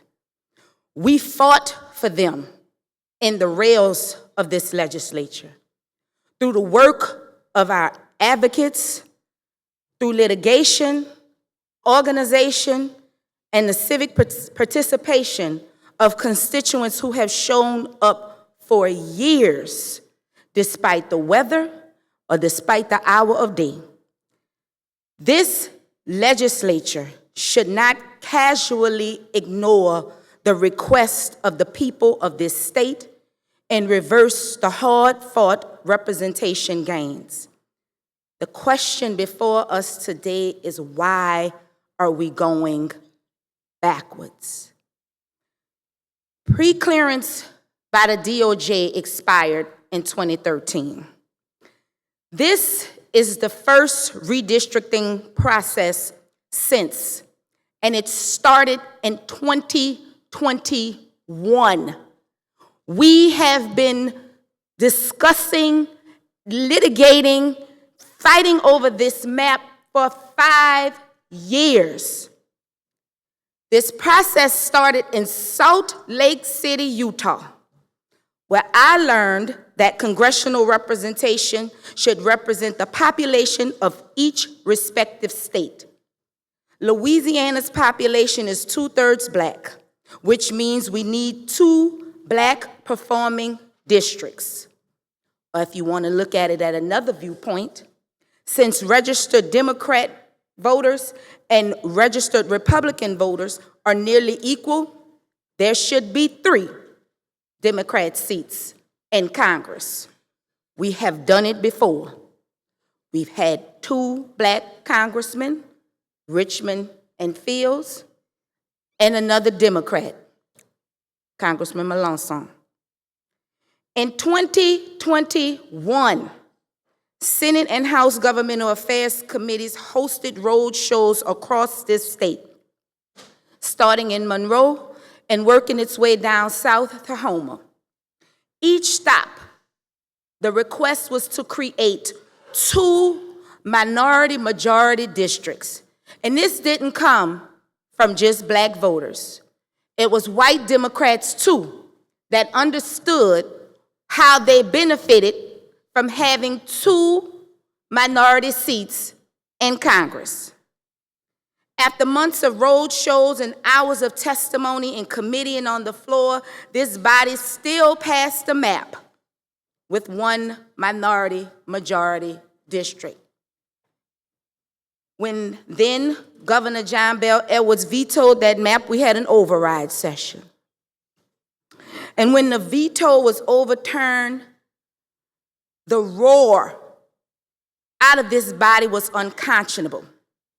Some of you all who are sitting right here, you jumped up, you cheered, you hollered, you gave high fives because you succeeded in overturning a request from a governor that asked for 2 minority-majority districts. And then another one of our colleagues took the mic and said, "You get what you get," as though black voters were throwing a tantrum and not rightfully demanding the fair representation that they deserve. Well, the state got what it got, because here comes the lawsuits, the injunctions, the appeals, the emergency hearings, the special sessions, the federal court orders, and all of it's paid for by the citizens that we represent. I remember in 2022, this body was given a mandate by federal Judge Shelley Dick to draw a map with 2 minority districts. We were called into a 6-day special session, and this body dragged their feet and delayed and postponed.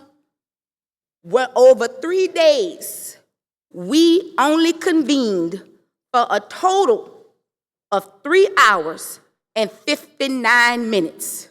And this legislature was threatened with contempt of court for not following a mandated court order. So it concerns me how swiftly this administration moved to postpone congressional elections, and how swiftly this legislature acquiesced by redrawing districts that determine political power and black representation, although there was no mandate made by the Supreme Court. Elections are not conveniences for the government to reschedule, cancel, or suspend based on political strategy. Elections are the foundation of representative democracy. Louisiana has a painful history when it comes to voting rights and representation. We should not continue to carry luggage that we did not pack. We should not normalize a process where minority representation only exists until it becomes a political inconvenience. It is 2026. We have been in special session after special session, and the courts, constantly in courts. One of our colleagues' children asked, "How is it so special if y'all are in them all the time?"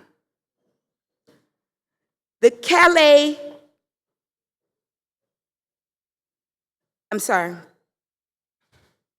Calais decision is heavily based on the 14th Amendment, but not concerning claims of the violation of procedural and substantive due process.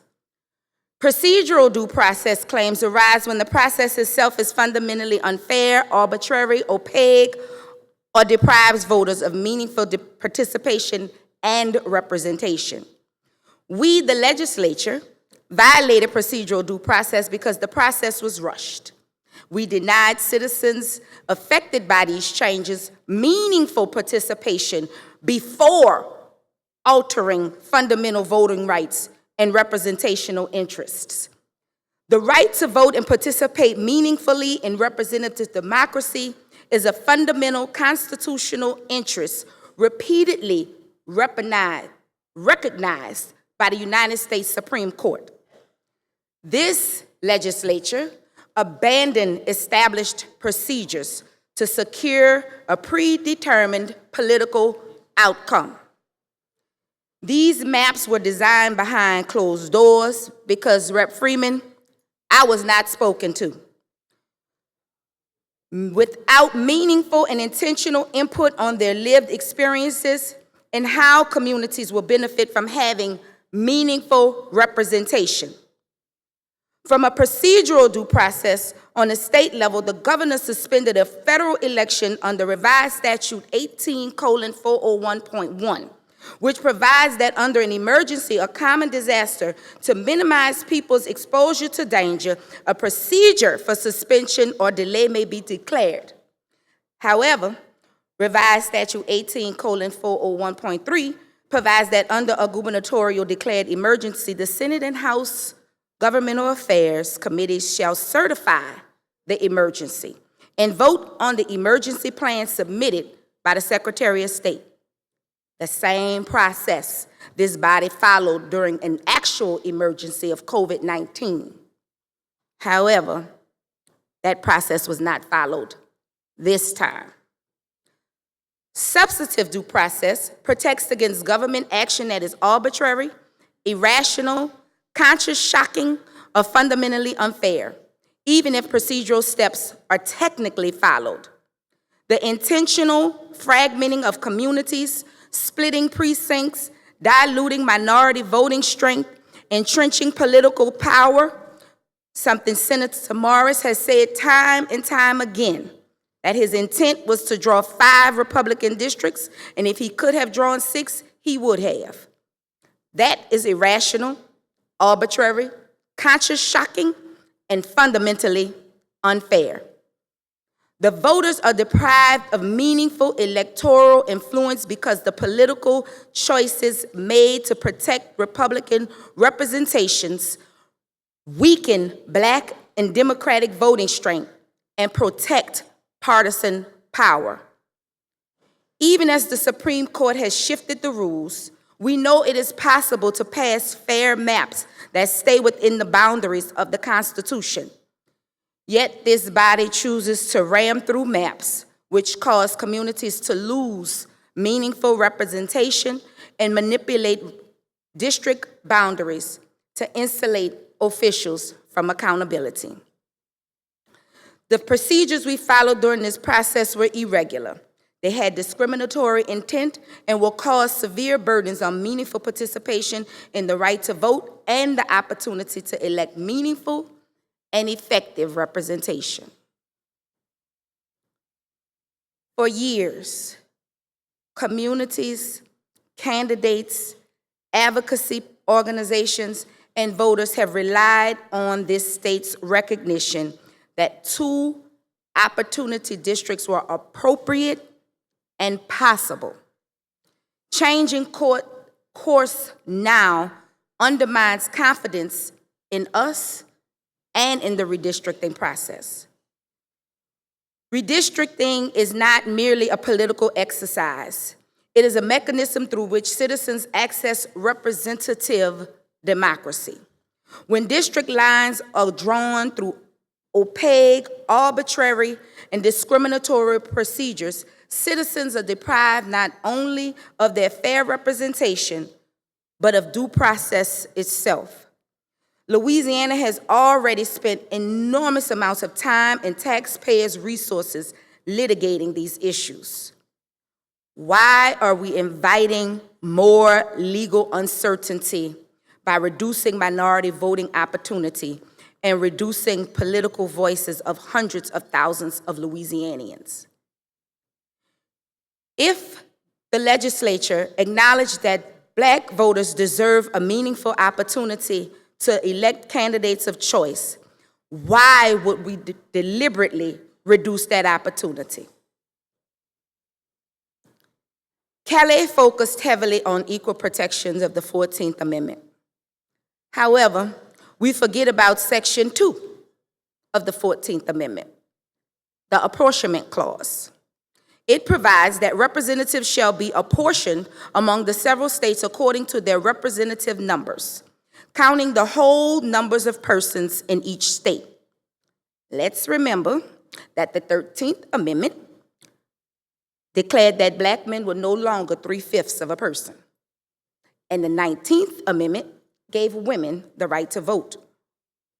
When the right to vote at any election for the choice of electors is denied to any of the inhabitants of such state, the basis of representation shall be reduced and the portion which the number of such citizens shall bear to the whole number of citizens. This was included to discourage southern states from denying Black citizens the right to vote.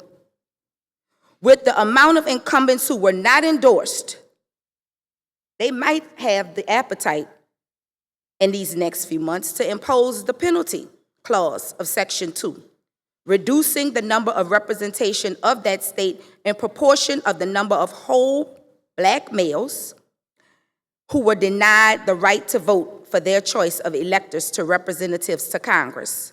So in short, that means if a state denies whole free men the right to vote for meaningful representation, that state can lose representation in Congress.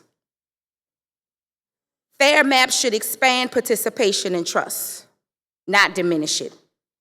The racist gerrymandering of the Republican Party is having unintended and politically damaging consequences. And I want to thank you. Because like it was said about New Orleans after Hurricane Katrina, they said Mother Nature did what we couldn't do, and it destroyed the Black voting bloc in New Orleans. Well, Louisiana's Republicans have done something that we have tried to do for years, and that was to encourage and boost the Black voting bloc across the nation.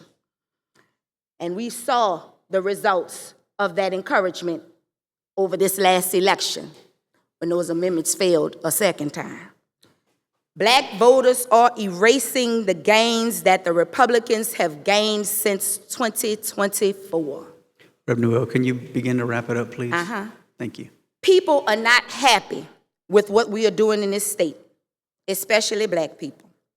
And since we want to quote phrases from the civil rights era, this country, especially the South, was built on the backs of Black people. And if Black people don't get what they are owed, what is due to them, white folks won't have it either, because we're going to tear it all up. That's Fannie Lou Hamer, because I know where my quotes come from. There might be a history of white supremacy, but history has always been against white supremacy. And what history has also shown us time and time again, bet on Black. Thank you, Representative Newell. Rep. Marcel for the floor. Rep. Wilford Carter, you'll be next in the queue.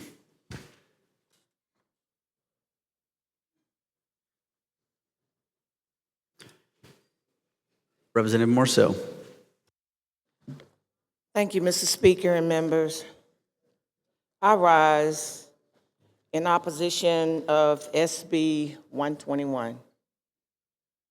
And I know you've watched me throughout these hearings in the Senate and the House raise a lot of my concerns. I watch people travel from all over the state, both white, Black, Republicans, Democrats, independent voters, children, old people. A lady testified in our committee that was 90 years old. And all of them overwhelmingly was against SB 121. People took off from work, they drove for hours, or they rode on a bus, they stood in a line, and they pleaded to be heard. This body asked the public for input. But sometimes, in some of the committees, people didn't even listen. They walked out, they went in the anterooms, they sat there the entire time so that they would not hear the testimony. The public overwhelmingly opposed dismantling minority representation. If testimony in this building does not matter, then the public process becomes a theater.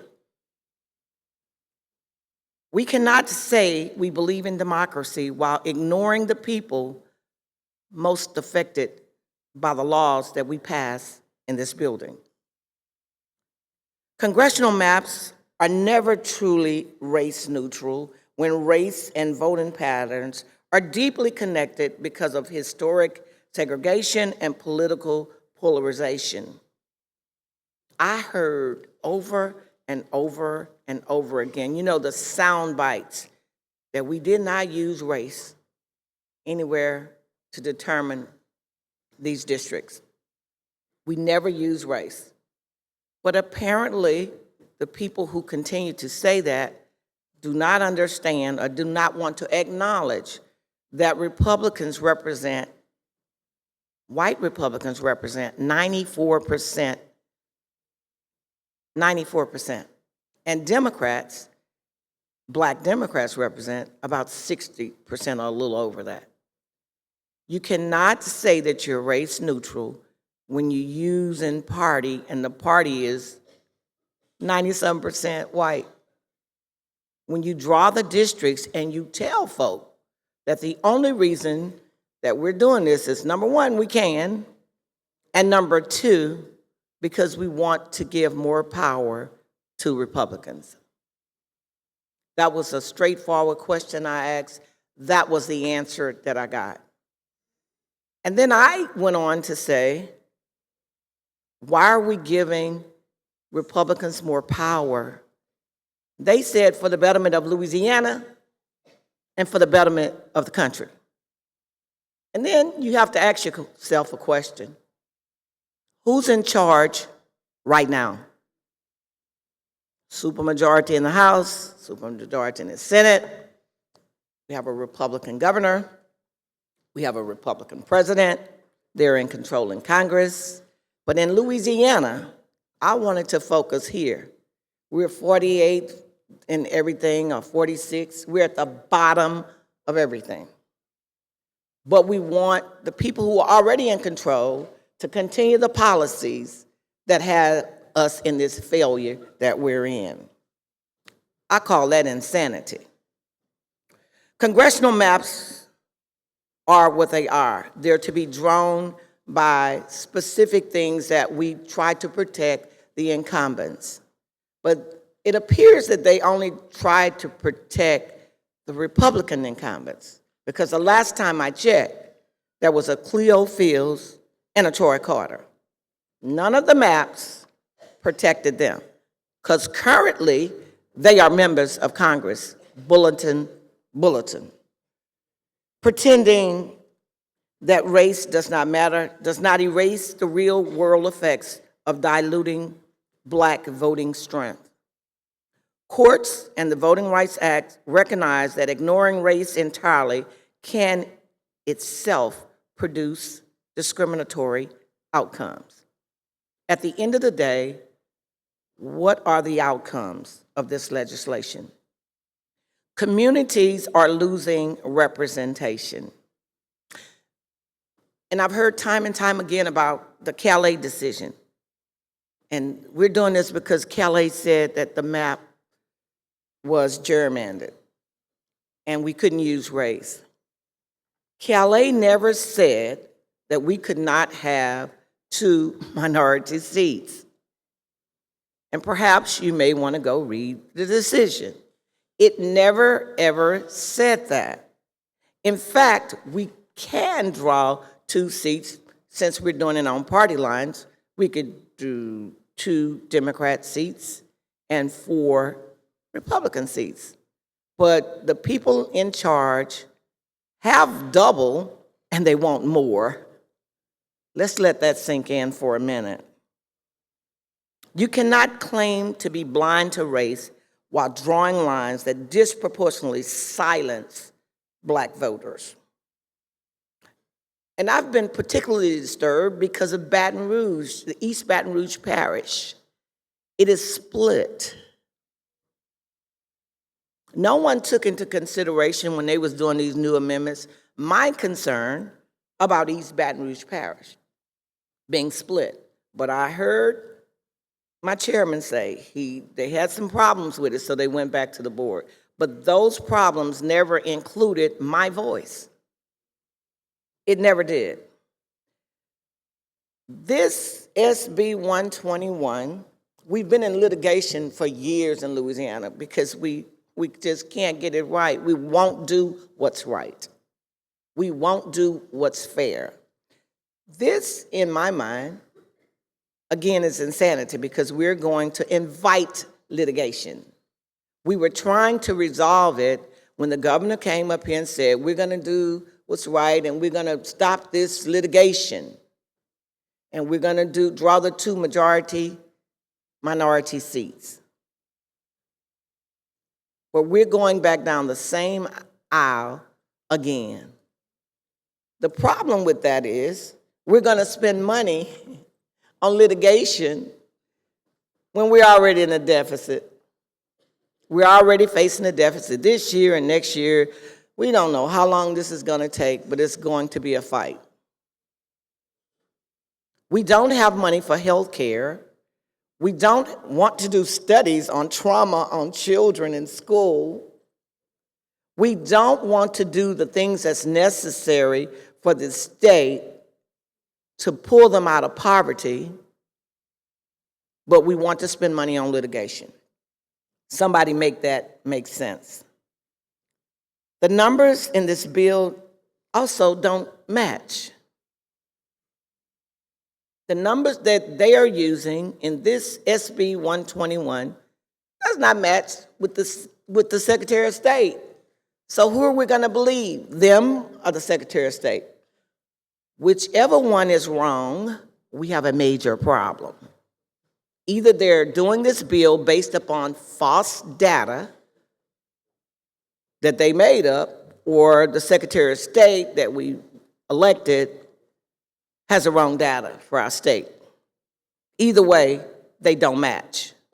Look at the numbers for yourself. Louisiana demographics justified 2 opportunity districts. Doesn't guarantee anything, but 2 opportunity districts. 1 vote, 1 person. I think that's what we should be doing. 1 district compresses Black voter power into a single district, while at the same time saying we're not using race. But if you look at that district, they have Black people compact in 1 district. That's called packing, which is clearly using race for the opposite effect. The people came here asking for fairness. They asked for fairness. They didn't ask for favoritism. They asked for fairness. I'm trying to figure out why is that so hard. We should listen to them. We should listen to them. I offered an amendment today that was not based on race, that protected the incumbents, and then I was told that Letlow is still an incumbent. I thought that the law said that you could not do that. She has resigned her seat in order to run, so she is not an incumbent. But everybody else was protected in the map that I offered. This debate is not about guaranteeing outcomes. It's about guaranteeing opportunities. Which side of history will your name be on? Because it will be on one side or the other, either fairness, unfairness, just, or unjust. I oppose SB 121. Thank you, Representative Marcel. Representative Wilford Carter for the floor. Rep. Freeman, you're in the queue next. Thank you, Mr. Speaker. Actually, back when we passed SB 8, we had a meeting with the governor, the Democratic caucus did, and I told the governor, to his face, in the meeting, why are you supporting a map that is illegal? I knew this map was unconstitutional the first time I saw it. The Calais map, the Fifth Circuit 7 years ago said that the slant was unconstitutional, violated the 14th Amendment. That very map, SB 8, was just a few precincts different. So the governor knew it was illegal. And he got a lot more people on his staff, a lot smarter than me, that's lawyers, told him it was illegal. So why did he support and didn't let anything else out of committee but this illegal map? Because he wanted us to be right back here. What we're doing right now, to have Calais have an opportunity for the Supreme Court to limit the Voters' Right Act.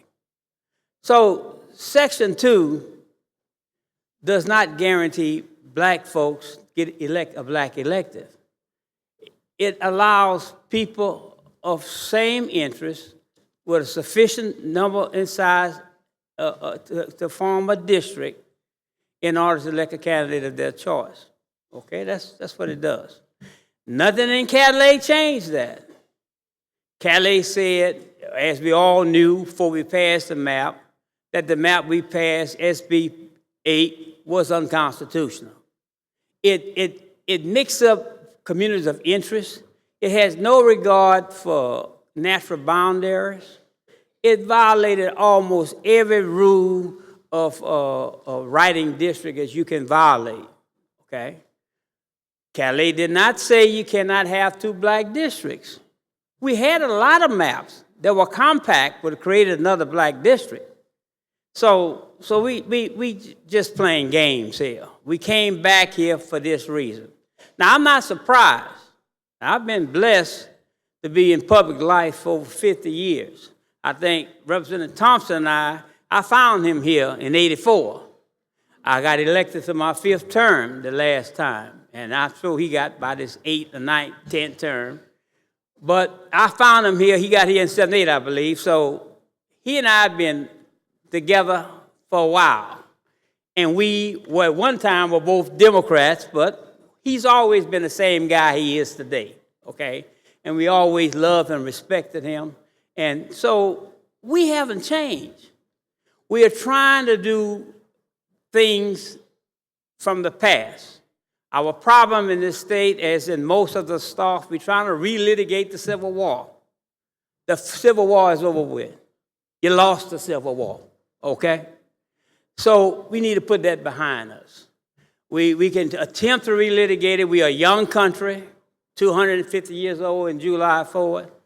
So we're going to have growing pains. We're going to make back steps and forward steps. This is just another back step. And we have to live with it. And our problem is we want to say race is not a factor. Much of what we do here is about race. It's about race. Republicans have about 35% of the pop vote. Democrats around the same, maybe 1 or 2 percentage point more or less. This bill takes no account for the 29, 27, 29% no party. So the minority is going to rule. And that's the process we're going through today. I think most of our friends we call white don't want a democracy anymore. This democracy thing has failed to them. They don't feel like they're getting out of it what they want to get out of it. So they're content to have an autocratic form of government, a totalitarian form of government, so long as they are on top. You see, this piece of paper is white. It's white. Nobody here looks like this, okay? We're all pretty much the same. We're different shades of the same color. We're all colored people. We all of a color, okay? There's no white people. In Louisiana, as in most of the South, we use the color white as a class, to denote a class, that some people have more rights than the other people. Unfortunately, that's what we're doing. In much of the South, we're doing that. And it's not a whole lot different in the North. It's not as bad, but the problem, we have to understand that we're pretty much the same people. My concern, I got to eat. I got to feed my children. I got to have a job to go to. I want to educate my children just like you, okay? If you want to be called white, I'm okay with that because I like to make people happy, comfortable, so I'll go along with the game, white. But nobody here white. White is designed to denote class, okay? And that's the unfortunate thing about it. Now, when I was a kid, I wasn't around white folks. I didn't even come close around white folks until I was about probably 11, 12, 13 years old. I live in Gosport, north part of Lake Charles, okay? I went to a segregated school. I went to a segregated church. The only time I saw a white person was the priest, you know? I went to the priest was white, and I hear people say the priest white, so I assume he's white. My grandma, Mary, my daddy's mama, is probably the closest person I've ever seen in my life to this piece of paper. She's the whitest person I've ever seen. My grandpa is black as that chair. And I didn't really come around white folks till I got about 8 years old. My grandma and my grandpa took me to town from Gosport. We went on Railroad Avenue, which is not downtown, but close to downtown. And my grandpa and I and my grandma was walking down the sidewalk. And two white gentlemen came along the sidewalk. My grandpa jumped off the sidewalk. My grandma grabbed me and put me back on the sidewalk. I was going with my grandpa. I thought I had to get off the sidewalk. And my grandma said, look, stay on this sidewalk. They just have to move. So we're really not that much different. We want to think we're different, but we're not. The problem I have with this bill is that it's not fair. Fair. And so the idea behind the Civil Rights Act was to make the 14th Amendment stand for what it meant to stand for. Now, I know Louisiana voted against the 14th Amendment the first time it came around, but eventually, in 1868, we voted for the 14th Amendment. And I know when they passed the original Constitution, those founders was not thinking about black folks or slaves having equal rights. They wasn't even thinking about women or poor whites. They were thinking about landowners, wealthy people, affluent people. And we still pretty much doing the same thing in our politics, okay? So we have to understand that we're not that much different. And we need to give up this class thing.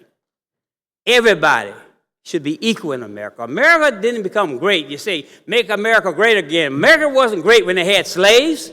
America wasn't great when they denied people the right to vote based on the color of the skin, or because they had Jim Crow laws that had to count the number of beans in the bowl in order to vote. America wasn't great then. What we going back to was not great. America is great because the perception is it's a melting pot and everybody's equal. Now, while the original Constitution did not envision slaves being equal, the 14th Amendment, 13th Amendment, 15th Amendment, 19th Amendment did. Women was not in this body. When I first came here, there was very, very few women. Maybe 2, 3, maybe 4. Now women are highly regarded and represented in this body. So every right you give to black people, every right you respect for black people, you give it to yourself. Women are here because of the struggle of black people. They couldn't vote. They couldn't vote to the 19th Amendment. They didn't envision them, but the Constitution includes the amendments. You can't have the Constitution without the amendments, okay? So the 14th Amendment put a rest to the question of whether or not free slaves or slave descendants are equal. We're equal. You might not like it, but we're equal. You don't want to recognize it, but we're equal, okay? So this bill is not a fair bill. It's not fair. And it's going to pass, and it doesn't shock me. I saw it coming. I saw we were going to be right where we are now. But this is only a moment in time. We have struggled against far worse, okay? I remember as a kid also, I cut grass when I was 16, 15 years old. And in my little community, there was a family called a Morrison. He was the chief of police in the town. And I would go cut his grass. He had 2 beautiful oak trees in the front yard, and I loved those oak trees. I said, Mr. Morrison, this is a fine piece of property. I love your property, Mr. Morrison. And he says, look, little nigga, shut up. Go cut the grass. You're not going to have nothing like this. So I went in the Army in 1966, and I passed by Mr. Morrison's property, and he was still there. In 1969, when I got out of the Army, Mr. Morrison was gone. And I said, well, what happened? The house, colonial-style house, was still there. The house next door was the fire chief house. Now, Mr. Morrison was the chief of police in Lake Charles back then, when I was 16 years old. And so Mr. Morrison had died, and his family, his wife married another man and moved south of town, like most white folks in North Lake Charles. And I liked that lot, so I passed back by it again. I finished the military, went to McNeese. When I finished McNeese in 72, I passed back by there, and I saw the house still vacant. And so I went on to law school, got out of law school in 75. I said, I better check on this property, because that property been vacant a long time. I checked on it, and I found out a black guy in California owned the property. So I bought the property. And my home is on that same property. That white man said I would never have it, okay? So I'm trying to tell you, what you dream, you can achieve, okay? And that's the American greatness of America, because you can achieve anything in America. I don't care where you come from. America was not built by white folks. Only, yes, white folks did a big part of America. Black folks did too, and so did Japanese and Asian. Everybody came here to this melting pot. We had the greatest thing going until we decide democracy is not working for us. So we want to go follow a criminal, somebody that says that we ought to segregate ourselves. Fight among yourselves. We fighting among ourselves.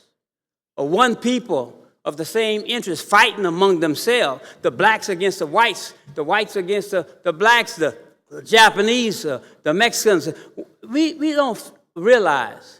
When I joined the Army in 1966, I was sitting at television with some friend of mine, and we saw a clip of the Vietnam War. The battle was going on in Vietnam on the demilitarized zone. And I said to my friend, I said, you know, look at all them black people down there fighting. A lot of black men was in the Army then in Vietnam fighting.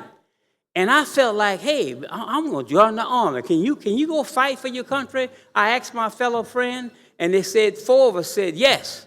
And we all went during the Army, went downtown and joined the Army. And about 2 weeks later, they came to pick us up. We were a little nervous. Said, where's Wolf Carter? I said, who are these people? There was the military coming to bring me to Fort Polk to join the Army.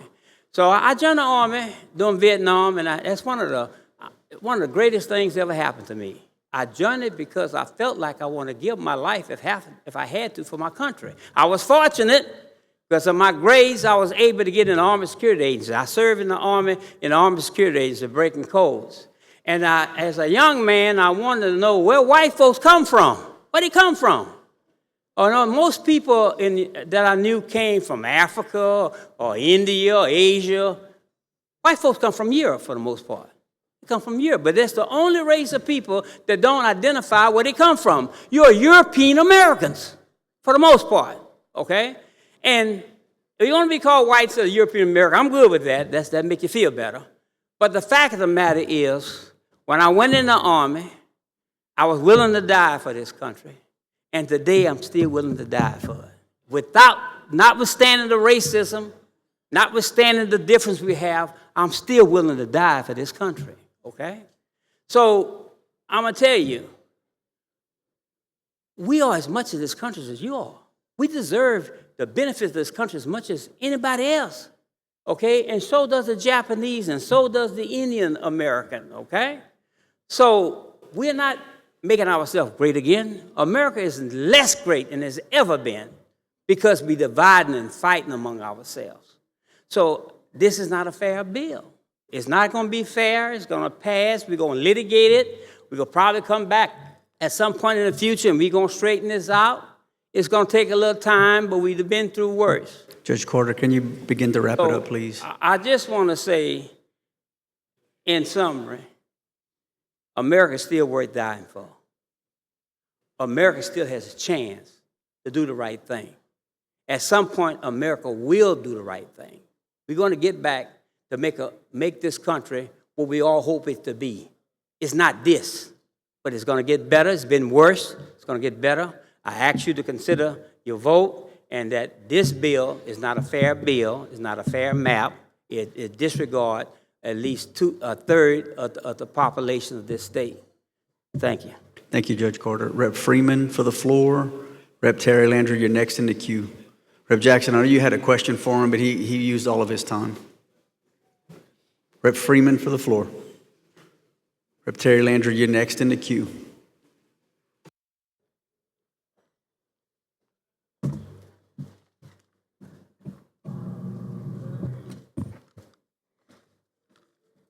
Thank you, Mr. Speaker.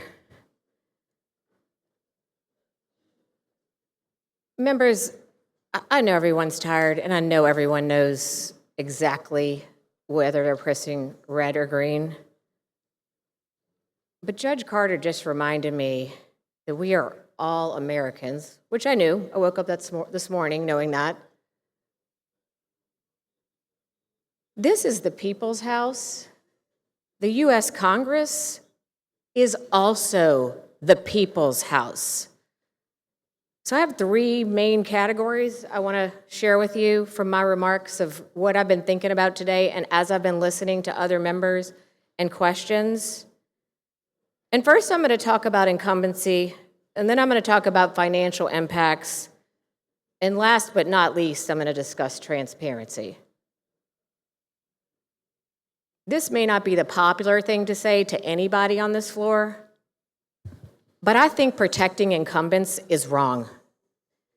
District 98 belongs to the people who live in my district. I have the privilege and the honor to represent them at this time, at this moment. They have sent me here to speak on behalf of them. And some of them are sitting up and have been here since we started late at 9:30 a.m. I see one looking at me right now. Others are listening.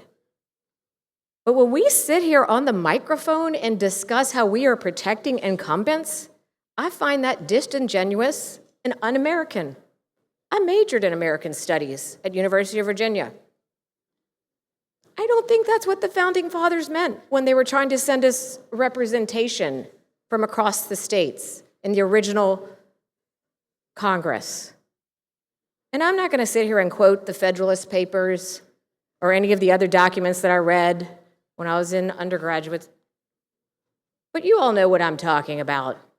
So shame on anybody or any one of us who wants to protect an incumbent when this is the People's House and the U.S. Congress is the People's House. Okay, now I'm going to talk about financial impacts.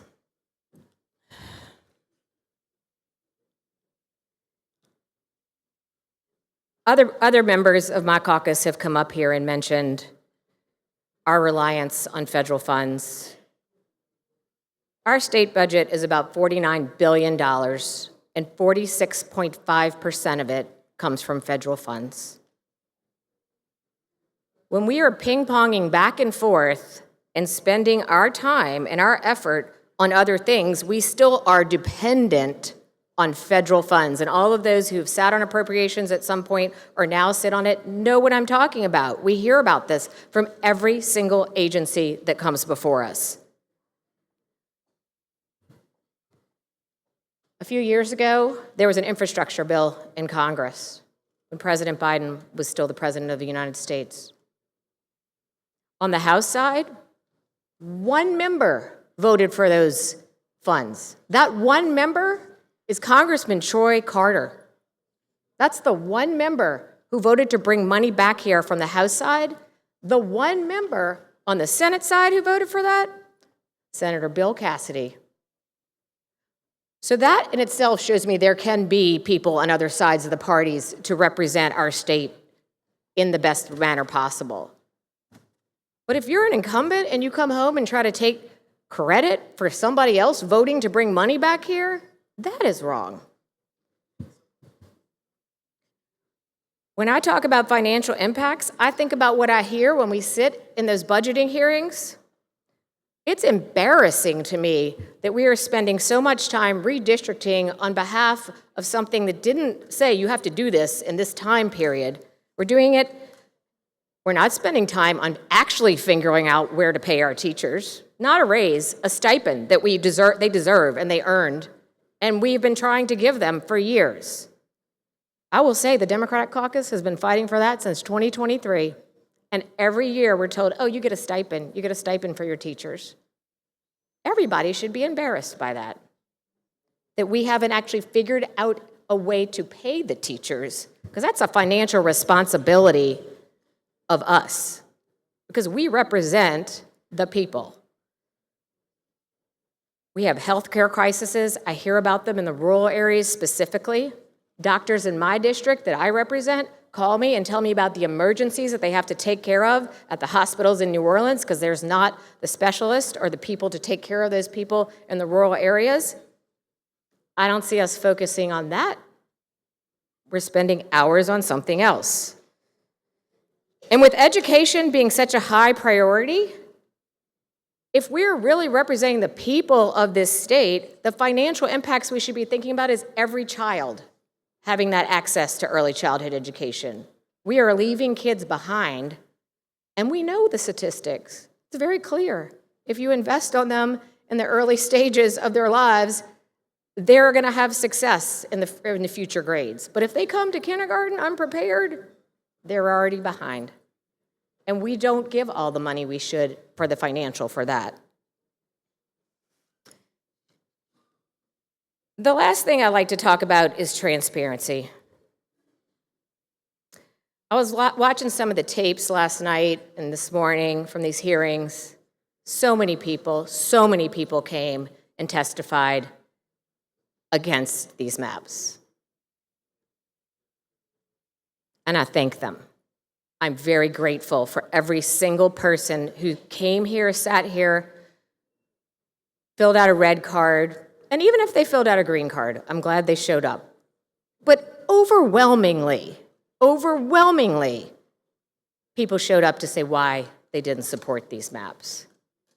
And we're not listening to them because we know better than them, which is really a shame because this is the people's house, not ours.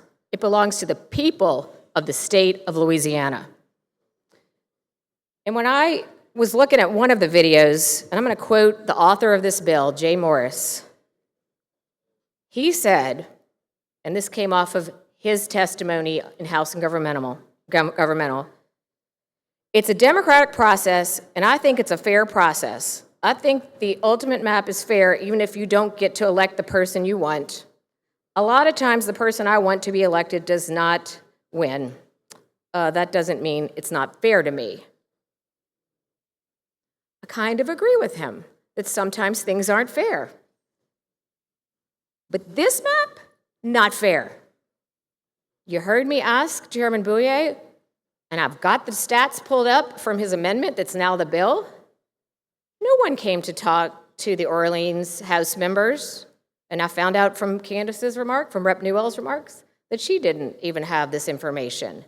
Shifting Republicans and Democrats between District 1 and District 2 for whatever reason that the inner committee decided to do this, that's not transparent.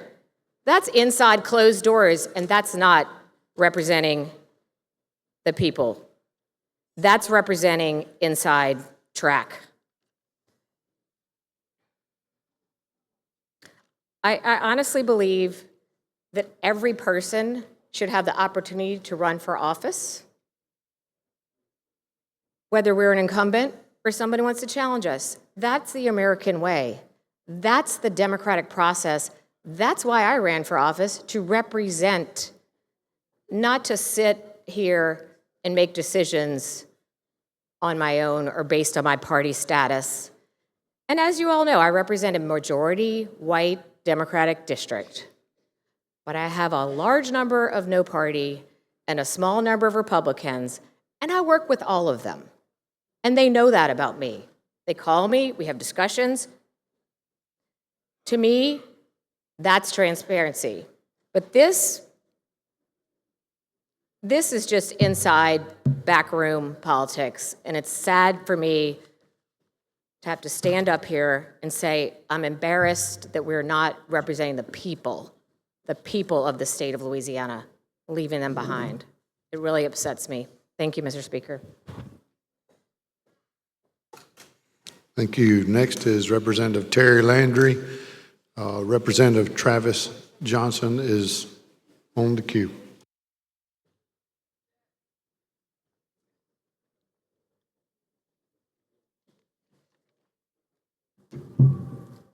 Representative Landry.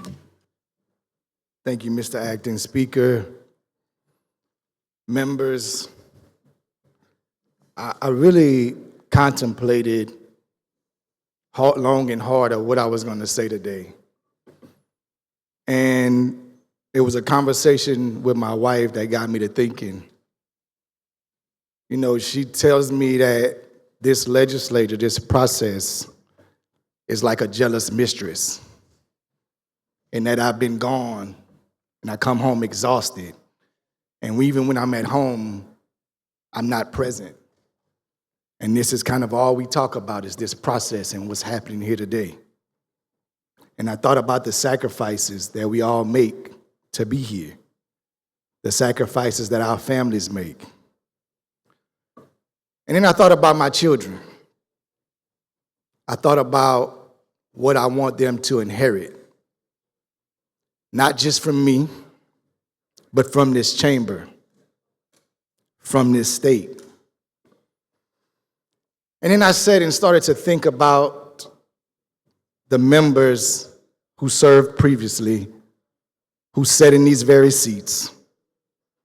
I think about their thoughts as they embarked on voting on tough legislation that would have great impact on this state for generations to come. I'm sure they too believed they were doing the right thing, that it was their duty as lawmakers to take certain action under the guidance of the courts. I can imagine that they convinced themselves that it was their intention to serve the greater good. Unfortunately, history does not remember them for their intentions. History remembers them for their actions. How do we remember those who found it just to enslave thousands of people?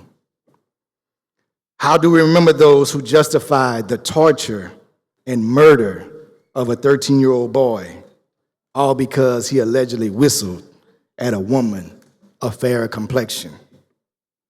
How do we remember those who unleashed dogs and water hoses on citizens that looked like my grandmother, who dared to claim their constitutional rights? We remember them not as defendants of justice, but as obstacles to it. They believed they stood on the right side of history, but time has revealed otherwise. And today, this body, this legislature, we stand at a similar crossroads. No, we may not be debating on whether someone is 3/5 of a man, but we are deciding whether 1/3 of Louisiana citizens will have a fair chance at representation. And let me put a number to that, because numbers don't lie, even though maps do. As of this year, Democrats and Republicans in Louisiana are nearly equal in voter registration. We're about neck and neck. For the first time in decades, this state is almost evenly split between two parties. And yet this bill would give Republicans 5 of 6 congressional seats. 5/6 of representation. For those of you all who are not good at math like me, 83% of representation for one party with only 17% for another. That is not a map. That is a math problem designed to have only one answer, and that answer is power. Now, I've heard the constitutional argument. Senator Morris, Chairman Boyer have both pointed to the Supreme Court, and that it says that hands were tied, that race cannot predominate. And they are right. The court did say that. But what the court did not say is that black voters don't matter. It did not say you may draw a map designed to guarantee that 5 of 6 congressional seats go to one party in a state where 1/3 of the people are black. It did not hand this legislature a license to launder racial outcomes through partisan language. And the senator himself removed all doubt. He stood before anyone who would listen, plainly, proudly, that this map was drawn to maximize Republican advantage. Not about fairness, not about equality, but to maximize Republican advantage. So let's call this what it is. It's partisan gerrymandering, hiding behind a Supreme Court ruling. A wolf in constitutional clothing. It wraps itself in the language of being legally compliant. It speaks the words of neutrality. But when you pull back that constitutional cloak, and what you find underneath is the same Louisiana that has always known how to dress injustice up in the language of the law. You see, the wolf doesn't become a lamb just because it learned to speak like one. And although he has said that this is not about him, we cannot discuss this map, this process, without discussing my congressman, Cleo Fields, a son of Louisiana, a man who once sat where we sit today. He served this district with dignity and integrity. Some of you have served alongside of him, shook his hand, shared laughs, collaborated on legislation that has shaped this very state. And now you are being asked, maybe even told, to vote to erase what he represents. Not because he failed his district, not because he failed Louisiana, but simply because he does not resemble the other 4 members of our congressional delegation. And make no mistake, if this map can erase one majority black district today, it can come for the other one tomorrow. We've just read in the paper today that the Calais plaintiffs are not satisfied and are already planning to file suit if a 5-1 map gets out of here today. This is not a finish line. It is the first step. So let's not sugarcoat it. It's not about maps and parishes or precincts. It's about who gets to be seen, who gets to be heard, and who gets to matter. And right now, this bill answers the same question, the same way Louisiana has done for years before. So I stand here today and say, do not cloak injustice in procedure. Do not prioritize fear before fairness. Do not pass another law of regression and disguise it as reform. Do not claim constitutional neutrality when the outcome is constitutional inequality. And now I want to speak directly to my colleagues across the aisle. I know some of you. I believe I know your hearts. I know you didn't run for office to be remembered as the generation that turned back the clock. You ran because you love Louisiana. and so do I. And sometimes I have to love it a little bit harder because it doesn't always love me back. And I'm telling y'all today, that's how I'm feeling. I'm not feeling the love, but I'm still here, still in the city, in the state that I love. And that's why I'm exactly asking you, not as a Democrat, not as a black man, but as a fellow servant of this state. Do not let this be your legacy. You will not sit here to maximize one party's power. You will sit here to represent all of the people of Louisiana, black and white, Democrat and Republican, rich and poor, from Shreveport to right here in the state's capital. And I know when I can feel it that some of us, some of you, may be uncomfortable today. That discomfort is not weakness. That discomfort is your conscience. Listen to it. President Eisenhower, a Republican president, once said it best: a people that values its privileges above its principles soon loses both. And I wonder, members, what are we valuing today? On this 28th day of May, in the year 2026, I ask each of you to do what is right, not just for your district, not just for your party, not just for Louisiana, but for your moral compass, for your legacy.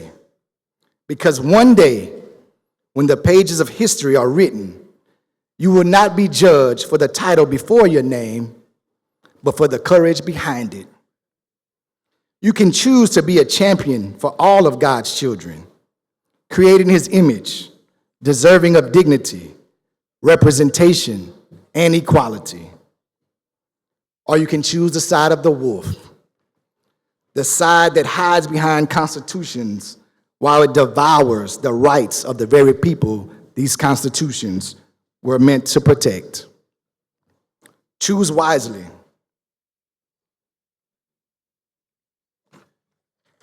Because this chamber has a history, and history always remembers. And I want to leave you with the words of the great Dr. Martin Luther King Jr., whose words are true in this chamber today as they were as he writ them in a Birmingham jail cell. See, Dr. King said, "I could never be what I ought to be until you are what you ought to be. And you could never be what you ought to be until I am what I ought to be. And Louisiana will never be what it ought to be until all people have all of their rights, and they are what they ought to be: equal, represented, heard."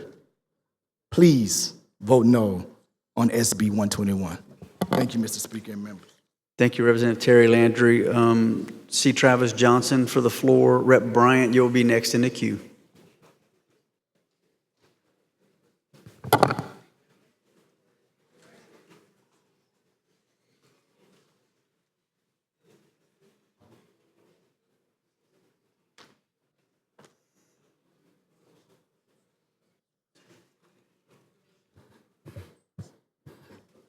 Thank you, Mr. Speaker. The great pendulum. Although party gerrymandering is permissible, the legislature has the power to focus on what's economically good for Louisiana. One thing that each of us know is that the great political pendulum will always swing back and forth from Democrat to Republican and from Republican back to Democrat, which is the sole reason I stand against party gerrymandering and I stand for a 4-2 map. We also know that Louisiana is on the cusp of growing educationally and economically. And we cannot allow party politics to stop what's great. for the state. That is exactly what party gerrymandering has done in the past. When the great pendulum swing and there is a Democratic president for 8 years, then Louisiana loses because we will only have one Democrat, only one congressman that's bringing major funding back home. Because of that, again, I support a 4-2 map. 8 years of a Democratic president, and we lose almost a decade of major funding and investment for projects. With 2 Democratic congressmen, we have a chance to consistently bring the right amount of funding back home to Louisiana. We must become a new Louisiana, one that will consistently move forward, no matter who is the president or which party holds Congress. And we cannot become the one who suffers when only one party is in office. Politics is economics. A 4-2 map is good long-term economics.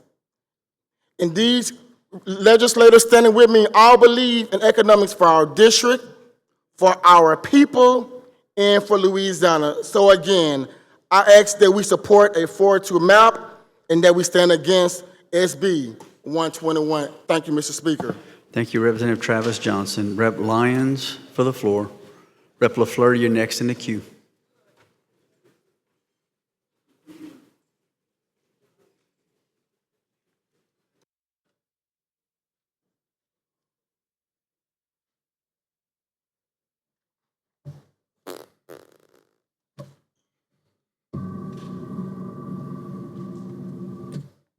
Good afternoon, Mr. Speaker and the body.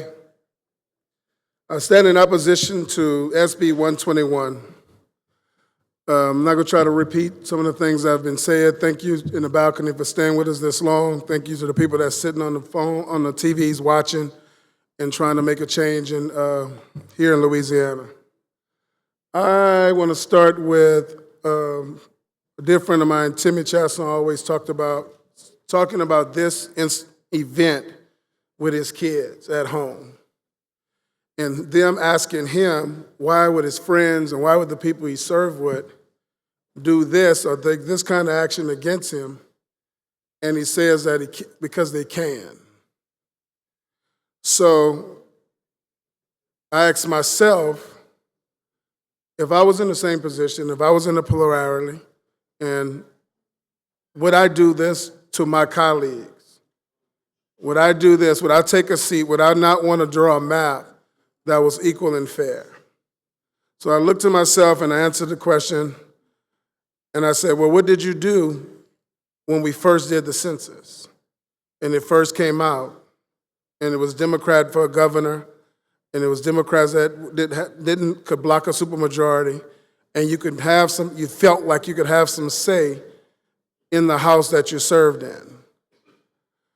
And I thought about my original map, which my original map got voted down by the Democrats and the Republicans, or the Black Caucus and the Republicans. Because my original map that I filed in original redistricting took the population, took me about 3 hours to do it, with Trish and John Stefanski. We took the population, we laid it down equally, and we drew the lines where people had the same amount of votes in each district. They had communities of interest. It had compactness. It showed deference to the existing members. And we produced it into a map and brought it to committee. The Black Caucus said it wasn't black enough, and the White Caucus said it wasn't white enough.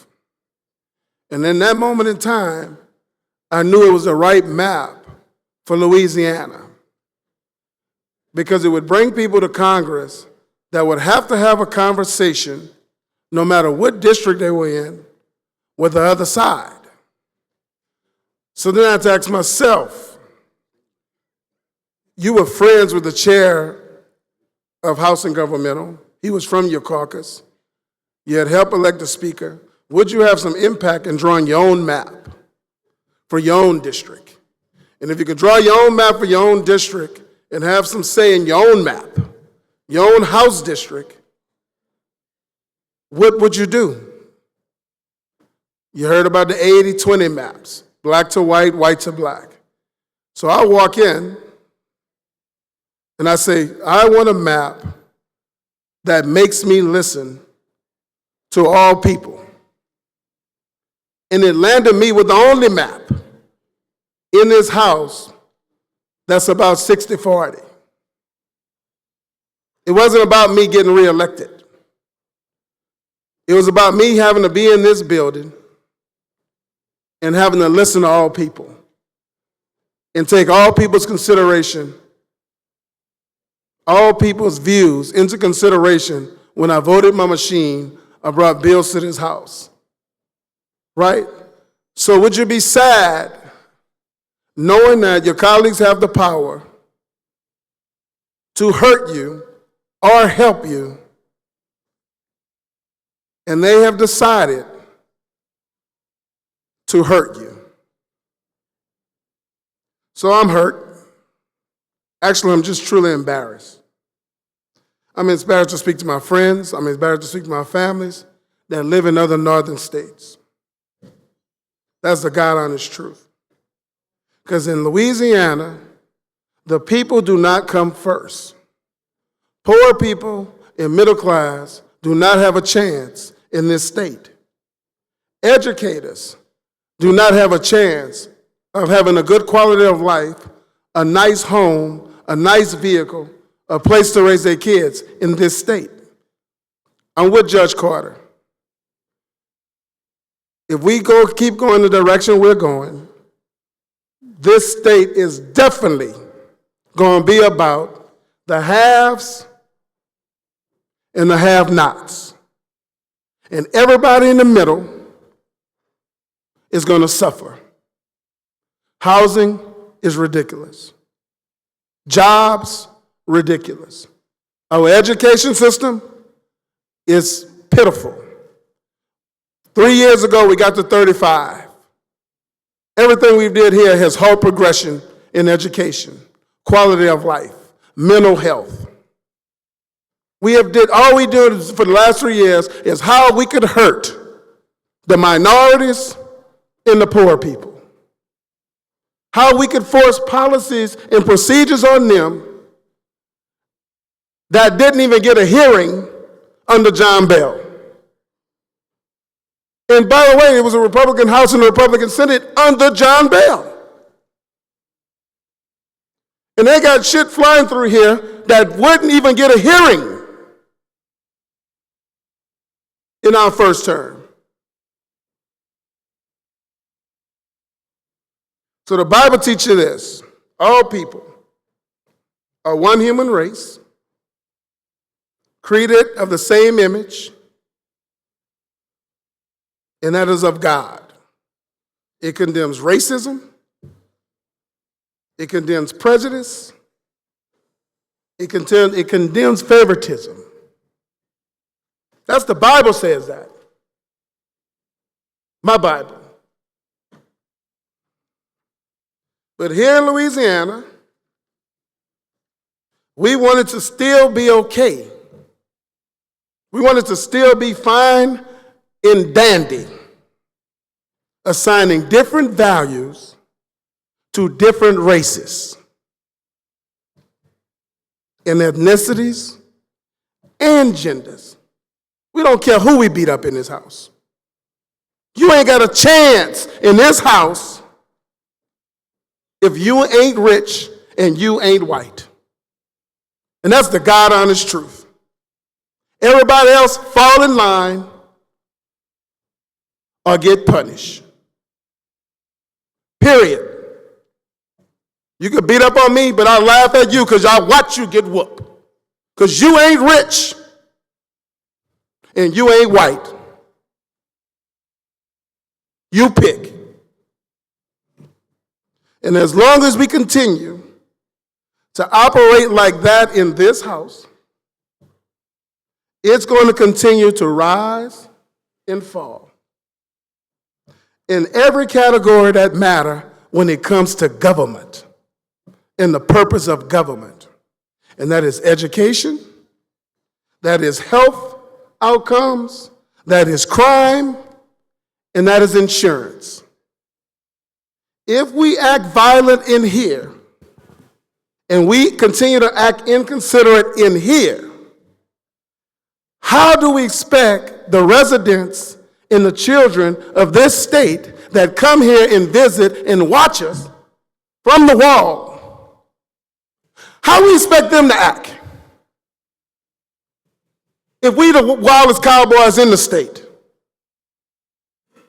How we expect people to view us from their school in civics classes and all the visits and all the thousands of kids we brought to this school, that every time they walk in this building is about black and white? Can you just tone it down a little bit, please? Oh, I'm going to back up. Thank you. It's about black and white. Every time. It's never about the schools. We have no debate lasts more than 2 hours about giving the school teachers $1 extra than they got 4 years ago.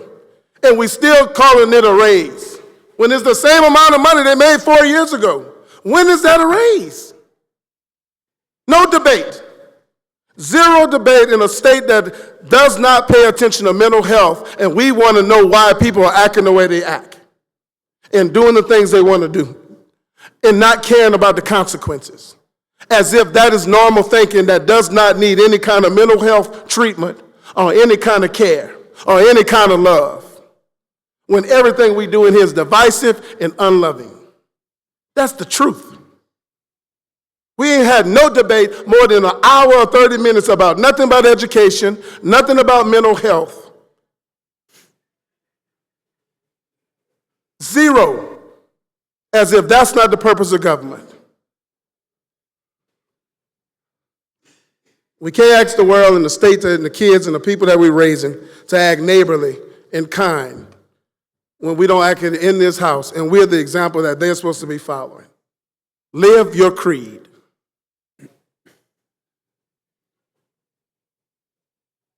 We could be here today, right now, today, with a balcony and hallways full of every race in Louisiana.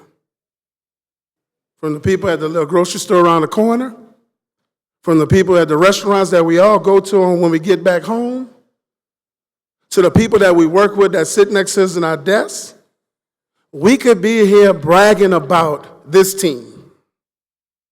Mike Johnson, Cleo Fields, Scalise, Troy Carter, Letlow, and Clay. We could be in here right now bragging about that with the same breath, in the same space, with the same joy, looking forward to go and eat and talk and brag about a group of men, a team, that we could care less what happens in D.C. We would be protected. We would have people when the hurricane come, because it's going to come. We need not worry about resources in our communities, in the Blue Tarp program, in the Main Street program, in the small business program, and all the programs that comes when you have people in leadership in D.C. that care about all people and have a seat at the table when the time comes. Because up there, they have never ruled the Republicans. They have never ruled the Democrats. Neither party, this world does not operate like that. They give one side a chance, and then they tend to say, give the other side a chance. And they go back and forth in fairness while we sit in Louisiana and drown in bigotry, in racism, in hate. And we let ourselves continue to just keep drowning for no reason. We last. When we leave out of here, all of us are going to be last. All of us are going to be seeing kids that we know are getting the worst education possible, the worst health benefits, the worst mental health, the worst resources possible compared to the whole U.S. And we're supposed to be happy about that? That's comical. And we keep running the same play over and over again as if we somebody. You know what? You're not somebody when you're last. You don't even make the playoffs when you're last. You don't even make the play-in when you're last. Nothing. No trophy, no ring, no bell, no nothing. And we walk around like we champions. Of what? Let's get somebody from another state in here and ask them and talk to them and have a debate about what they're doing and what we're doing. And watch the laughs. Watch the comical stuff. We got to stop. If not, we're going to just stay last. And we've been last since Jesus was a little boy, if you didn't know. Since Jesus was a baby, we've been last. We have never exceeded at anything as long except racism and separatism and treating people the worst we possibly can when we're in power.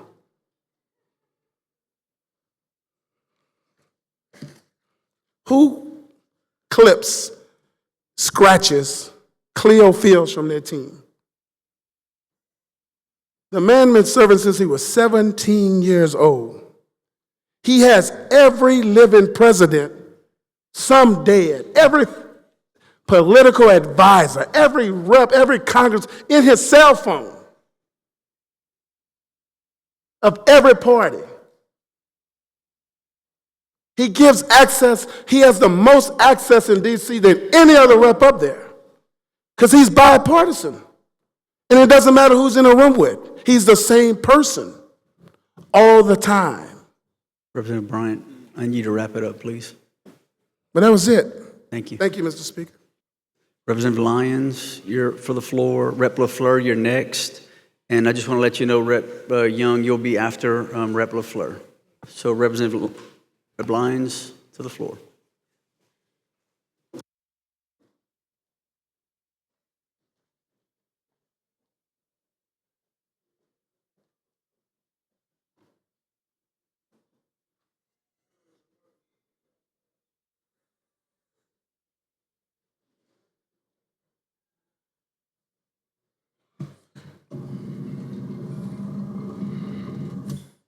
Thank you, Mr. Speaker. Members, as I stand before you again, it's kind of melodramatic to some degree because I come before you and I like to look, like I said before, look in your eyes, those who I can see, who are looking up at me. And I know a lot of you closer than I know others. And this conversation that I bring to you today is always personal to some degree. But I want to talk to you about where we are and some of the things that I think we either overlook or we choose not to look at it.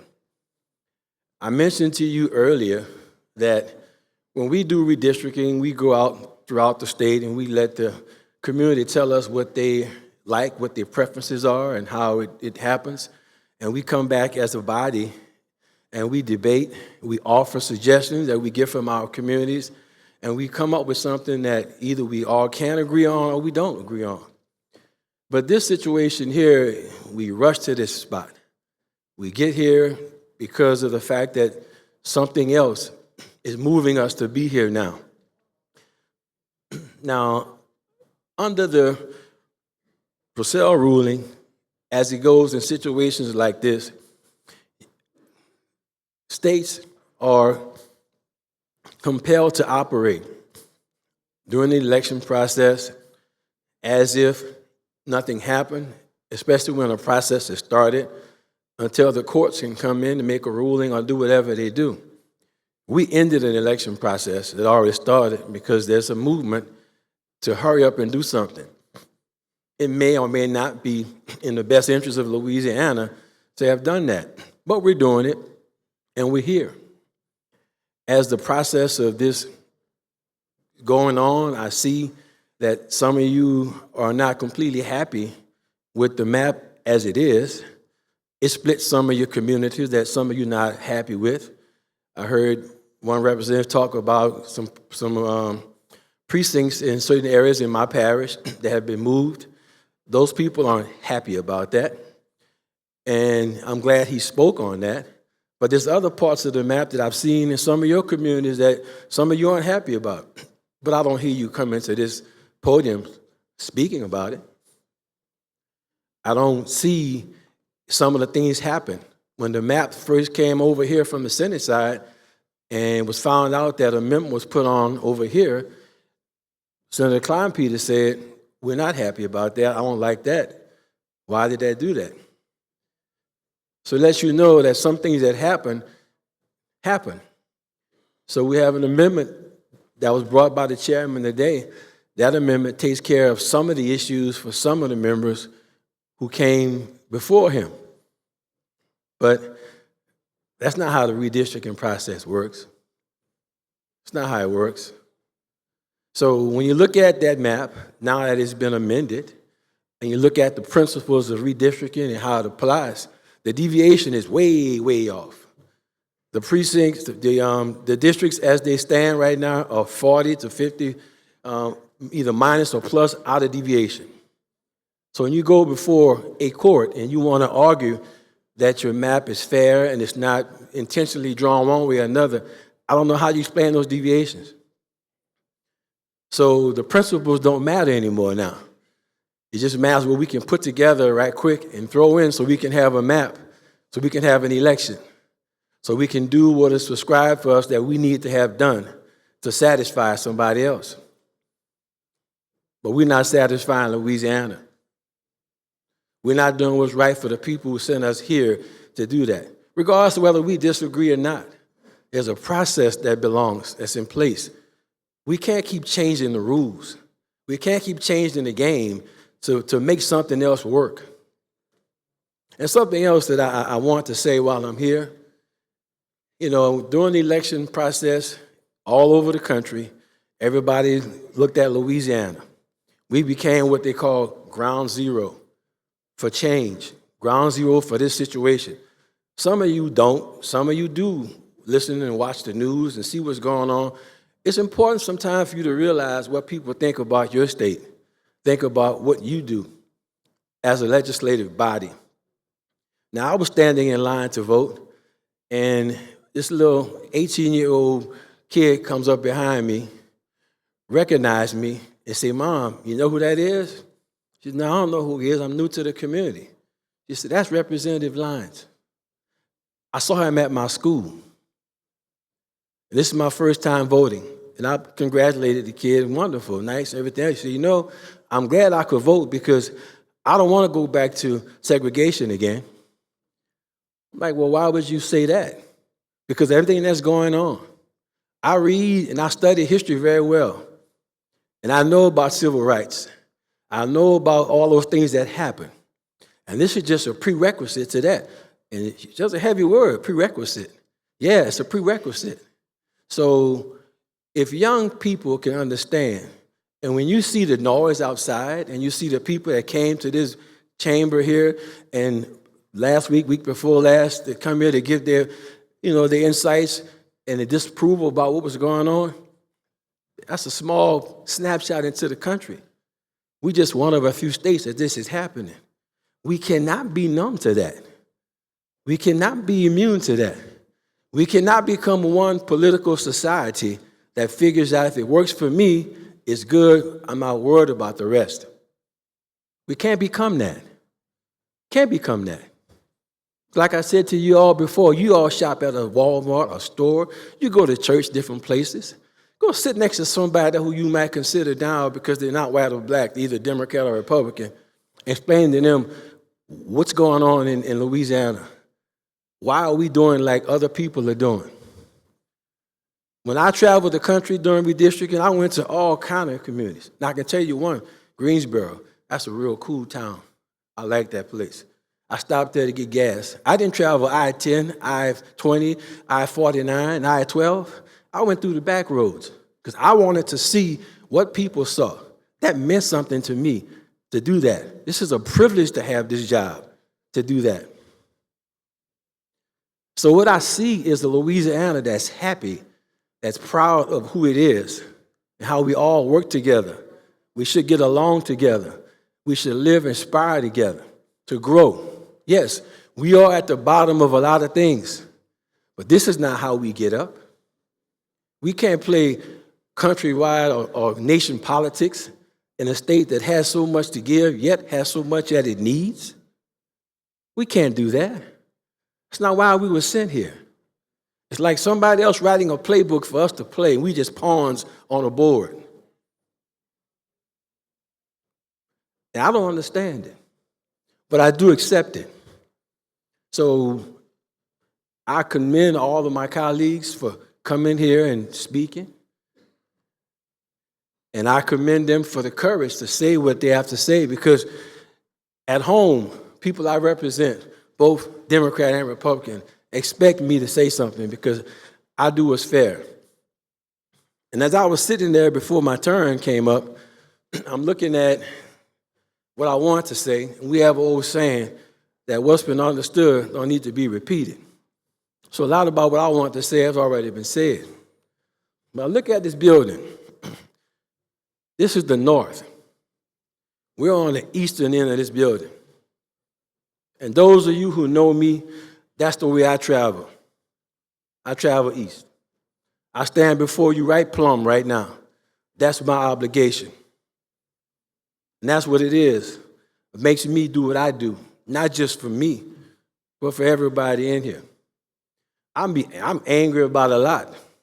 I'm angry about the fact that I got to sit here and tell you again about what you should know already. We talked about the branches of government the other day. Equal and co-equal branches of government. We have a right in this body to be a body. And I listened to the tweet that they read from Representative Higgins. I don't know if the map was in a room, a smoky room, or a secret room, or whatever, but I know one thing. A lot of you in this room didn't know what was on that map until a few minutes ago. Where's the outcry? Where's the questions? Not a word.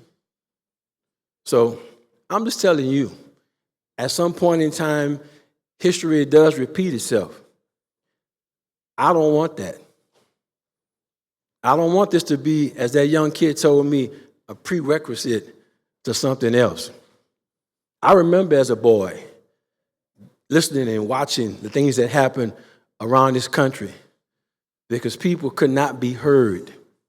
People could not be acknowledged that certain things even existed.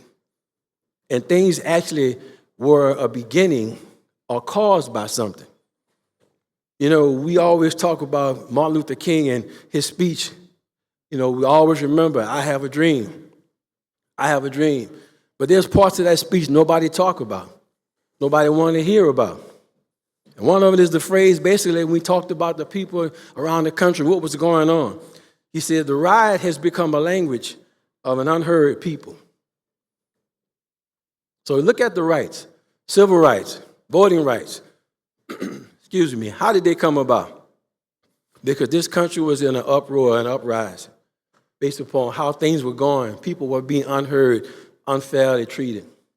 And I come in this body all the time, the 11 years I've been here, and we always talk about Louisiana moving forward. We always say moving forward. Yet in times like these, we take 2 steps backwards. We always talk about the future for our children and our kids. We always talk about that. And I would ask you this question today. Those of you who can remember, if you don't remember, go back and look in the history books.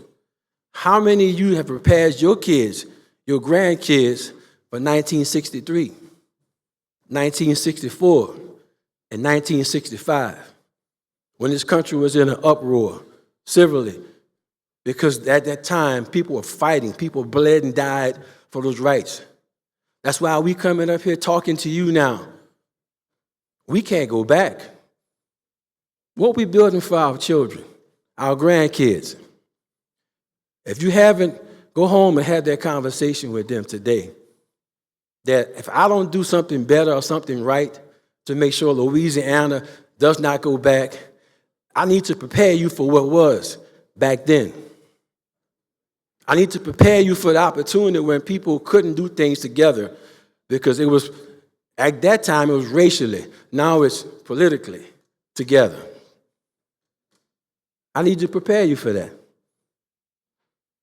So that's what this is all about, ladies and gentlemen. Not going backward, going forward. It's about going forward. So as you ponder this here, vote no on this. Vote no on this, and then when you go home, we send this back to the Senate.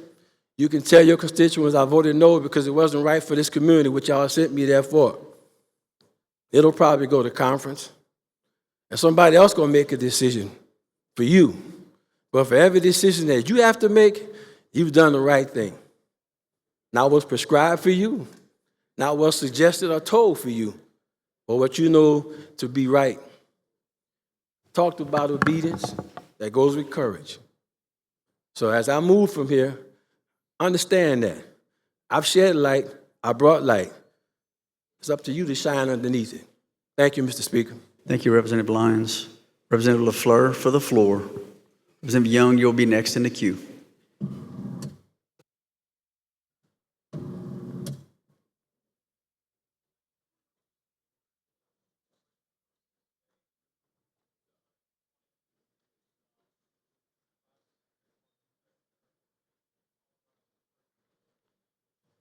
Thank you, Mr. Speaker. And members, like my colleagues before me, I rise in opposition to Senate Bill 121. I want to begin where the truth demands that we begin. This bill is about maximizing Republican advantage in Louisiana by any means necessary. This bill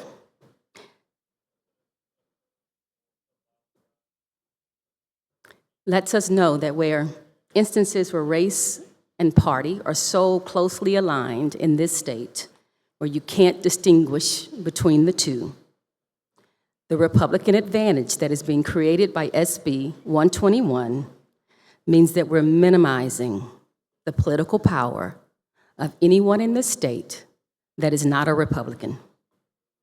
Senate Bill 121 eliminates one of Louisiana's 2 majority Black congressional districts, dissolving the 6th congressional district held by my friend, Congressman Cleo Fields, and replacing it with a district drawn for Republican voters.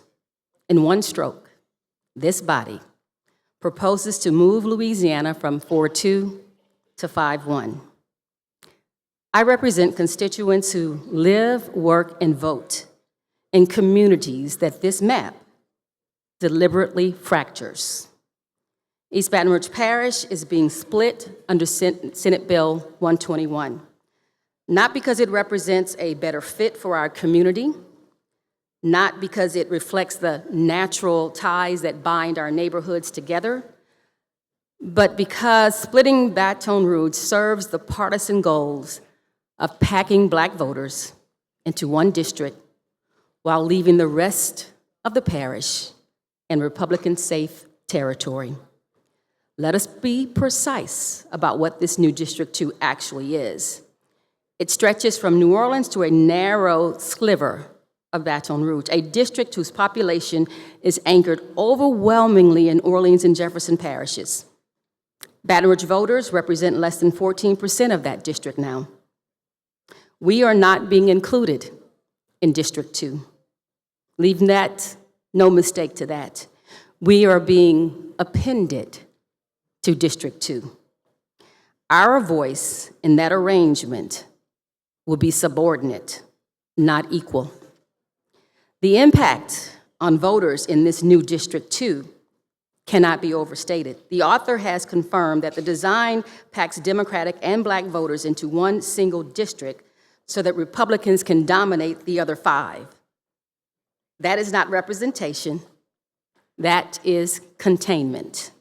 That is the very logic of gerrymander that civil rights advocates before us have fought against for generations. The fact that the container is majority black does not make it just. Packing people in places, in districts that we cannot ignore. Congressman Fields has already said that he will not run against Congressman Carter. That means my city, Baton Rouge, will lose its direct congressional representation.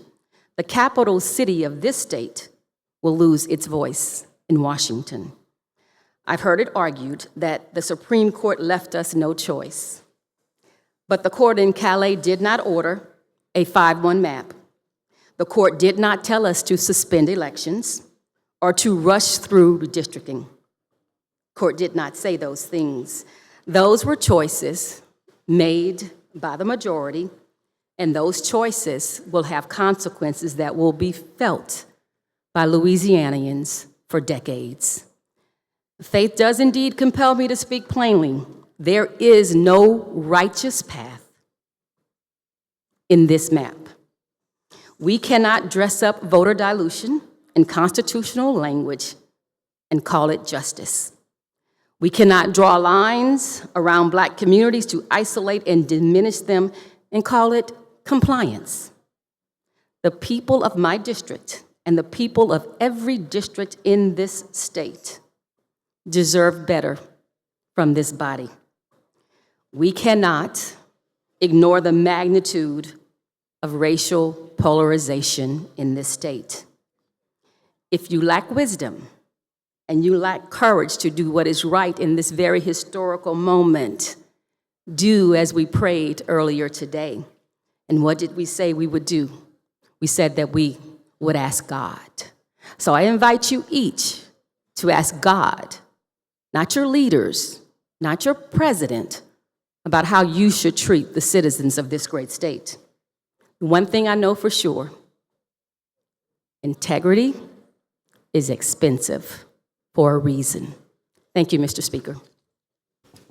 Thank you, Representative LaFleur. Rep. Young for the floor. Rep. Boyd, you're in the queue. Next.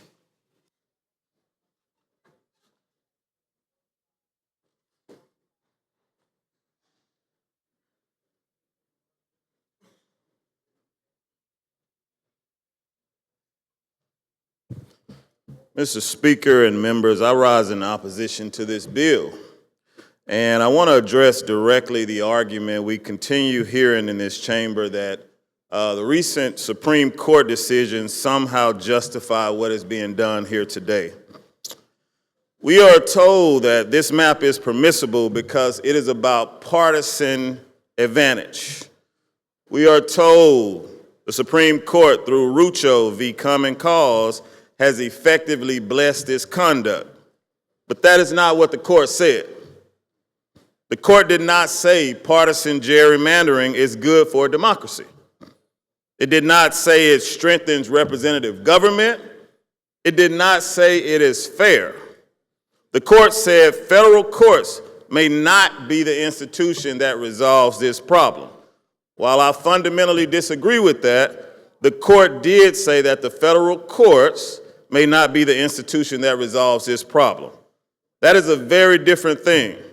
In fact, the court openly acknowledged that the maps before it were highly partisan, quote, highly partisan by any measure. And importantly, the court pointed elsewhere for solutions. The court pointed to Congress, the court pointed to the states, it pointed to independent commissions, and then it pointed to the democratic process itself. Well, today is the democratic process.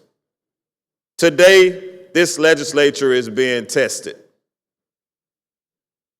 Because when the Supreme Court declines to impose a remedy, that does not absolve elected officials of our responsibility. If anything, it increases our responsibility. American history teaches this lesson again and again.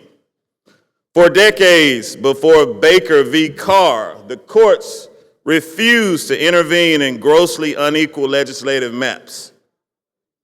Rural political power became entrenched while growing urban populations were systematically underrepresented. And because political leaders faced no meaningful restraint, the Democratic injury deepened year after year. After Shelby v. County v. Holder weakened the Voting Rights Act, states faced a choice. Some chose to strengthen voter protections, others moved in the opposite direction.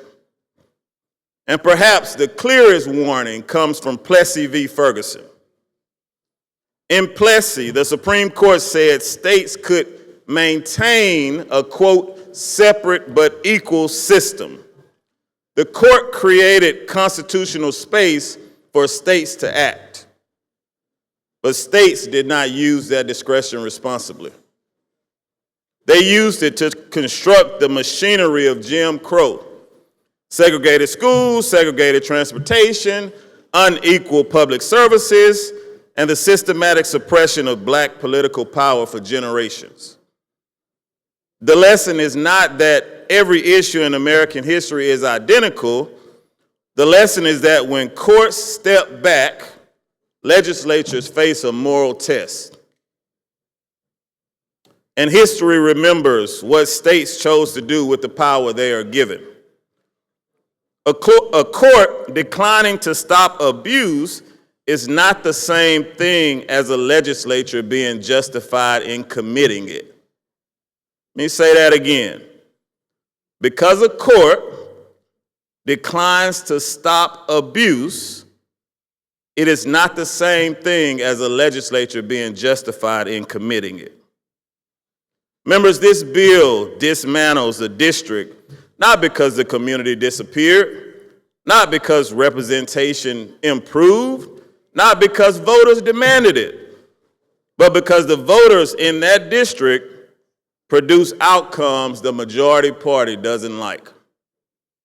That is not democratic accountability. That is partisan entrenchment.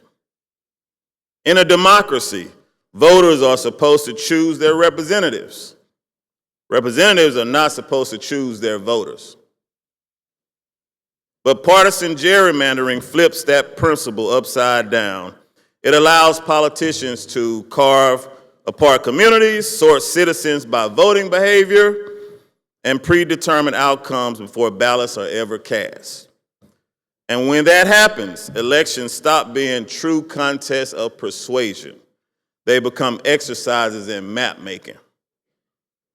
We are told this is politics, that both parties do it, that this is simply hardball.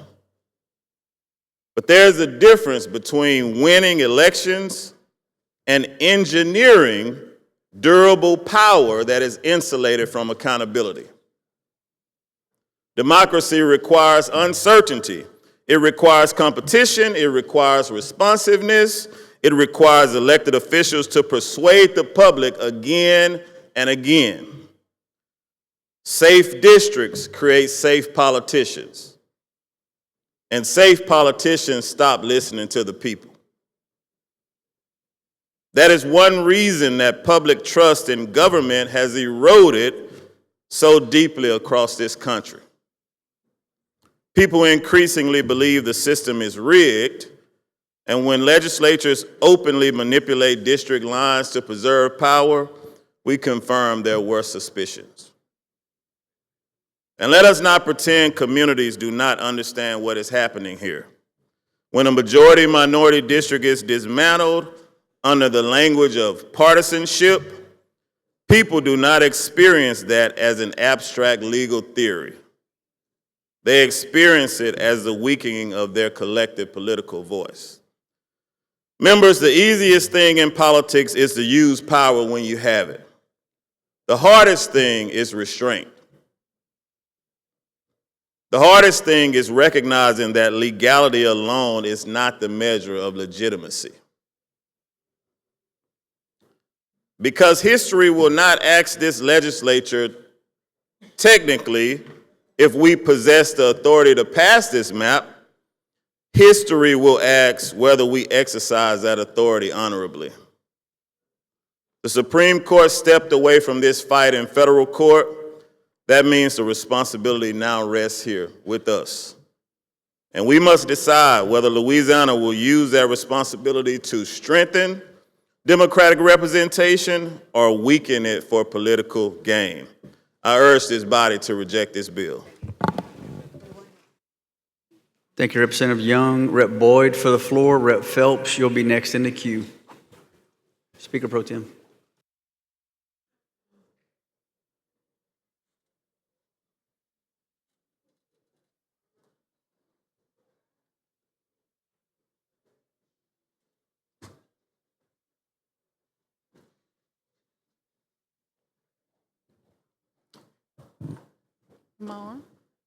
Representative Boyd. Thank you. Thank you, Mr. Speaker. Colleagues, I rise today in opposition of SB 121. Before I speak to you about this map, I need the body to remember how we got here, because we did not arrive here by accident. None of us are new here, but it is time for us to be true here. For 4 years, my first session was in February of 2022. 4 years. We have been in a battle for fair and equitable representation in this state.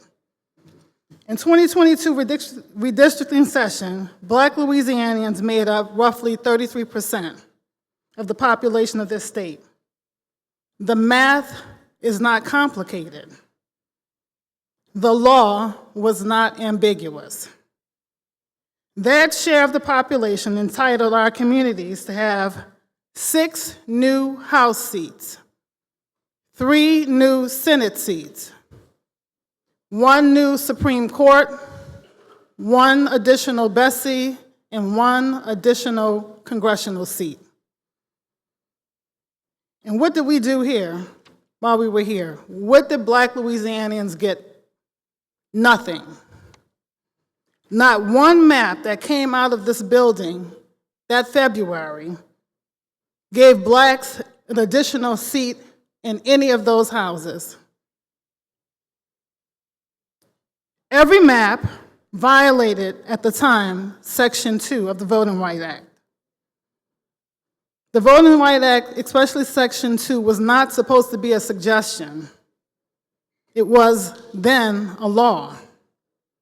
And it prohibited any voting practices that resulted in members of a protected class for having less opportunity than other members of the electorate to elect representation. Every map passed in 2022 technically was an illegal map. Our then Governor, John Bell Edwards, did not sign the House map or the Senate map. He did sign Bessie, and he did sign the Supreme Court. He vetoed 1 map. Personally, I think he should have vetoed all of them. And what do we do here, though? The white Republican Party of the House and Senate called for a supersession to veto the governor's, to overturn the governor's veto. At the chance of us getting 1 seat out of 12. We held the session here, and as has been stated before, once that veto was successfully overturned, this chamber erupted like we were at a basketball game, with people jumping up, clapping, cheering at the idea that we were overturning a governor's veto for 1 additional seat out of the 12 we should have been allowed to get. Now here we stand again, and I hear my colleagues say, this fight is not about race. How? It's time for us to be truthful. How can we sit here and say this is not about race? The Supreme Court now has stated that we cannot use race as a dominant factor here. Jay Morris stands before us, and he says that his maps is about politics, not race. He's been very careful not to say black or white or race in writing or verbally. But when we look at the map we're asked to vote for, how do you honestly say this is not about race? When we look at the fact that for 4 years we have been fighting one additional seat, how can we say this is not about race? 5 districts, 5 Republican districts, visibly whiter districts. A map engineered to elect white Republicans and white Republicans only. You cannot tell me this race is not a dominant factor on race. The outcome speaks for itself. Senator Morris has done everything the Supreme Court has specifically told him he cannot do. He's just refusing to say it out loud. The author has been very disciplined not to put his fingertips on that paperwork and say it's about race. This is not a fair map. It is designed to silence 1/3 of Louisianians. Hear me clearly, members. Many of you I consider my friends, and I'm friendly with most. But hear me clearly. History is going to ask each of us where we stood on this vote. Not the press, not your caucus, history. The same history that's recorded for those who are standing on the right side of the 1965 Voting Rights Act. The same history that stood with the marchers on the Edmund Pettus Bridge. The same history that stood with the bus boycotters of Baton Rouge, right here in Baton Rouge in 1953. History is watching this chamber. When your grandkids and great-grandkids ask, where were you? Where did you stand in 2026 when you had the chance, a clear, lawful chance to honor the voices of 1/3 of this place's citizens? What we have currently are 2 hard-working congressmen. 2 congressmen that anybody in this room should be proud of. Congressman Carter has brought nearly $1 billion back to this state for infrastructure. Millions of dollars for environmental justice. Town hall meetings from every part of this city, from St. Bernard Parish even to Baton Rouge. Millions in community project funding. Millions in transportation and housing funding. Millions to public health for clear air. These are the actions that all of us should be proud of a congressman bringing back to the state of Louisiana. They have earned their position. They are working across this state, not just for Democrats, for everyone in this state. I'm calling on you to vote your conscience today and vote no on SB 121. Thank you.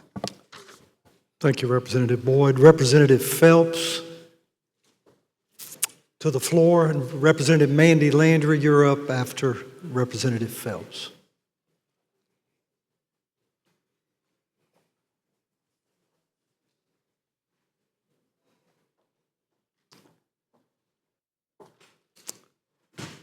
Rep. Phelps. Thank you, Mr. Speaker Pro Tem. Yes, ma'am. The definition that I found in AI as it relates to racism basically is a person who holds the belief that one race is superior or inferior to another. They treat people unfairly based on their race or ethnicity. The term also describes actions, policies, or institutions that create unfair advantages for some and harm others based on race. A little bit further, it gave an example in the category of institutional. It says that discriminatory practices, policies, or procedures within organizations, such as schools, banks, or the justice system, that disadvantage specific racial groups. That was an AI version. In the dictionary, it goes on to say, or relating to, characterized by the systematic oppression of a racial group to the social, economic, or political advantage of another.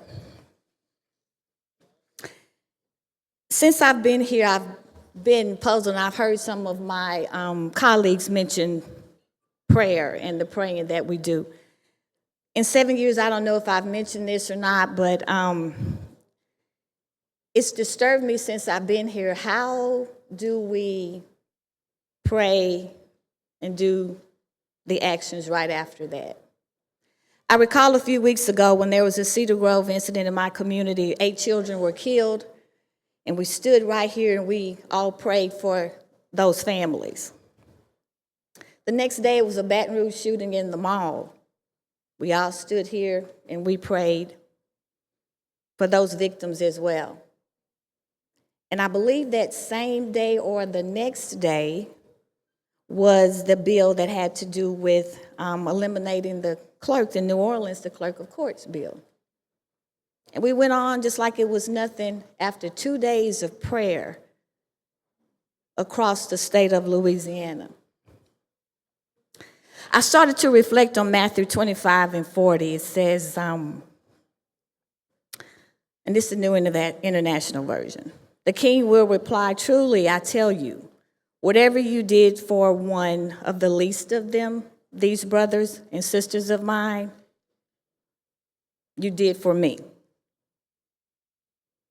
AI summary of that again is the verse highlights the significance of social justice and caring for the marginalized. Mark 8 and 36.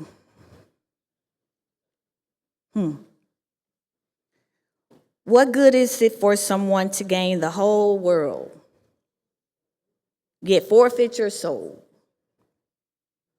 What good is it for someone to gain the whole world, yet forfeit your soul? In other words, what does it profit a man? And it follows up in verse 37 by asking someone simply, what could you possibly give to buy your soul back once it's lost? I often wonder, how do we sleep at night for some of the actions that we do after praying in this building? Matthew 26 and 11. Now I'm going to skip that one. Romans 2, 9 through 11. This is again the New International Version.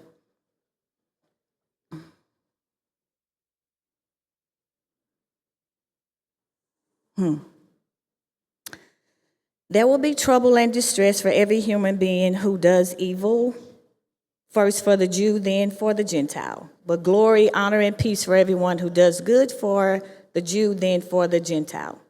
For God shows no favoritism. For it is not those who hear the law who are righteous in God's sight, but it is those who obey the law who will be declared righteous. I think that just simply we know right from wrong. To understand it just a little bit better, it goes on to emphasize, I'm just going to stay here, impartially to God, because God shows no favoritism. All are treated equally. So I've often wondered, how do we come into this chamber daily and pray in the name of Jesus or the Lord thy God? 1 John 4 and 20 asks, if someone says that I love God and hates his brother, is a liar, for he does not love his brother whom he sees. How can he love God from whom he has not seen? What God do we serve? And I'm saying we to the body because I know which one I serve. And vote the way that you do. And treat the citizens of Louisiana like things that have been done by this Republican Party of this state and in this House, in this chamber, how do we do the things that we do? How does the Republican Party say and act to the citizens of Louisiana like they are the superior ones? Thank you, Mr. Speaker Pro Tem. Thank you. Representative Mandy Landry, and then Representative Moore, you'll be next.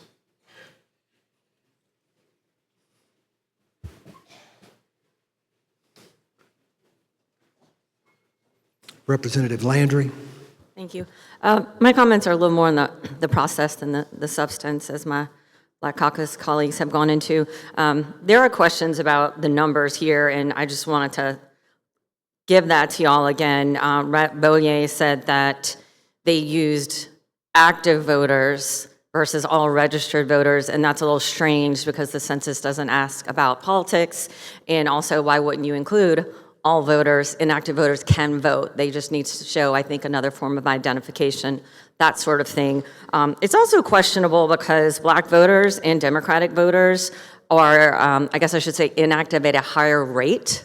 So it's kind of a question of why did you do that? Some April numbers that I just got showed that there are 461,000 inactive voters, but the amendment has 457,000 inactive voters. Where are these 500,000 voters? Where do they live? Who knows? The Secretary of State did not testify. I haven't seen anything from her to suggest this is accurate. This is ripe for further litigation by the Calais plaintiffs, who are already itching to push this. We don't know if race was a factor because we don't have the information on it, but based on what I just told you about inactive voters, it's probably likely that some of these maps, some of these districts are even more racially gerrymandered than we thought. This whole thing is just questionable, why these numbers weren't discussed more and why, I don't know, where are the 500,000 voters? I just don't know why someone can't answer that. But I think that this is sort of symbolic of this whole process. Like I said this morning, the amendment wasn't posted for a couple of hours. Some people received the information before that. I think that it's incredibly disrespectful, especially to the Black Caucus members who were preparing for the bill as it came from the Senate. I just grabbed a copy from someone and started making my calls and getting my information so that I could have this in time, but not everyone's able to do that. And I think that's just so dismissive. And as a final point, I've been here, 6 terms, 6 years, however long it is. I hear things that a lot of my colleagues don't have, and people say things in front of me that they don't say in front of everyone. And a lot of those comments are dismissive. If you can't walk in someone's shoes, if you can't understand what they're telling you, listen and maybe try to believe them, because we didn't all grow up with the same experience here, and my 27 colleagues over here, the rest of us didn't grow up in their shoes, so please don't be so dismissive when someone is telling you, like Judge Carter, what he experienced in his long life. So I would like to see more about these numbers. Hopefully this goes to conference committee and we can nail that down, and please be a little more understanding of the people who work here. Thank you. Thank you, Rep. Landry. Representative Moore, and then Representative Taylor, you would be next. Thank you, Mr. Acting Speaker.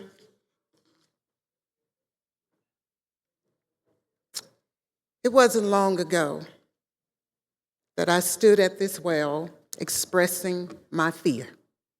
The fear that this legislative body, both House and Senate, would draw a 6-0 map or a 5-1 map. And I said then that a 4-2 map was the right thing to do, because it honored justice, fairness, and representation. And today, as I've listened to a lot like you, I pray that those values would not be set aside. But today, I don't come to this well to dwell on fear. I rise to express gratification and gratitude to the people of Louisiana, Black, white, brown, Democrat, Republican, independents, young and old, who came to this Capitol, who stood in these halls, who sat in these rooms and demanded for fairness and justice. On behalf of the Democratic Party, I say thank you. In a few minutes, we're going to cast our vote.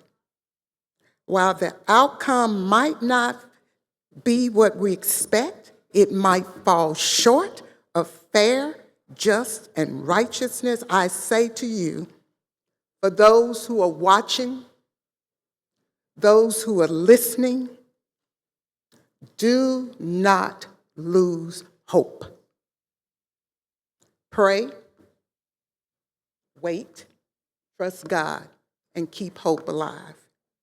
Why? Why do I say that?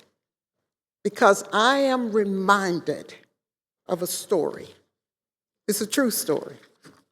It's a story that happened a long time ago, about 2,000 plus years ago, where one said to the other, "Go quickly and do what you must do." And he did. And in that moment, for 2 long days, Friday and Saturday, darkness seemed to win. There was confusion, there was fear, people were in sorrow, people mourned, people asked questions such as, why? Why? What did he do to deserve all of this? But early Sunday morning, there was hope, and that hope changed everything. So today, and I'm going to be quick because I know you all been sitting here for a long time. So today, if we don't get the 4-2 map, I'm not going to be disappointed. And I'm asking you not to be disappointed because I'm going to stand on hope. Hope that will move us to act. Hope that will cause us to stand up and not sit down. Hope that reminds us that, yes, justice might be delayed. But when we don't give up, when we continue to vote, when we refuse to give up, we win. So no, I don't know what today or tomorrow holds. But this is what I do know, that we will keep hope alive. We will continue to fight for justice. We will continue to stand up for fairness. And we will move together, united, just like we have for these last few days. So I stand before you because you know, and I know, that 5-1 is not fair. It doesn't represent the 1/3 of people that look like me. And it's not the right thing to do. So I ask you to do what I'm going to do. I'm going to vote no for SB 121. Thank you. Thank you, Representative Moore. Representative Taylor, and then Representative Knox, you will be next. Rep. Taylor. Thank you, Mr. Speaker Pro Tem. I sat back patiently and I listened to everything that has been said thus far, and as most of you know, I'm very vocal and I speak up for what I believe in. But basically, I need to take a different approach because I also object to this bill. I am not in favor of it, and I want to make that perfectly clear. But I feel that I, too, am America. I believe in standing up for what is right. I believe in equal opportunity for all people. I believe in diversity, equity, and inclusion for all people. I'm from a small town Reserve, Louisiana. I grew up in a 3-room house, not a 3-bedroom house, with outside bathroom and a tin tub. I never felt less than anyone else. I always had to have the last word, a phrase my mama reiterated quite regularly. I knew for sure that education was my ticket out of poverty. And there was not equality at that time. There was a double standard. My mom and dad taught me to work the work ethic. If they don't give it to you, if they don't give you a job, create your own job. My dad had a fruit truck, a fruit and vegetable seafood truck. He drove up and down the street and sold fruits and vegetables. He opened a sweet shop for my mom so she could have some semblance of education. We did what we had to do to survive. They taught us a work ethic. I had to go to church. It wasn't an option. When you woke up that morning, you went to church. If you woke up and you're alive, you go to church. It was ingrained in me. So when I left Reserve to go to college, then what I did, Jesus went with me. I didn't leave him back in Reserve. I didn't even have the money, and I'm digressing from my notes, but I didn't even have the money to apply to go to college. I was humble enough to write to the universities, LSU, Grambling, and Dillard. I wrote and said, I don't have the application fee. And they sent me the application fee. Diversity, equity, and inclusion, encouragement that in spite of your circumstances, you can go to college. I never doubted that. They all accepted me, but I went to Dillard because Dillard gave me all the money. So I went to Dillard. Didn't pay a dime. Same thing with law school. I went to law school because there was a special program. I graduated from Dillard in '71. There was a special program. And some people don't believe in different rules for inclusion and equity and diversity. So when Dillard provided everything. I have to give credit to Dillard, Loyola Southern, but you may as well say I went to all of Louisiana law schools because they had a special program called CLEO. If you went to this program during the summer, then you had an opportunity to go to law school free. Some people might look at that with disdain. Yes, I went to law school for free. You stayed on Loyola campus. You went to classes at Tulane. You had a teacher from each Louisiana law school. If you passed, you got a free ride to any Louisiana law school. That's how I went to law school. When I went to college and law school, because I didn't have the clothes, and I've already compensated for not having in my youth, I've already caught up. But because I didn't have the clothes, I didn't think I was less than anybody. And anybody who's been here with me, no, I don't think anybody is better than me. I will talk back, speak up.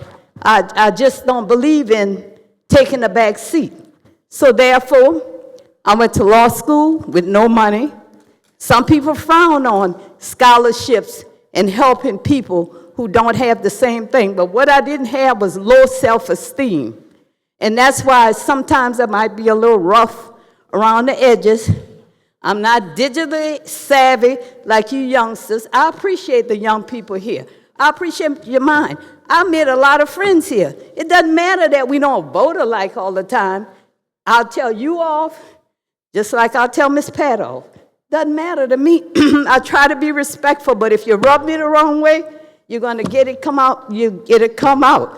When people tell me, be quiet, you see me in action. You tell me, be quiet, and don't. My mom said I had to have the last word.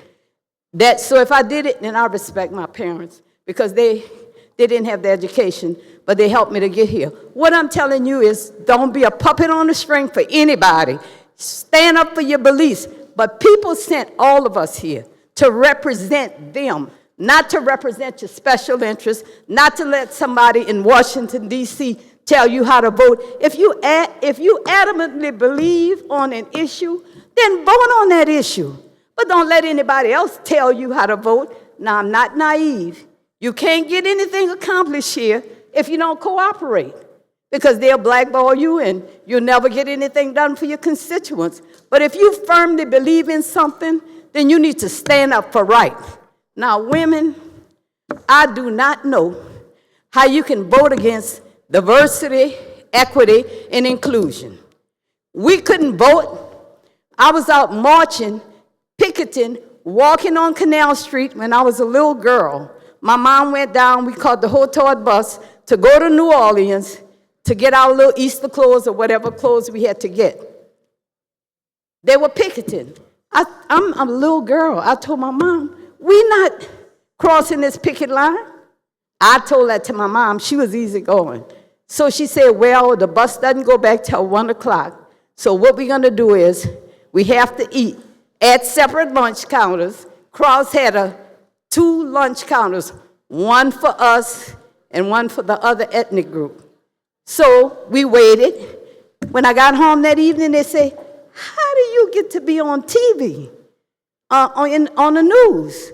I was on the news because I was walking the picket line with the people on Canal Street. My mama was open-minded, easygoing. She could have said, no, you can't do it. So what I'm telling you, I know where I came from, and nobody's going to put me in my place and tell me what I can't do. One thing about me, though, if I don't understand the rule and somebody tells me I made a mistake, I'll go back to the person and apologize and say, I'm sorry. But I think I learned how to work with this group of people, and I think you guys learned me very well, and it wasn't just the Republicans who tried to put me in my place. Some of the men here tried to tell me I can't talk. Some of the women here tried to tell me I can't talk. You can't tell me what I'm going to say and what I'm not going to say. If I told my mom that, what I think about telling you that? So all I'm telling you, if you vote in your convictions, you have the right to do so. But I don't think you should allow anybody to tell you how to vote on an issue, pull your string, and you do their thing. I don't think that's right. I think we should do what's best interest of the people who sent you here.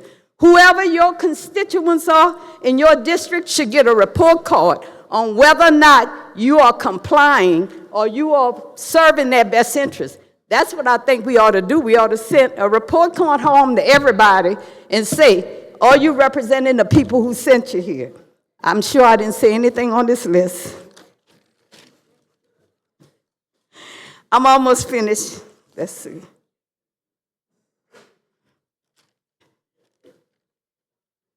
I have a list of things I could say with reference to me breaking racial barriers and whatever. But I do believe the right thing to do is not to follow that this bill that's before us is not a good bill. I think that women didn't get the right to vote until the 1971 Amendment 26 ratified on July 1st, 1971. That's when we finally got the right to vote. In addition to that, not only we couldn't vote, we couldn't buy property. It was a lot of things that we were not afforded. Because of diversity, equity, and inclusion, now we can do a lot of things. Women are considered minorities. You get a lot of contracts because of that. I think that's something that we need to think about before we vote against the best interest. I think we all should recognize that minorities make up a certain percentage of the area, and that we should be represented adequately, and it's not fair to try to keep us from being represented. And getting here, I made a lot of firsts. I don't think that should be happening. I don't think in 2023, I would be the first female state representative from my area. And one of my friends, she's the first female from her parish. Another one I learned, it's not her first term, but she's also the first female. So that shows you we still have a long way to go when we're still making first in 2023.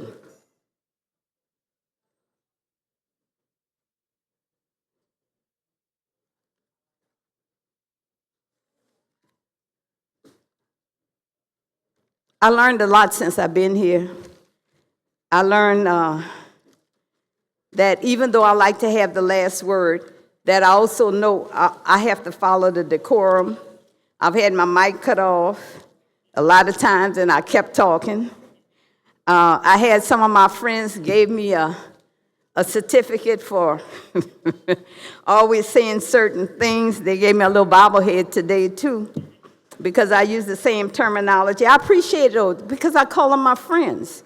And I just want us to try to be more united, to really vote our convictions and not vote a certain way because of something somebody told you or intimidated you or promised you or threatened to return, take something away from you.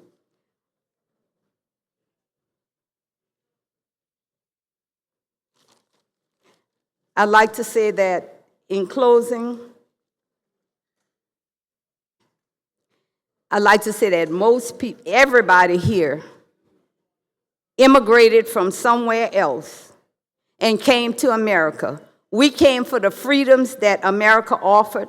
The only Native American Indians are the only people who didn't migrate from somewhere else. I don't think we should look down on any other ethnic group or belittle anybody else or try to treat people differently, because that's why they came to America and ended up at Jamestown, because they were looking for something different and they were looking for freedom, and we shouldn't come to America and then start the same problems that we left in England.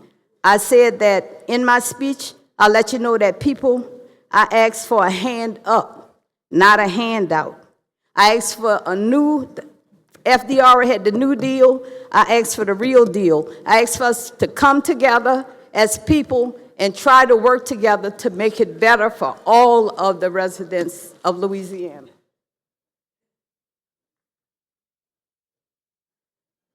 Thank you, Representative Taylor. Rep. Knox for the floor. Rep. Walters, you're next in the queue. Representative Knox.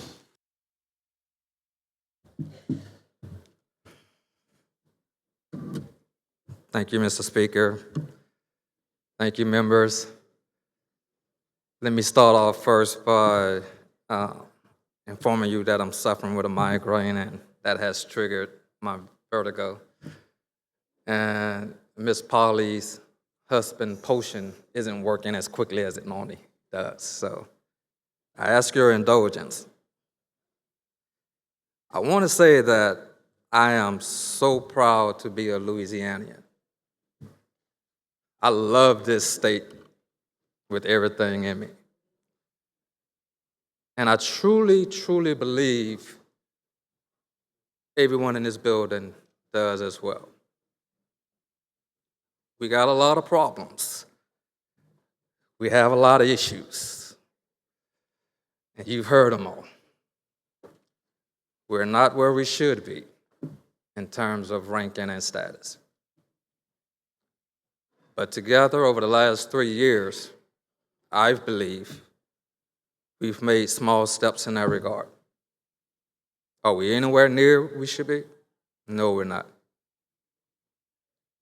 And it is my sincere belief that I hope none of my good and decent colleagues are so delusional that you don't believe we have more work to do.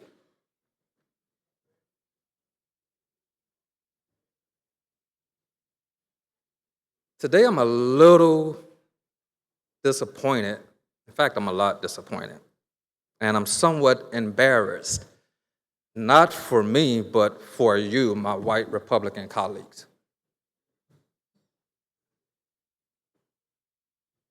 You've heard me say time and time again that I truly believe you all are good and decent people. And when I say that, I say it for you, because if I begin to think otherwise, your engagement with me would be entirely different. If I believe otherwise,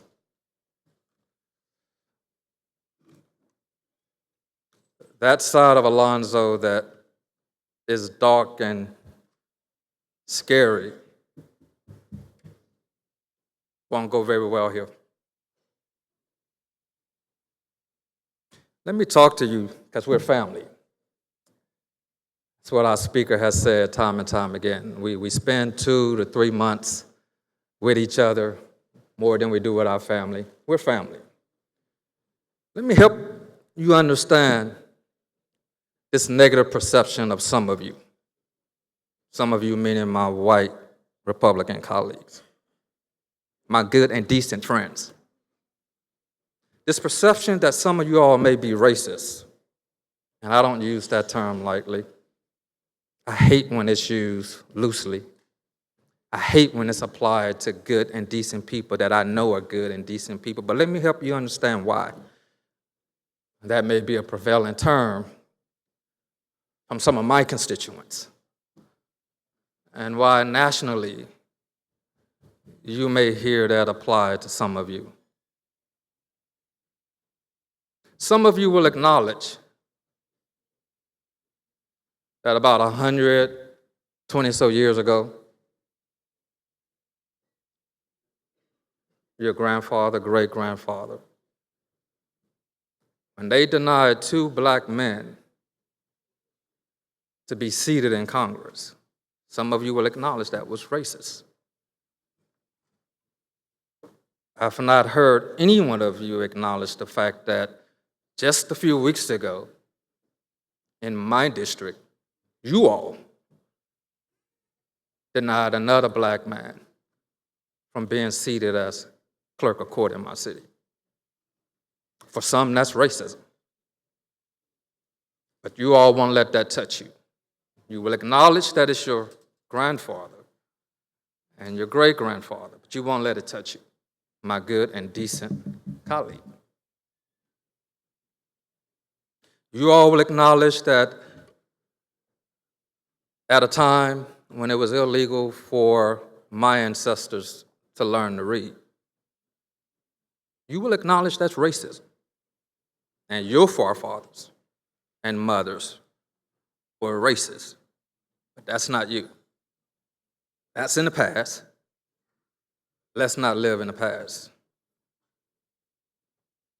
But not so long ago, some of you support and endorse keeping Black history out of school.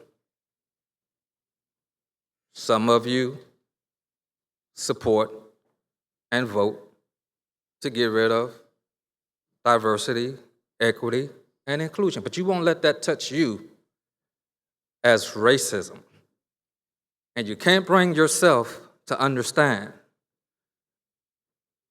as my colleague Mandy Landry suggests, to understand someone like me and to appreciate someone like me who will engage with you on such a personal level, who will sit and dine with you on a personal level, who will engage with you on a personal level. You can't bring yourself to understand and appreciate how and why someone like me may deem your action as racist, my good and decent colleague. Speaker Pro Tem said 3 years ago to someone, "You don't know my heart." And that's a true statement if I ever heard it. But I do know your actions, and I do know your vote. So I would submit to you to please consider what that looks like. Please consider how you will explain your vote to your children and your children's children. I remember 3 years ago, the Speaker and the Speaker Pro Tem stood at this well. And both of them had a common theme insofar as they said, if you ever want to know why you're here, if you ever need to be reminded why you're here, look in the eyes of your constituents.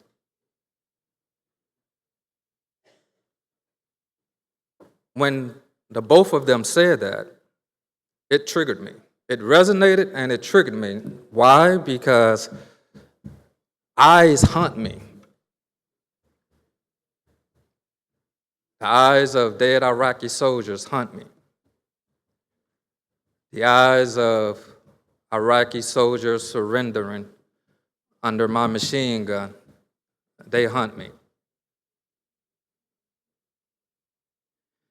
The eyes of my soulmate, the eyes of my spiritual leader, the eyes of the woman with whom I have such a connection with, and that is my dear grandmother. The reason why I came back to Louisiana. And as she was transitioning, my wife and I tried to get her out of her comfort zone.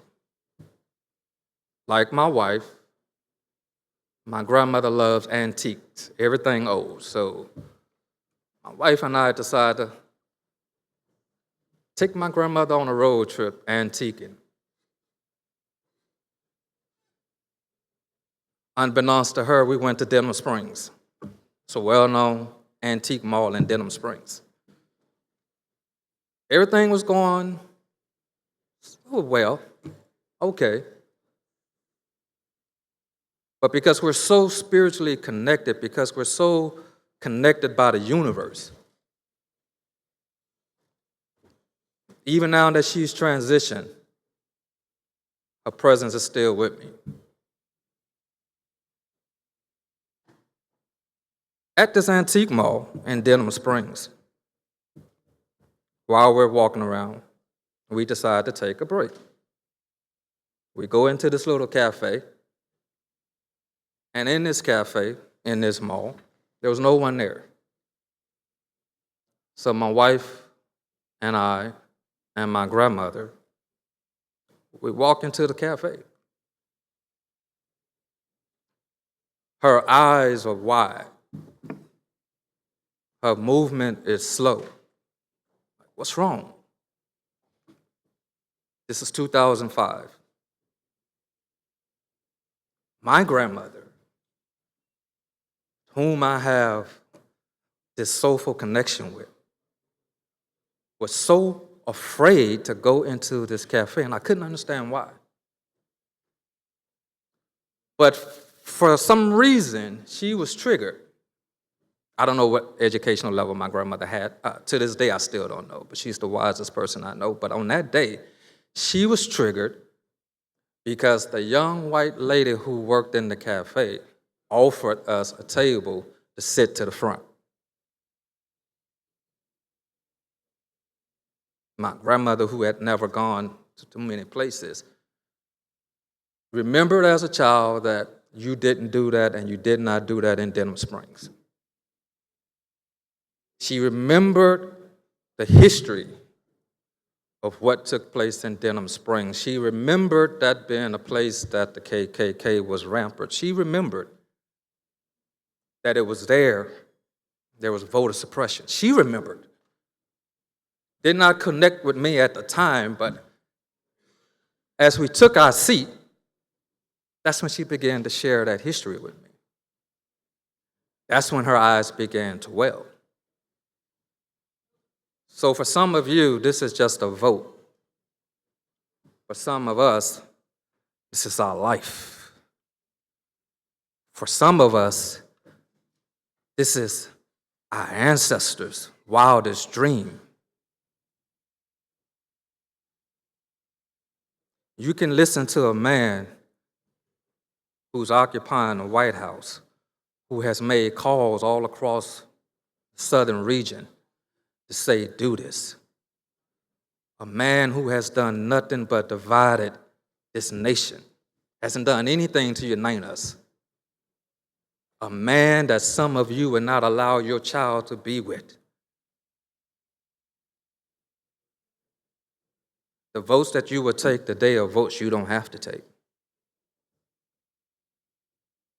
To fast forward a little bit, about 2 weeks ago, we were over on the Senate side, and you've heard there was hundreds of people of all ages, black, white, Hispanic, young, old, until 4:30 in the morning. I was there with them as well, 4:30 in the morning. Over in the Senate, unbeknownst to Miss Pat, Representative Moore, we were sitting in the overflow room.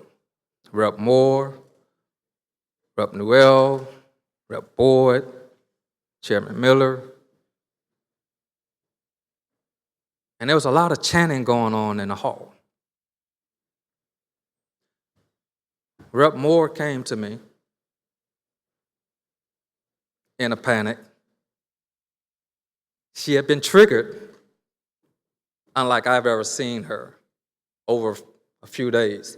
She asked me would I go in the hall with her to check on the people, to check to make sure they're not doing anything to get them in trouble. And the look in her eyes triggered me.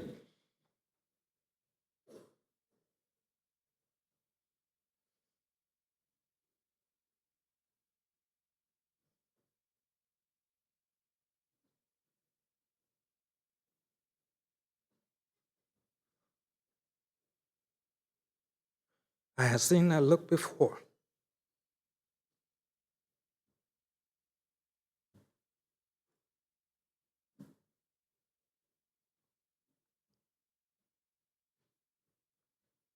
We went in the hall, and Ms. Pat goes to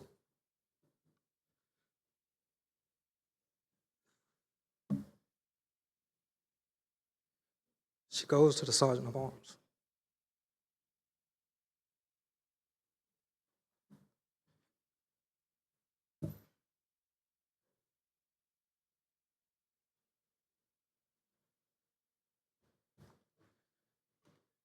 She asked, "Is it okay?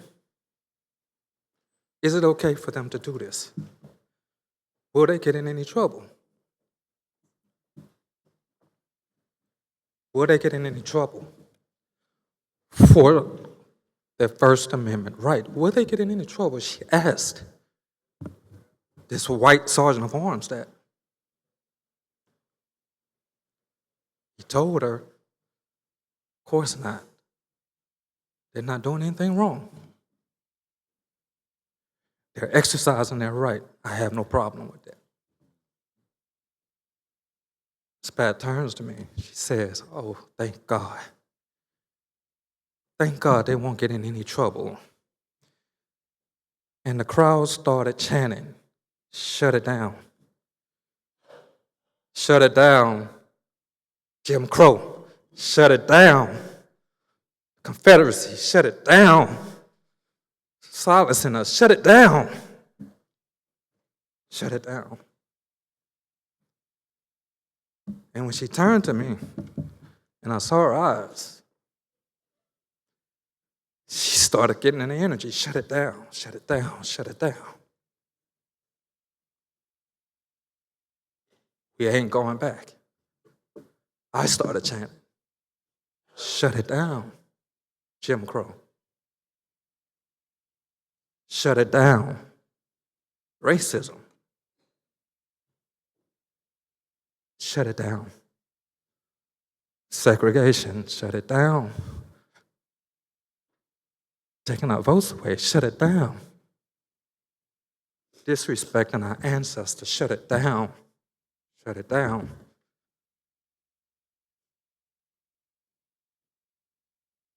One thing I know, and I have the audacity to believe, I know I'm free. One thing I know unapologetically, that when I come as one, I stand and represent hundreds. One thing I know for a fact, to the young kids who are our pages, to the people who traveled from all across this state,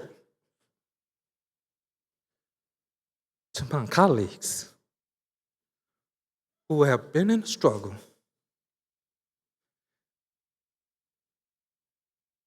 we're not going back. Bishop Paul Martin said, "We've tasted freedom and we ain't going back."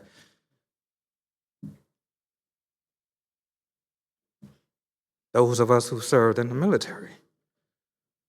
For democracy, we're not going back. As a people, as black people, we are unbroken. 250 plus years, we are still here. 250 years, we persevere. 250 years, we overcome when we weren't even considered full human. We have overcome when it was illegal.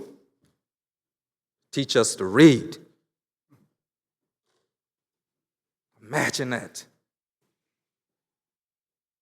Not considered human, not being able to read, and here we are, standing, looking you in your eyes when it was illegal, standing with our backs straight, standing on the sidewalk, looking you in your eyes, daring you, challenging you to try to make us go back. And it ain't gonna happen. It ain't gonna happen because we've tasted freedom. It ain't gonna happen because the young people who are here today, they see what's going on. It ain't gonna happen because your children see what's going on. Representative Knox, Yes, Mr. Speaker. I would ask that you please try to wrap it up. Yes. Thank you. These tears that you see today, it's years of therapy. It's not a sign of vulnerability, it's a sign of strength. And on that strength, I promise you, with everything in me, we won't be broken. We will stand. We will rise like a phoenix. And this fight that we are built for, the shoulders that we stand on, will continue. I ask for you to have the audacity to vote your conscience and to let your kids know that the eyes of history are on us. And when you look in history in the eyes, you tell them what side you stood on. Thank you, Mr. Speaker. Thank you, Representative Knox. Representative Laura Vadane for the floor.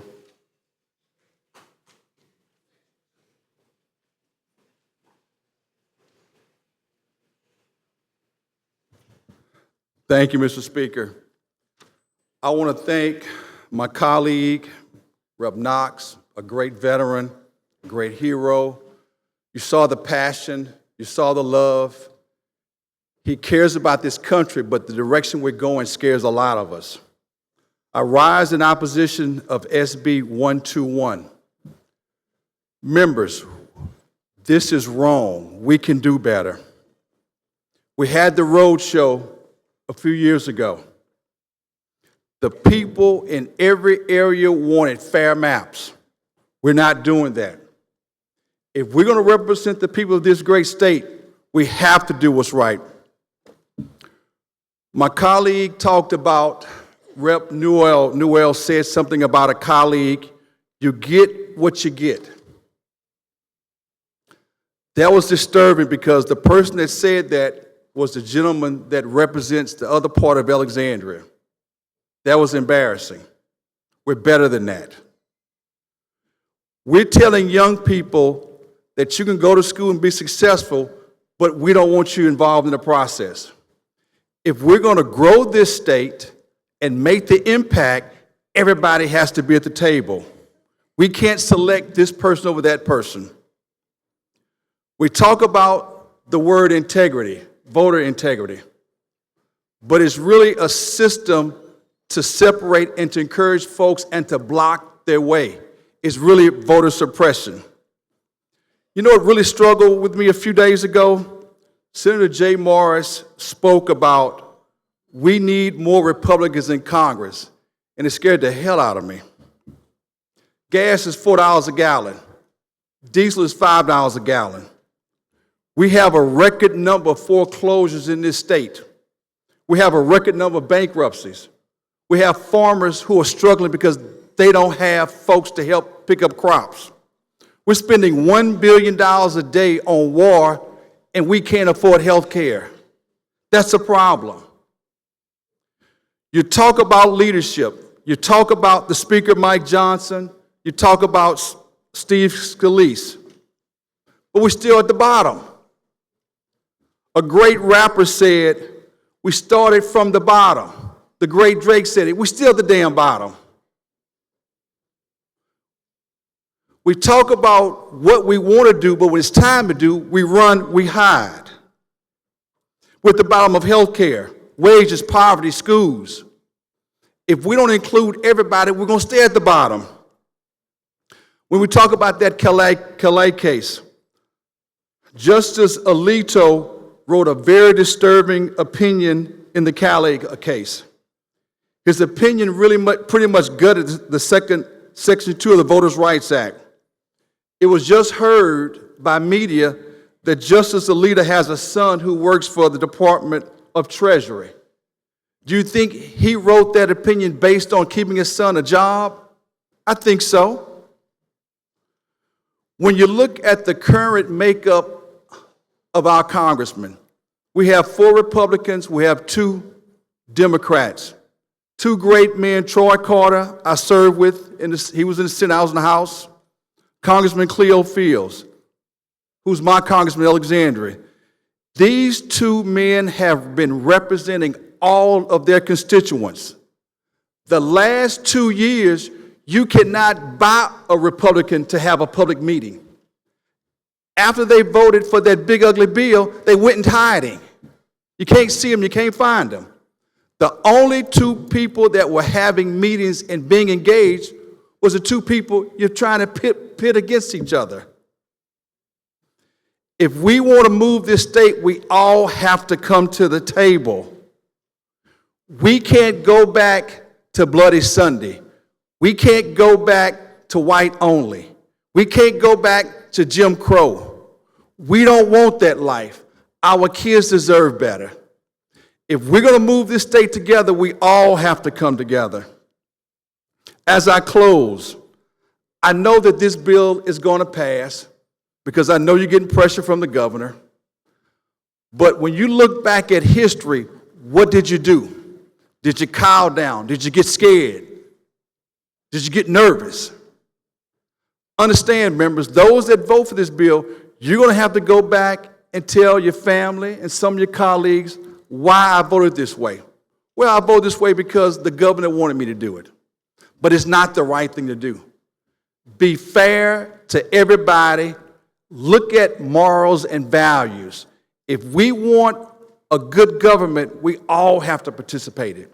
When you look at the DEI bills that we had last session, that was the most divisive bill. We have to work together, but we cannot make this state great if we don't work together. I'm encouraging you all, look at the bill. It's not fair. We're going backwards.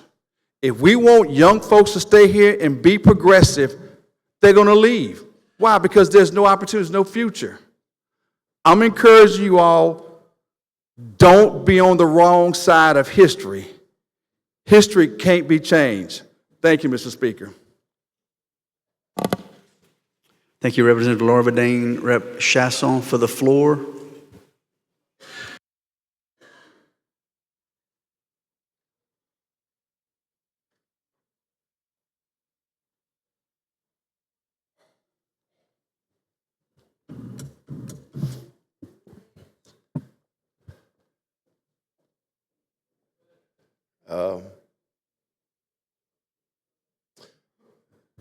First thing I thought about whenever I decided that I wanted to speak was the Pledge of Allegiance. Every day since I've been born, since I've been in school, I've heard the pledge so many times. And it's I pledge allegiance to the flag of the United States of America and to the republic for which it stands, one nation, under God, indivisible, with liberty and justice, with liberty and justice for some, for those that are in power, or, as I was taught by my kindergarten teacher, for all. I'm going to share something with everybody today. I have never been called the N-word in my life. That derogatory term that can be used to put you down, I've never been called that word in my life.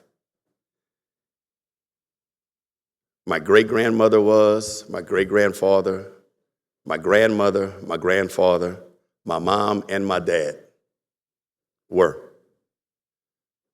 My mom had more rights when she was 14 years old than my son does after today's vote at the age of 14 years old. We're regressing, everyone. We're regressing so far. My son asked me a question. He asked me a question. He's so brilliant, it doesn't make any sense. He suffers from the same savant syndromes I do, and his is calendrical. And he asked me a basic question. So his name is T.J. Chasson, Timmy Chasson Jr. Okay, so my name is Timmy Jahi Chasson. The Jahi stands for Distinguished Warrior. My son's middle name is Kal-El, K-E-L-E-L. That's actually Superman's real name. I figured that kid got to be something special, so I'm going to try to hide him from the world as long as I can to keep him wholesome and right in this world. I try to protect that kid at all costs. He said, now let me pause.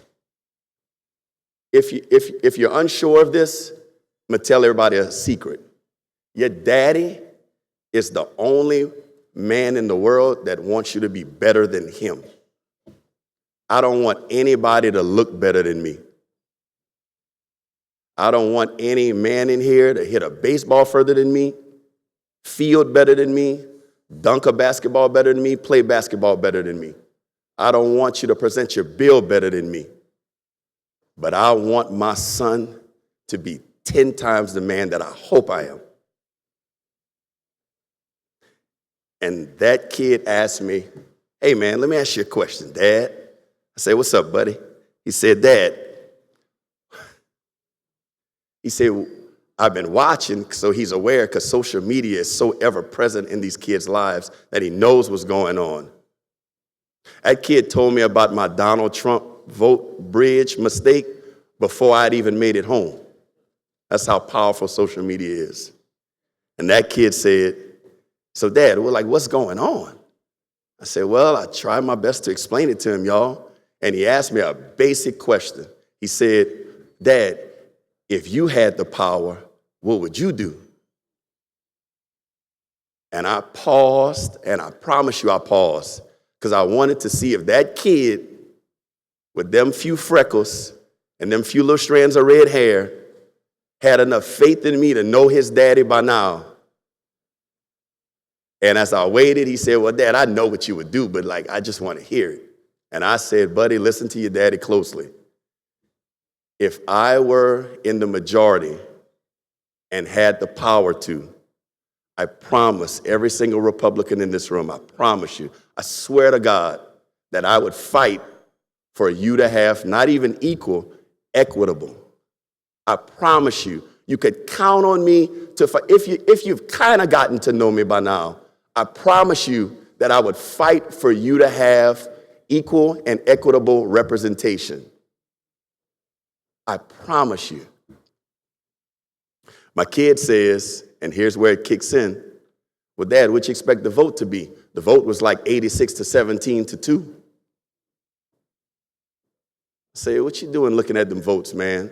Don't do that to yourself, man. Daddy consumes himself with that stuff. He said, well, Dad, 86 people voted for it. 17 people didn't vote for it. He's talking about the previous map, SB 8.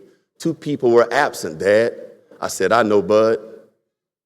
He said, you really know? I said, you're not going to do this with your daddy, huh? You going to do this with your daddy? I said, it's all good, bud. So I close my eyes for the fun of it and tell him that those 17 people that voted against it, there's 6 people on the left row. There's 5 people vote against it on the second. There's 3 on the next row and 3 on the next row. There's 5 people cropped at the top, 1 at the bottom. Second row, there's 1 person no longer here, and then 4 that are equally spaced out. There's 3 people here, 1 at the top, 2 back to back. Last row, they're equally spaced out, 1, 2, 3. 6, 5, 3, and 3, 2 absent. No need to name them. It's not trying to shame anyone. The reality is, y'all, until we decide to just do the right thing, and I don't fault you if what you're about to vote on is your right thing. I don't fault you because everybody's politics is different. I don't. But we will keep ending up in the same space. It's like winning isn't enough. You're already winning. You're already winning. But I just want to win a little bit more. Rep. Boyd, when you and I talked the other night, this is tangible.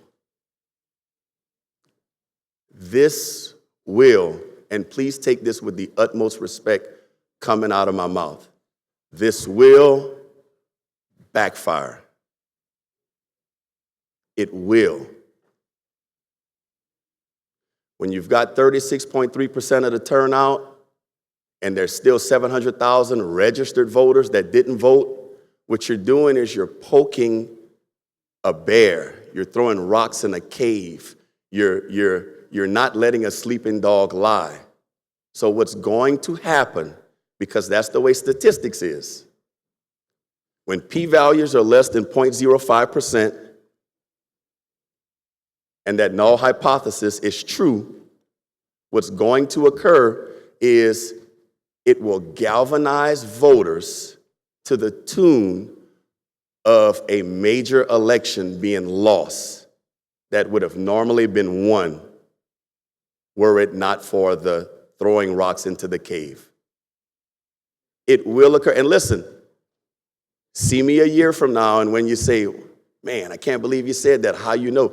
Because it's a basic thought exercise. It's math, and math actually maths. When your math ain't mathing, that's the problem. But when your math is working, this is basic. How to get 3,929 precincts and 547,827 votes. And to realize that, well, it's not actually that difficult to turn out a vote. It's not. It's really not. You would say, well, nobody's been able to do it. No, some folks have been able to do it, but this is math. And math actually works. I'd like to say thank you, as I wrap this up, to an office that is no more than 4 doors from here. 4 doors. There's a lady, I have her name saved in my phone, that knows everything. And when I walked into that room, and her and another amazing gentleman watched tears fall down my eyes, and I didn't even have to blink. I sat in our office 4 doors from here as tears just fell down my eyes, because the realization is, I'm going to share with you something. Every day I'm having to strip my own kids of what makes them them. Every single day, and it breaks my heart. I got a 24-year-old kid.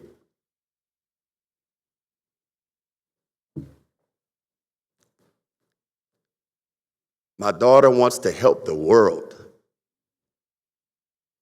So when she's 65 pounds and the kids at Paul Romero are bullying a special ed child,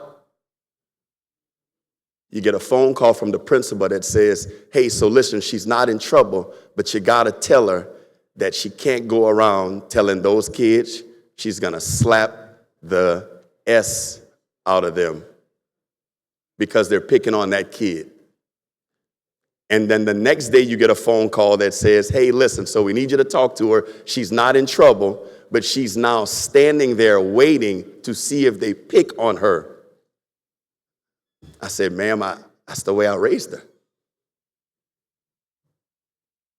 My son is turned 15. He's gonna go broke. My son's gonna go broke. He's gonna be like me. If I hit the lottery, I'm taking care of everybody. I'm taking care of everybody. Every nonprofit, I'm gonna go broke. All the money's gonna be gone. It is what it is. My daughter, the youngest, dear God, there's no hope for her.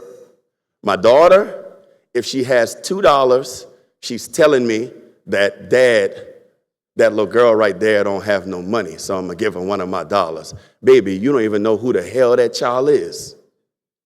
You have no idea who this little girl is. You can't give her anything, baby. It don't work like that. But you can't make her understand because she just wants to help the world. So we can be the state that stands up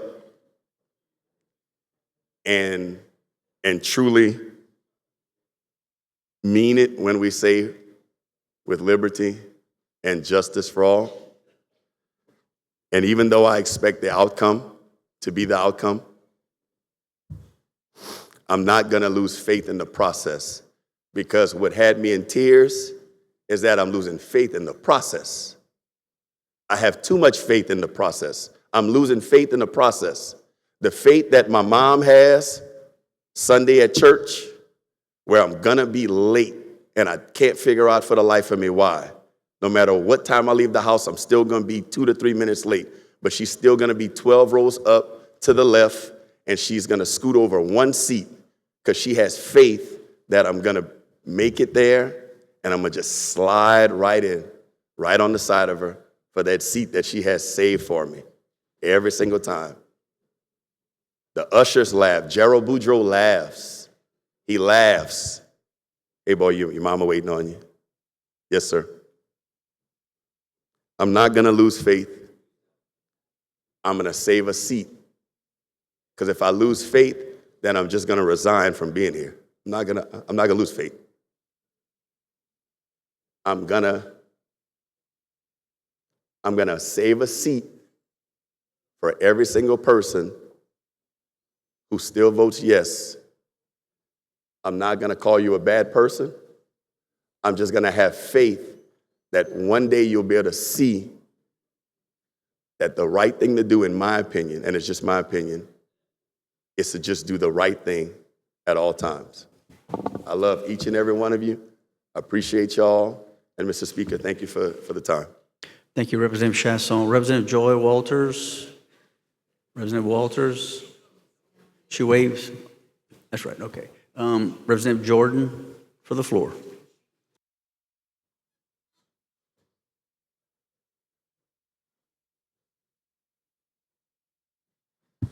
Thank you, Mr. Speaker and members. You know, I feel like we've done this before. This is like Groundhog's Day for me.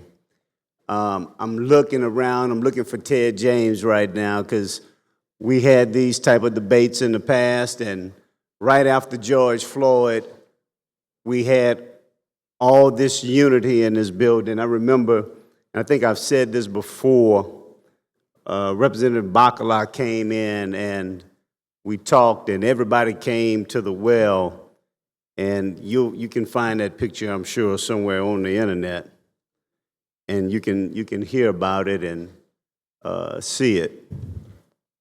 You know, I prayed to that a black Palestinian of Jewish descent that was born to an unwed mother, that was homeless, that was wrongfully convicted and killed by the government. And if he was here today in Louisiana, he wouldn't stand a chance. Because that's the type of person that we proclaim to pray to, but that we look down upon. You know, I think somebody said, and it might have been Representative Knox, but I'm going to just repeat it. All votes aren't equal. There are some votes that weigh heavily or heavier than others. And this is one of those votes. And I'm going to phrase a question that he had or that he proposed, but I'm going to say it a different way. And I guess I'm reminded, I don't know how many of you remember that Tootsie Pop commercial, that Tootsie Roll commercial. It says, how many licks does it take to get to the center of a Tootsie Pop? And it said, the world will never know. The real question is, how many racist acts can you participate in before you're considered racist?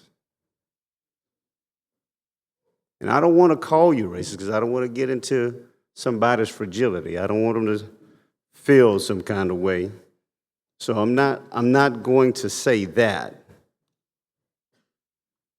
But I will say that if you vote for this bill, you are participating in a racist act.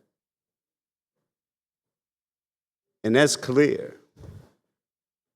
And so the question is, and I mean with this with all respect to the author, and I think Senator Carter was going through this and maybe just didn't get through it. So I'm going to try to finish it for him maybe. I'm going to be presumptuous a little bit.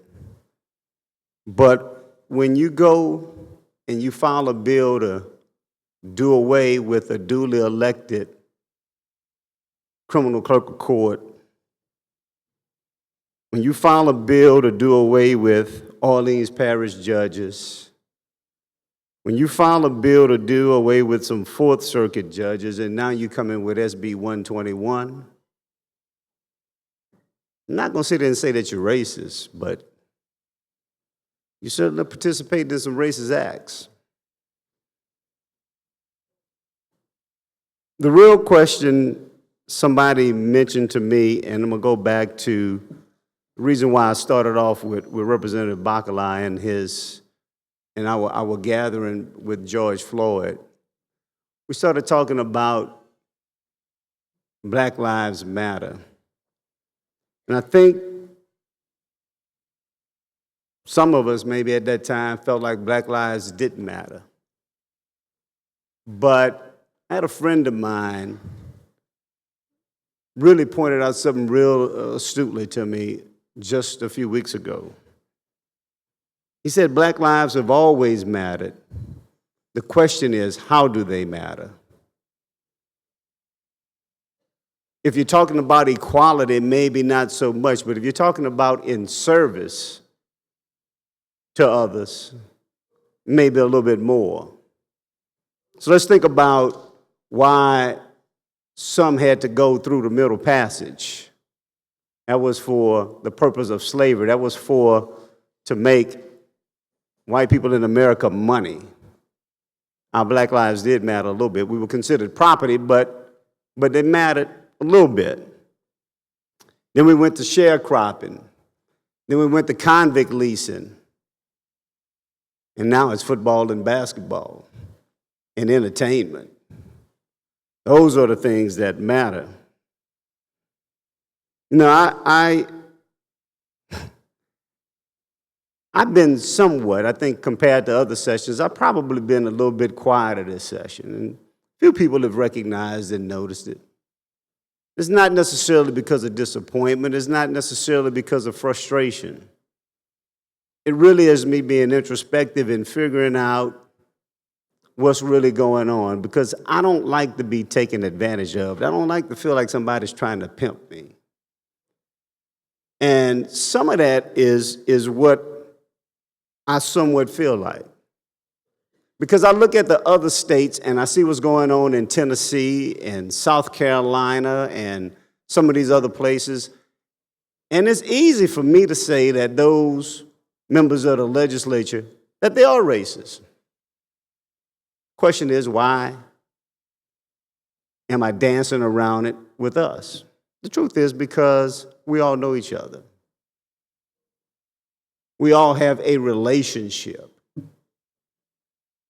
And I feel like right now, that relationship is being taken advantage of. I feel like that relationship is just like a one-way street. A relationship is like, and I don't say this lightly, but it's almost like an abusive relationship. It's like you get to abuse me today, and then after the vote come and cry and try to shake my hand and tell me that you love me. Sounds like abuse to me. Sounds like just what one of those relationships is. And then, let's just be real. We don't play your game, and then the response is, how dare they? Or, you know, it could get worse. That sounds like power-based violence to me. It sounds like you just taking advantage of a situation because you can. Sounds like because you then want to be the victim in this. You can sit up here and paraphrase racist people from the past, and there's no penalty for that. And that's what we're dealing with. You know, I had a couple of years ago, I had the privilege of going to the Anti-Lynching Museum over in Montgomery, Alabama, Equal Justice Initiative. And I got to see all the things that were there, all the history. I'd encourage anybody who hadn't gone, you can drive it in a day and come back and see everything. It gives you something to see. And you know, part of the problem when you go this late in the game, somebody's already said some of the things that you wanted to say, but you've heard it before. You've heard it from Rep. Green. You've heard it from Rep. Knox. You've heard it from Rep. Landry. You've heard it from some others. Heard it from Rep. Newell. Make sure I get that right. Where you at, Candace?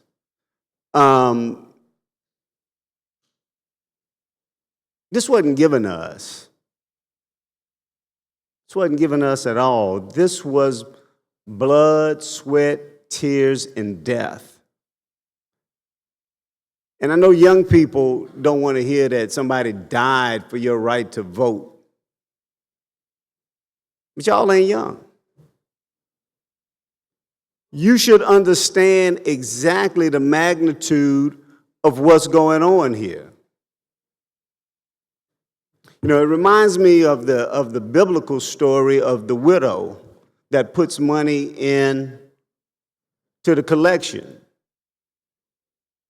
And Jesus talked about those given from their surplus and those given from their need, their necessity. Truth is, after y'all vote on this today, y'all can walk in here and nothing changes for you. This is your surplus. That's what this is. For us, this is out of our need. Our lives changed dramatically. You know, it's like the business tale of the chicken and the pig. And they say that they want to go into business together. And so the pig says to the chicken, well, what do you want to call it? And he says, let's call it eggs and bacon. And the pig says, I got to reconsider that. Because for the chicken, it's out of his surplus. For the pig, it's a total sacrifice. And that's what this is for us. For you, this is your surplus. For this is our total sacrifice. And I've tried to explain it as best as I could, and I wish I didn't have to go to childhood fables and biblical stories to make you understand. Here's the thing. Again, I've said this before in committee. It amazes me in a room full of leaders that we got so many followers. Either you're going to vote with your conscience. This vote is either going to reflect your conscience or it's going to reflect your cowardice. One of the two.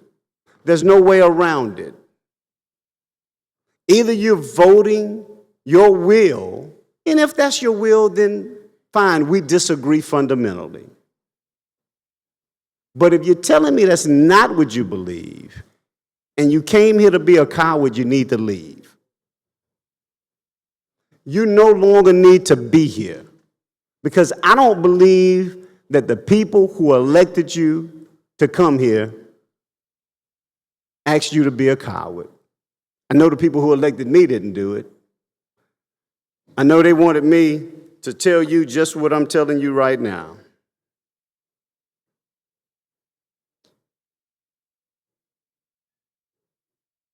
You know, we talked about Colfax. We've talked about Opelousas before. We've talked about the 3 that died in Mississippi. We haven't talked about Medgar Evers. We haven't talked about Dr. King in that matter of him being assassinated. We haven't talked about El-Hajj Malik El-Shabazz, better known or otherwise known as Malcolm X. We haven't talked about the Kennedy brothers. All these people did not want to die in vain. I'm sure they didn't want to be martyrs. I don't think anybody in here wants to be a martyr.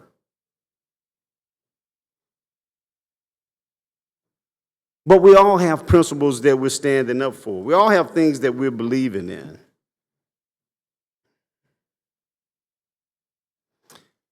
The problem is, for a lot of us, we're tired, and black people have always been the ones that pay the cost for this legal experimentation that we're in right now.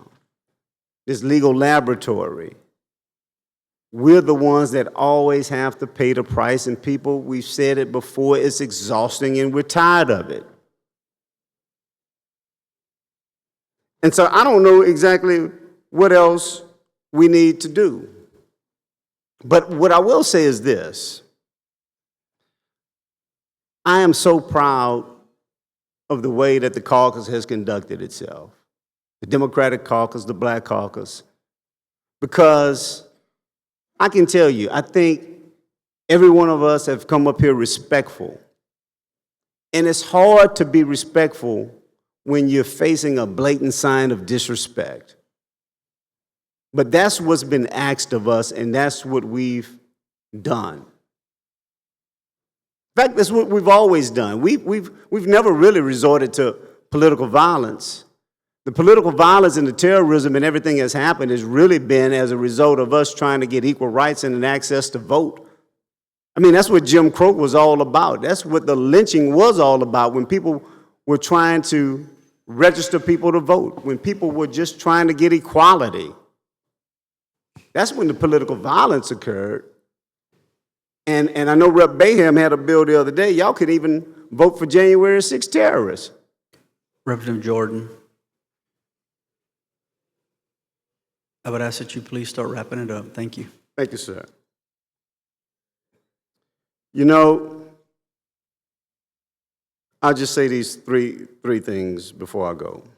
One, the court in Calais, there's no doubt, the court got it wrong. Just like they got it wrong in Plessy, just like they got it wrong in Dred Scott, just like they've got it wrong in Citizen United and some of these other cases. The court has gotten it wrong.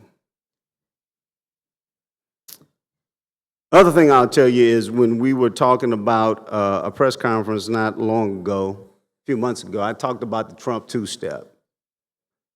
This is just the second phase. We understand that he is going to get what he wants from you guys, and so there are three branches of government. There's the executive branch, there's the judicial branch, and there's the legislative branch. We will use every tool at our disposal to make sure it happens.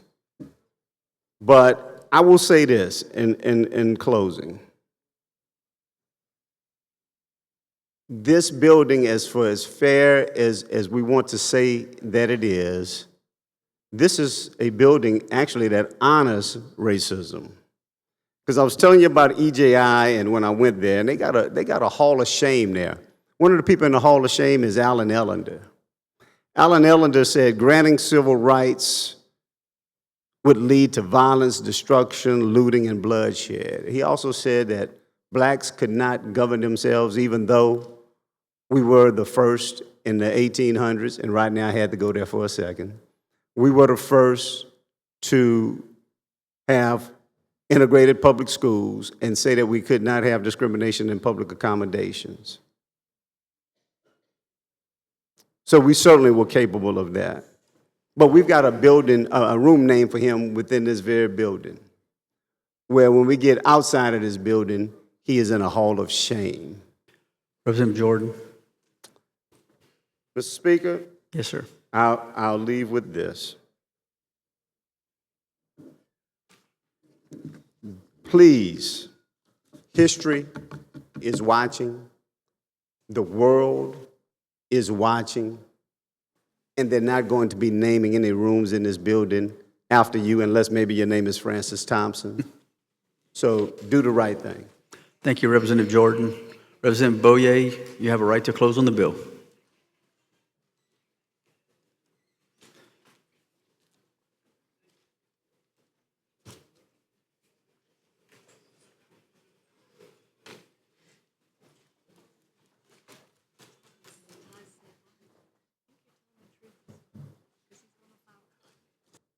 Thank you, Mr. Speaker. Thank you, members.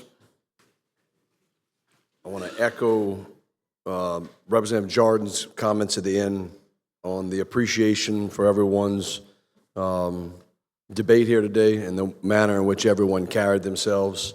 I think we have shown to other states that we can have disagreement and can do it in a meaningful manner and still have civility in our discussions. And so I want to thank everyone for that. Members, know that I didn't put us in this position. A federal judge put us in this position by its interpretation of the law. This body was very confident, as I mentioned, that the map we passed in 2022 was fully compliant. And the federal court told us it was not compliant, and that same federal court put us in the position when asking us to draw two majority-minority districts. Calais resolved the conflict, and now we find ourselves back with a similar map to the one this body passed in 2022 that had 5 Republican districts and 1 Democrat district. The map complies with traditional redistricting principles and also maximizes partisan advantage. The map is contiguous, it is compact, it binds communities of interest, it protects incumbency, it respects political subdivision as much as possible by minimizing splits in parishes while having the most narrow deviation in population. Race was not a factor when drawing these districts. I'm not sure whether this testimony, I'm pretty confident that this testimony that I provided today will change any of your votes. You likely walked in here with a preconceived thought on how you were planning to vote. Some of you may choose to vote against the map because it splits a parish that you didn't want split. Some of you may vote against the map because it has your parish in a district that you didn't want your parish to be in. But most of you who will be voting against it will vote against it because of your party affiliation. Those voting in favor of this bill will also be basing it on, largely in part, by your party affiliation. Nothing more, nothing less. Mr. Speaker, I move final passage of Senate Bill 121. Rep. Boyer moves final passage of the bill. All those in favor vote yea, those opposed vote nay. Madam Clerk, machines, members, vote machines. Vote machine, members. Members, vote your machines. Vote your machine, members. Members, are you still voting? Members, vote your machine. The clerk will close the machine. 66 yeas, 35 nays, and the bill finally passes. Chairman Boyer moves to adopt the title. Later, a motion on the table without objection, so order. Madam Clerk, morning hour 5. Morning hour 5. The Speaker appoints the following conference committee members to House Bill 414 by Representative Chenevert. Representative Chenevert Miller, Spell. Speaker appoints following conference committee members to House Bill 552 by Representative Bryant. Representatives Bryant, Villio, Bacala. Speaker appoints following conference committee members to House Bill 732 by Representative Owen. Representatives Owen, Boriak, Freiberg. Speaker appoints following conference committee members to Senate Bill 469 by Senator Abraham. Representatives St. Blanc, Desatel, Reiser. Mr. Speaker, members of the House in receipt of a conference committee report for Senate Bill 42 by Senator Edmonds.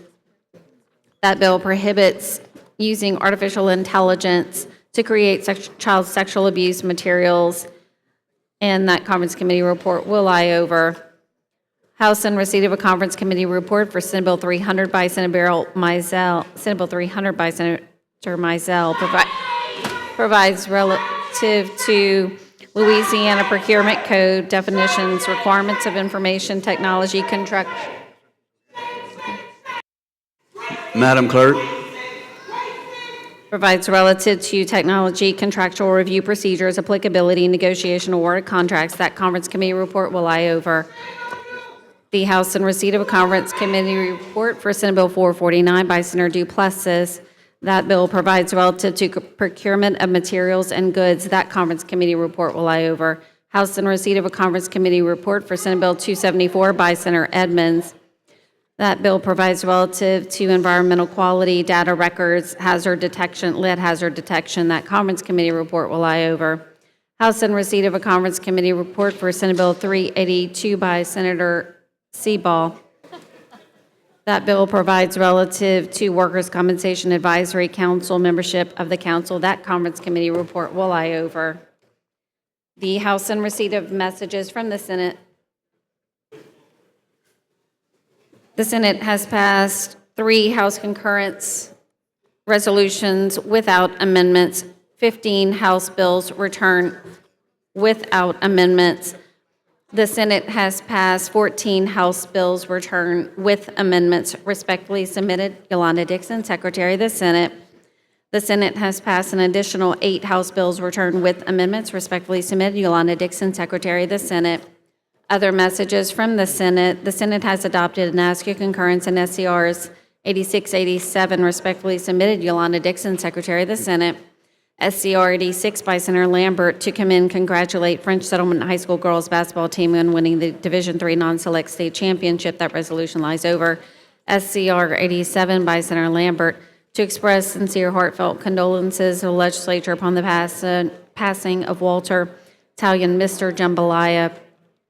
That resolution lies over. The House in receipt of a message. Privilege report from Community and Enrollment. Committee has properly enrolled a number of House resolutions, HCRs, and House bills respectfully submitted. Stephanie Hilferty, Chair.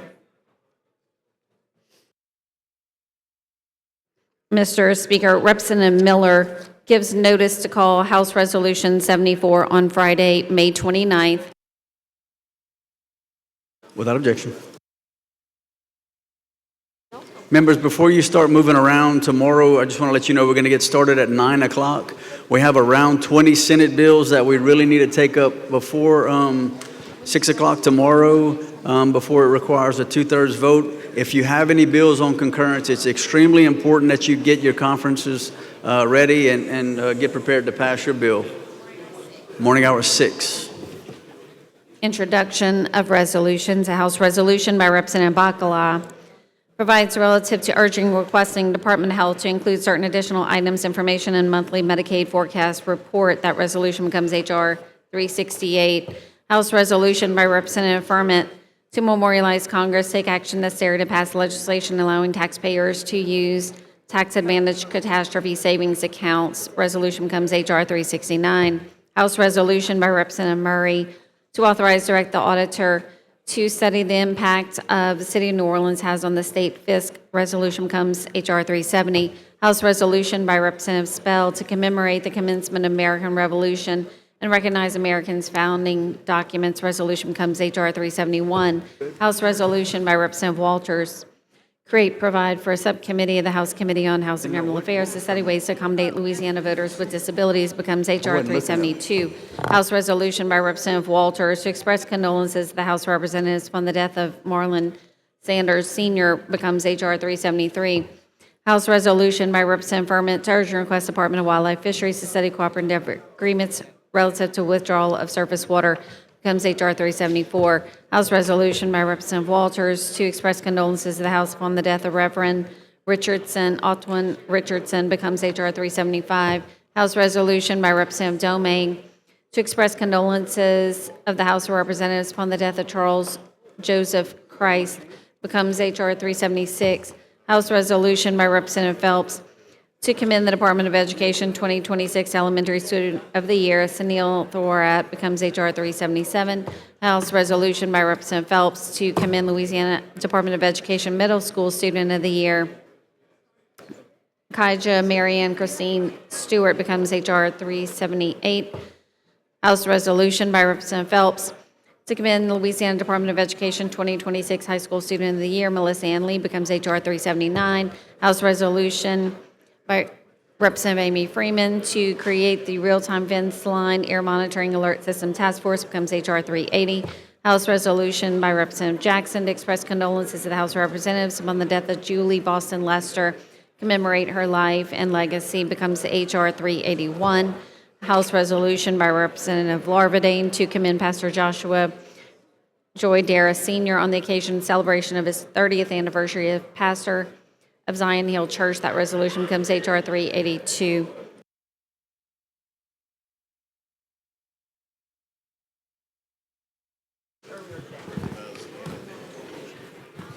Morning hour 10, Dana Henry for a motion.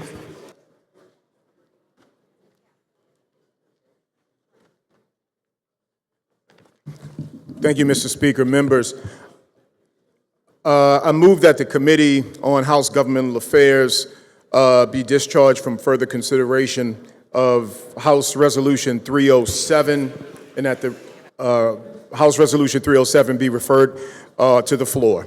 Without objection. Thank you.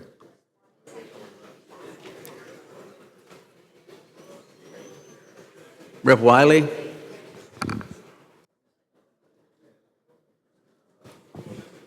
Morning hour 11, Rep. Wiley for a motion.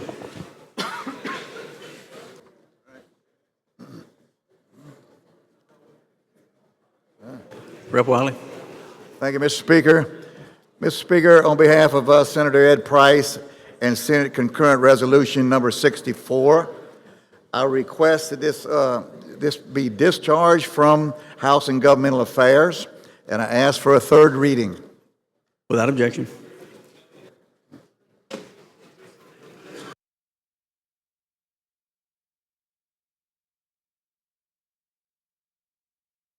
Members, I want to remind you we're going to have a very long day tomorrow. I will have lunch brought in. We're going to start at 9 o'clock in the morning.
Rep. Bro for a motion.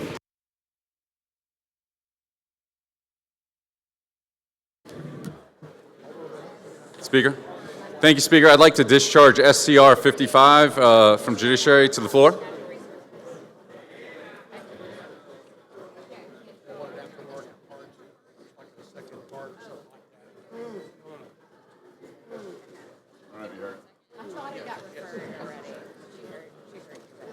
Without objection.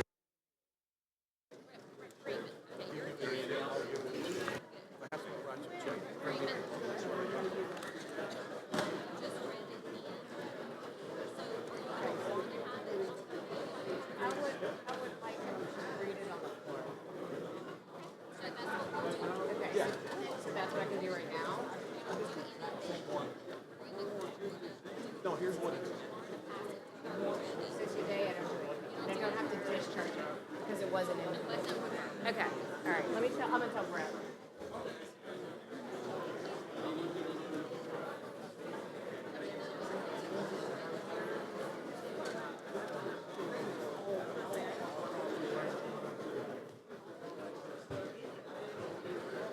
Mr. Speaker, members of the House, and receipt of a privilege report, Conference Committee report for House Bill 134 by Representative Schlegel. That bill provides relative to material harmful to minors, interactive computer services. That Conference Committee report will lie over.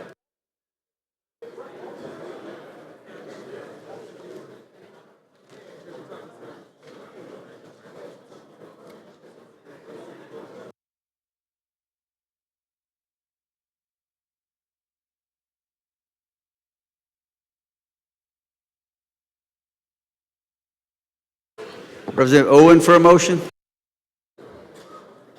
Thank you, Mr. Speaker. Members, I moved to discharge SCR 75 from the House Committee on Municipal to the floor. Without objection. Thank you.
Morning hour 6.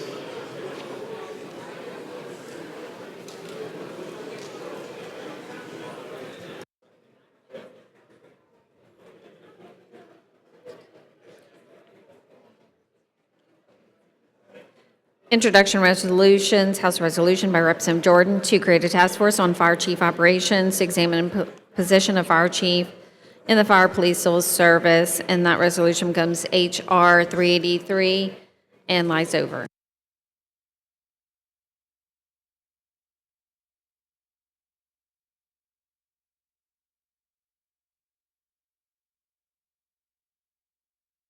Rep. Walters for a vote change.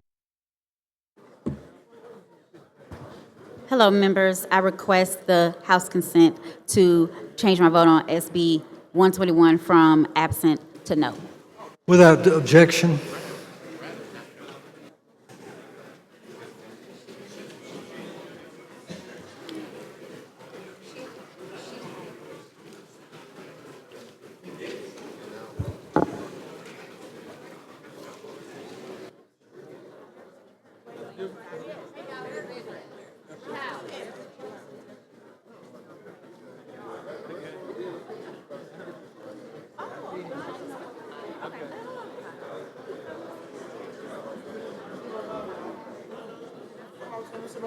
Come on.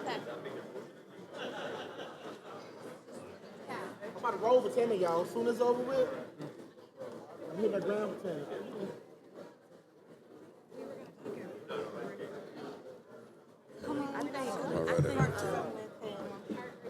We're gonna let her get here. Oh, you getting right yeah, here? yeah. You want to get right here? The leaders. It's two back here. It's three. Hey, we're gonna let,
Morning hour 6. Introduction to House Resolution. A House Resolution by Representative Miller to urge and request LSU School of Health Sciences to conduct certain studies to identify associations between environmental risk factors and maternal health outcomes. That resolution becomes H.R. 384.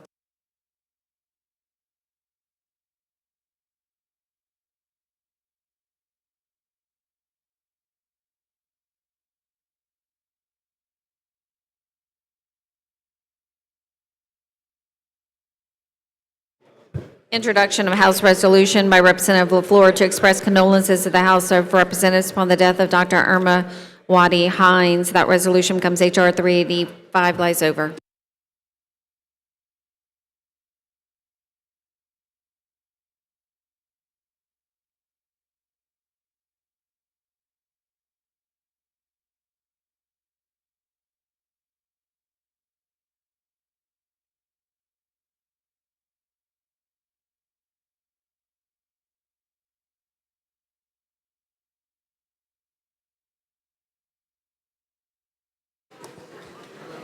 Representative Francis Thompson for a motion.